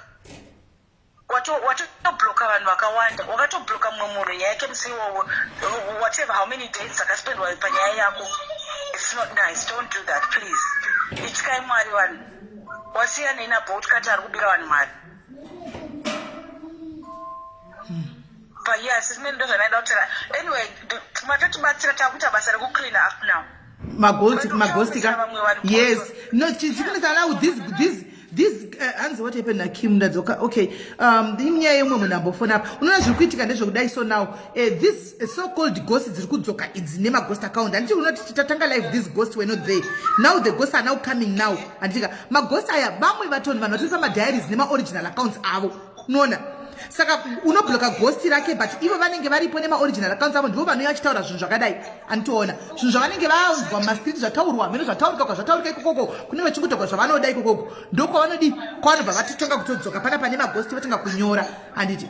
So azvitivhundise zvatidii but ghost racho kwaya neghost rako tinokubloka ndozvatongoita. Ndandichitongokupa henyu time yekuti ndikudanseika because nyaya dzenyu hadzina musoro dzamunenge muchitaura kuti makazodai hadzina musoro. Ndosaka ndachingokubloka ndachingokupinda ndisingakubloki but muri kubloka nemadhimi maina asingatombodi kublokai. Ndaida kutoprova irong kuti ndoda kufamba nemigwe ndichienda muchinyatsoona zvinhu zvamunoudzana kumastiti zvamunenge muchiudzana kamunoudzana zvinhu zvekunyepa because hamuna chamunoziva hamuzive vanhu munopretenda kuziva vanhu. Unoona munhu anenge ari ku-UK achitaura about Melly ari ku-UK anokrita gossip kuti ndotaura about Melly. Melly has never been to UK. Kana munhu ari ku-Cape Town Melly anambogara Cape Town achitaura zvoti Melly akazodai you don't know me haundizivi wandizivirepi iwe kuti ndikutsvagwa nepolisi wandizivirepi. It's very disturbing sesimele kuti munhu anoita munhu wakada kuti munotogara pasi motoplota kuti toda kuita nyaya yakadai so. And the way that story was so detailed it took a lot of work for them to even plot that nyaya. It's so wrong. Ndikutoshamisika munozva ndikazvifunga ndikupindwa ndichano kuti saka vanhu vanotogara pasi in their right state of mind vototi ngatiformulate zinyaya rakadai motoeramba muchienda nazvo motoenda naye palive pakazara vanhu mokontinua nenyaya iyo muchiita zvinhu zvakapusa kudaro to benefit what. If you're bored tsvaga basa, read the book. There's so many things you can do. You can watch movies. Netflix haivari upane kuti uplote zinyaya rakadaro woya naro palive wogara for hours and hours muchinyebera vanhu. That is the same. Zvakangofanana cheri neyo maghost anouya achinyora kuti vanhu makaita armed robbery makauraya vanhu. Zvakangofanana. Unoona ndo plot dzacho dzinoitwa idzodzidzi. The same plot yakaitwa neThis Lady nasekuru vake vakati tikuda kunobhilivhisa vanhu. Zvinongotanga it takes one person inini kungoti muzukuru wekuzambia uya atobatwa chidai ndoudza umwe uye otoifambisa nyaya kusvikira yatoenda kwozoita rimwe risina fungwa robva rauya raona munhu yari kutaurwa muzukuru wekuzambia ari palive yake rakusvikononyora kuti muzukuru wekuzambia kwanza wakatobatwa nezuro iwewe uchitodaidai nemurume ukatodaidai rakanzwa kuna Melly ane hatred dzake namuzukuru wekuzambia. Like it takes one person to create something and zvotofamba. One person. Please. And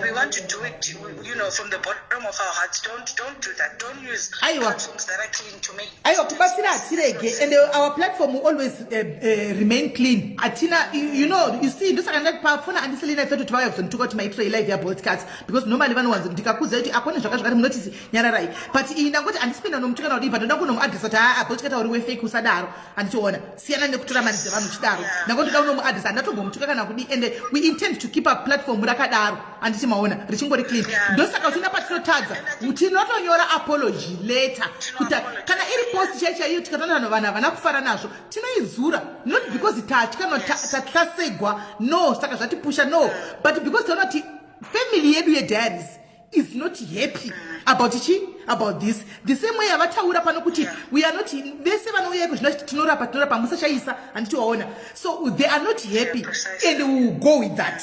And not kuti tikaisa post tikadzura kwanzi because vanhu vataura saka yadzurwa because hapana munhu anonga support aiwa totoweya kuti vakawanda vacho family yediaries haisi kufarira zvinhu zvamaposta izvi zvataposta izvi takutonodzura just to maintain ukama hwedu nevanhu.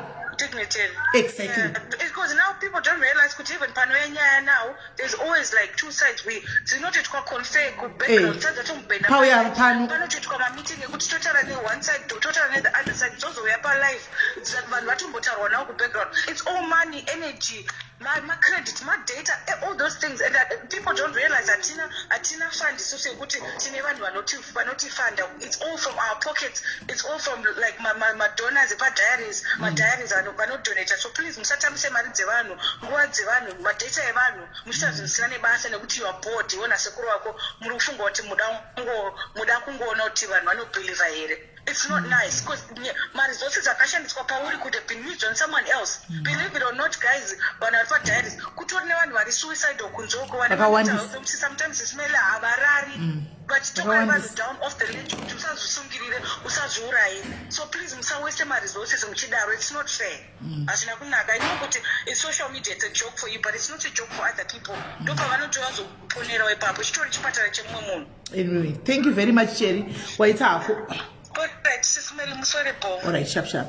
I think, you guys, let me just clarify this before I go. Anditika, I know tine vamwe vanhu vari pano, anditika vasiri vepano. Mukunzwisa ndukureva tine vamwe vanhu vari pano vasiri vepano vanongouya kuzoteerera nyaya dzinenge dzichiitika nekuya kuzongoteerera kuti pari kuitwa nezvechii. Handitika those same people tinotozviziva, tinovaziva, vazhinji vacho tinotovaona mumastiti umu. Handiti panogona kuiswa post, pane umwe wandatoona. Handitika pane mumwe wandatomboona, handiti anogara ari pano munhu iyeye paiswa maposti naBoltcutter. Boltcutter uyanga iri friend yangu paFacebook nokuti ne original account yake but ndisingatozivi. Ndakatozoziva papa yakuti tiri mabhuru naBoltcutter undilight kana kwenda kitchen andimaona.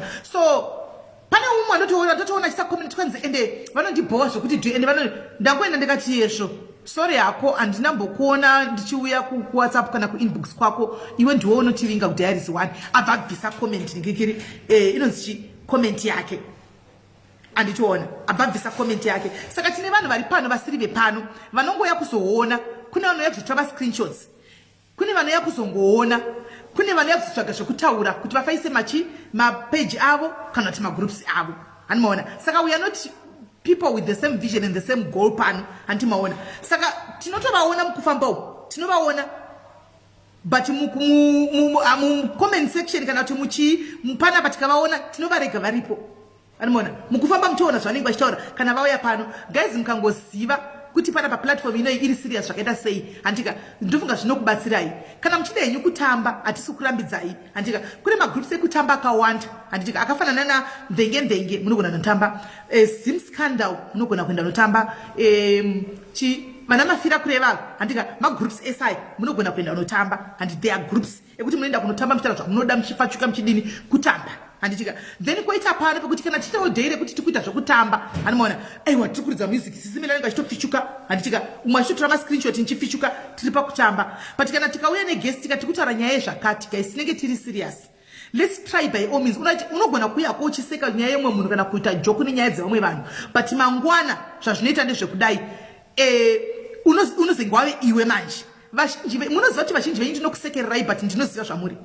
Let me be honest with you once and for all. Today is a Sunday and atidi kuti tibatirane zvigumbu. Vazhinji venyu ndinokusekererai. Munotouya ku WhatsApp kwangu kune problems enyu. Muma street ndinokuonai. Why? Because I told myself andika kuti handisi kuzokubatirira chigumbu chekuti waisindisira comment ndakuona uchindituka ku street. Apo were dambudziko ri serious. ndakuti nokuti ndakambokona uchidai saka dambudziko rako iri handikwanisi kuti nditaure newe. I always give you a listening ear. Vakawanda venyu kuconfessa apa munozviziva.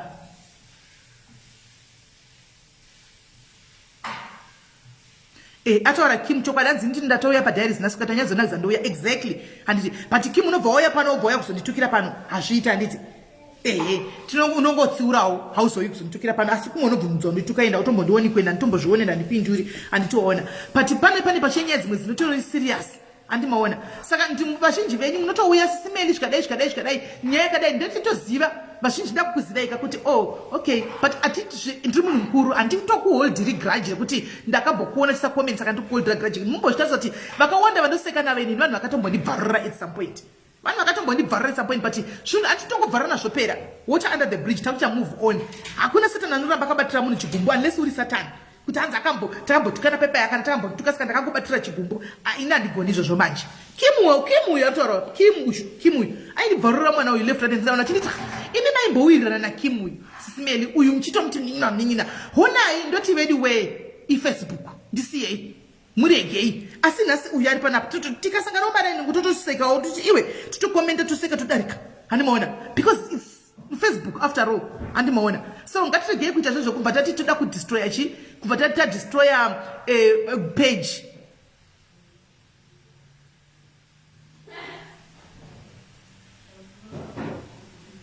Okay, pakaitawo anonzi uyu ghostira uyawo rinonzi muchamama zvenyu kwanzi I got help from Bolt asina kubatsirwa go and fuck yourself iwe cheri kufuta kunge nguruve alright muchamama zvenyu tazvinzwa dewa zita rako chairo totaridza unhu hwako zvauri kuti unotosemesa bye block hauyi kuzotukira cheri pano block tatopedza newe block. Ndikarabachira makozi live haiperi zvinouya kuzotukira cheri panapa saka haungatukiri cheri pamusha pedu munomutukira ikoko zvandikutaura kuti munomutukira kumapeji kwenyu ikoko hamumbotoni kuende Facebook asi mukamutumira pano manje block obva waita hako iwe lista rako iroro raunaro iroro handimaona.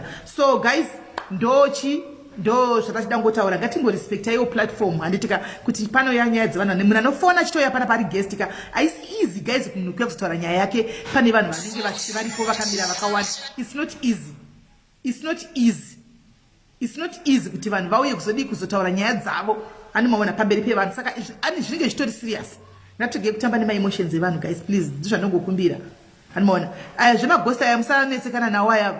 These people that are hating inside of them, they don't know what love is. They don't know how to offer love to other people because they've never experienced loves.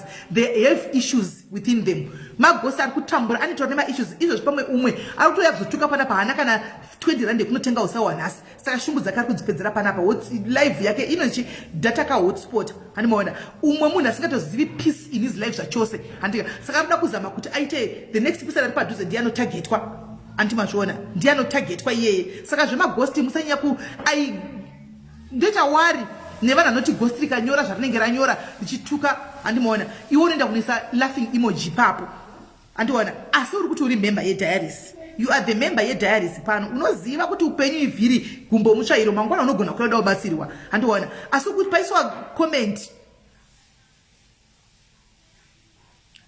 handimaona paiswa comment wakunesa ningikiri laughing image papo what are you trying to prove guys gainigari nangokudzai hanzi ndakamasmeli pane zvakandisa vadaiva kuevi ndau yakudhari kwacho aiwa ayo Kim iwo hako waisa ako komenda akasiva unoziva chokwadi pa unoti kwai zvandakakuitira iwo nyaya unoiziva chokwadi Kim hatito kumusadza kudzara iwe nyaya unoiziva apa zvandakambokuitira but imimi problem enyu anachidiki imimi mukati maproblems enyu amunenge tavaita nevanhu venyu kunze uku ini nyaya ndikainvolva mukandivinga moga kuti simeli batsirai ndikaita kunge ndiri kumira pachokwadi one part inofila sokuti watora side reumwe munhu munoona ndo dambudziko rangu randakaita nemunhu wangu nakimusha handimaona ndo dambudziko rangu nakimuyu munhu wangu akakandimaka akabva zvokutondimakira 2 zvokuti paingotagwa kuti mele aita kufa ndaingopiwa mascreenshots ndapazana kuti nevanhu please musaita kuti ndivenge mwana handina space yeruvengo within my heart handigone kumuvenga mwana uyo ndakatomboda at some point handiti but the problem noiziva iwe kangoya neproblem neuyawo ndaiti mwana ndikazama nepandaigona rapo ndive pakati but kusaidi kwako ndofunga handina kukugonera zviri inako wakafila kuti ndatora side reuyuyu of which that's not it mese mamuri vanhu vangu handitika so handizoziviwa hangu but it was not reason enough kuti ndivenge Kim but anyway zvakatopera zviya usikoti under the bridge andiwa nditongokuda wakadaro ande pana ndokureketa kuona izvo zvandipori kwauri kukokoku tikatosangana newe izvo zvimutaura kuti ndakatoshoterwa totokubatsira kana tikatoenga tiwenda utondibatsira pana kuti ungandikandira kupi andiwana ndo zvinenge zvichingovepo but anyway inyaya dzakapera kudhara.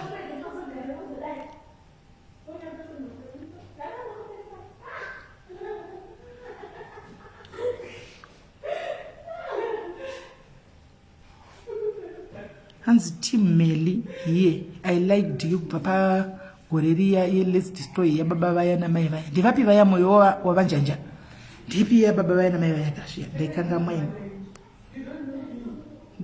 mweni. Tenda ichi muzura ndeiti. But anyway guys, musa musema angry face kimu guys. Mfano wangu anabasa. Anongotuka kesi lake paanenge akawamakira kana zvapera odzoka. Benzi kondogomisire pi benzi redu. Right guys, saka ndoni yatanga tina yo nasiya Boltcutter stay in your lane. Antika stay in your lane and let us stay in our lane. Kana uchinda unotsvaka mari kuma page kwaunenge uchinda imwe unotsvaka mapage ako zvakanaka mari usatokonye vanhu. Handiona kuti all the socialites nasi dzazobatana. Ma socialites ese azita come together because evidence evidence makuwa mamunza achitaura kuti ini ndine nyaya dzakawanda dzapinda dzevanhu vakadlikwa mari handichimaona nemunhu ushu. Saka handizi kuti ndanotaura na evidence kupiwo handichimaona kuti uya pano usodai.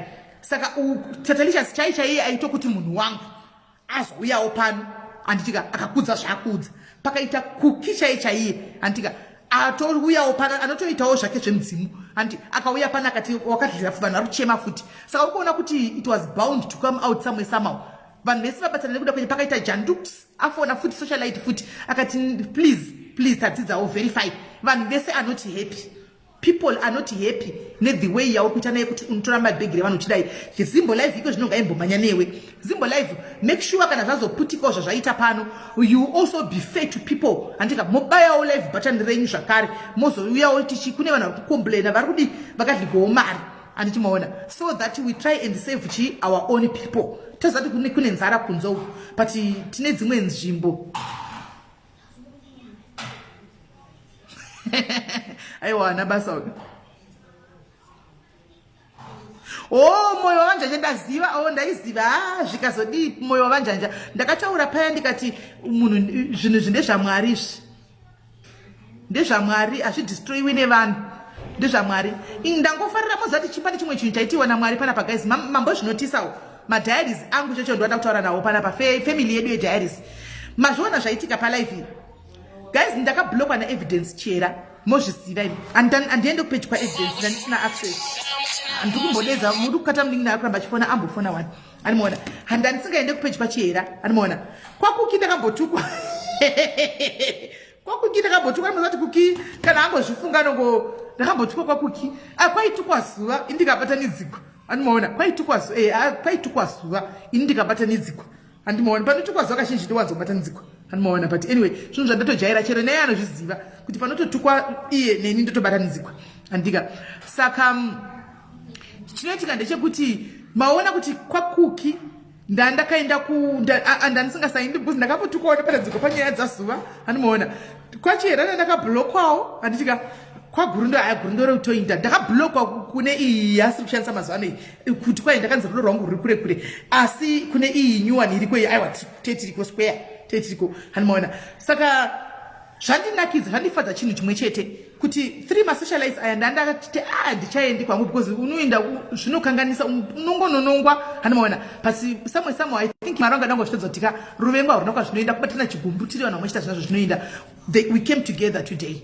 and we came together today though vyanga vanga chinotaura pfungwa dzavo we came together kuti pangotaurwa nezvenyaya ishi handimaona so kana ndaitofungawo mwoyo mangu kuti uyu mwana wayo akatondivenga evidence she has proved me wrong kana ndandakafunga kuti kuki ari kundibatanzira munyaya dzake nazuva akandimaka then she has proved me wrong munoona vandiprova wrong so zvinoreva kuti pane zvatoitikawo palive zvodoti mwari oka zvinhu zvinenge zvikango hanzi na situation together zveshuwa Pascal and I never thought of this ndaingoti unoziva chero kanzi kune live ikuitwa naye unenge wangotya kuti ukaoneka unotanga kupinda munyatwa kana kubatanidzikwa andiona but nhasi vandiprova kuti aiwa ndezvo zvinongwe zvotaurwa zvichidarika Sabina futi makamuona pano Sabina makamuona futi pana pamai Mandela Sabina anasa Sabina uyo yake handingatauri hakuna zuva raisi pana mwari asingamuka akachibaya live but ndakati sisi Mary zvakati hakuna zuva rogaroga rakasipana mwari achimuka Sabina first thing anenge achitanga kunobaya live but akachiti sisi Mary zvakati handimaona akazouya tikamublock pandikati yezvo isati mupinjira tine naye every day hanzi maititi was watching so wow anyway maititi I like her anyway I just like her I like her hazvizivi zvake but achazviziva ake rimwe day I should know one day I just like her anyway maybe ndinogona kuve ndichidanana ndichiwirirana nemumwe munhu asingawirirana namaititi but that does not hotspot me kuti ndivenge munini Felix hana chakanditadzira that's for you pafeya hana chakanditadzira ever saka ndingati hanzi ndinomuvenga kana kuti ndine anything against naye zvingoriwo zvinei neni tikangona zvinonakidza ini chakanaka ndinokomenta ini ndinokomplimenta because handina utsinye mwari handipindi kima mwari handipindi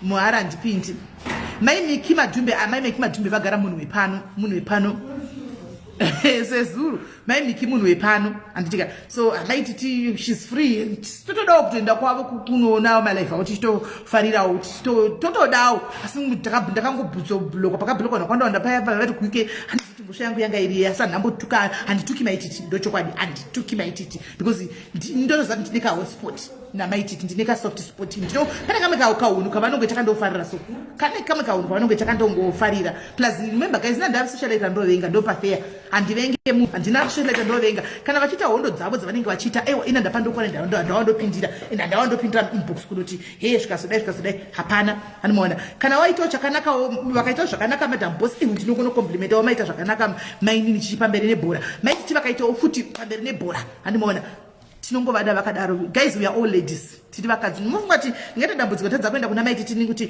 chiferisisa ino kuti uri mudikisha apa ndeta problem yakati ndibasirewo ndikatadza kuzviita hana mhosva handina hana chakandikanganisira ndinotodza nei handingatadzi so apa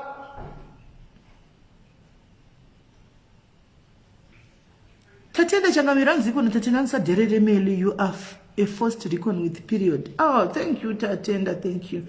We are ladies, guys. There's no need for us to hate one another.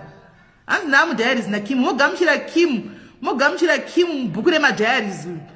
And still mighty to unblock me, please. And funga vaenda. And kwanisi aida because nendo to go and block you out. Nishama minga hangu namba za mighty you want the promo wangu peritongo.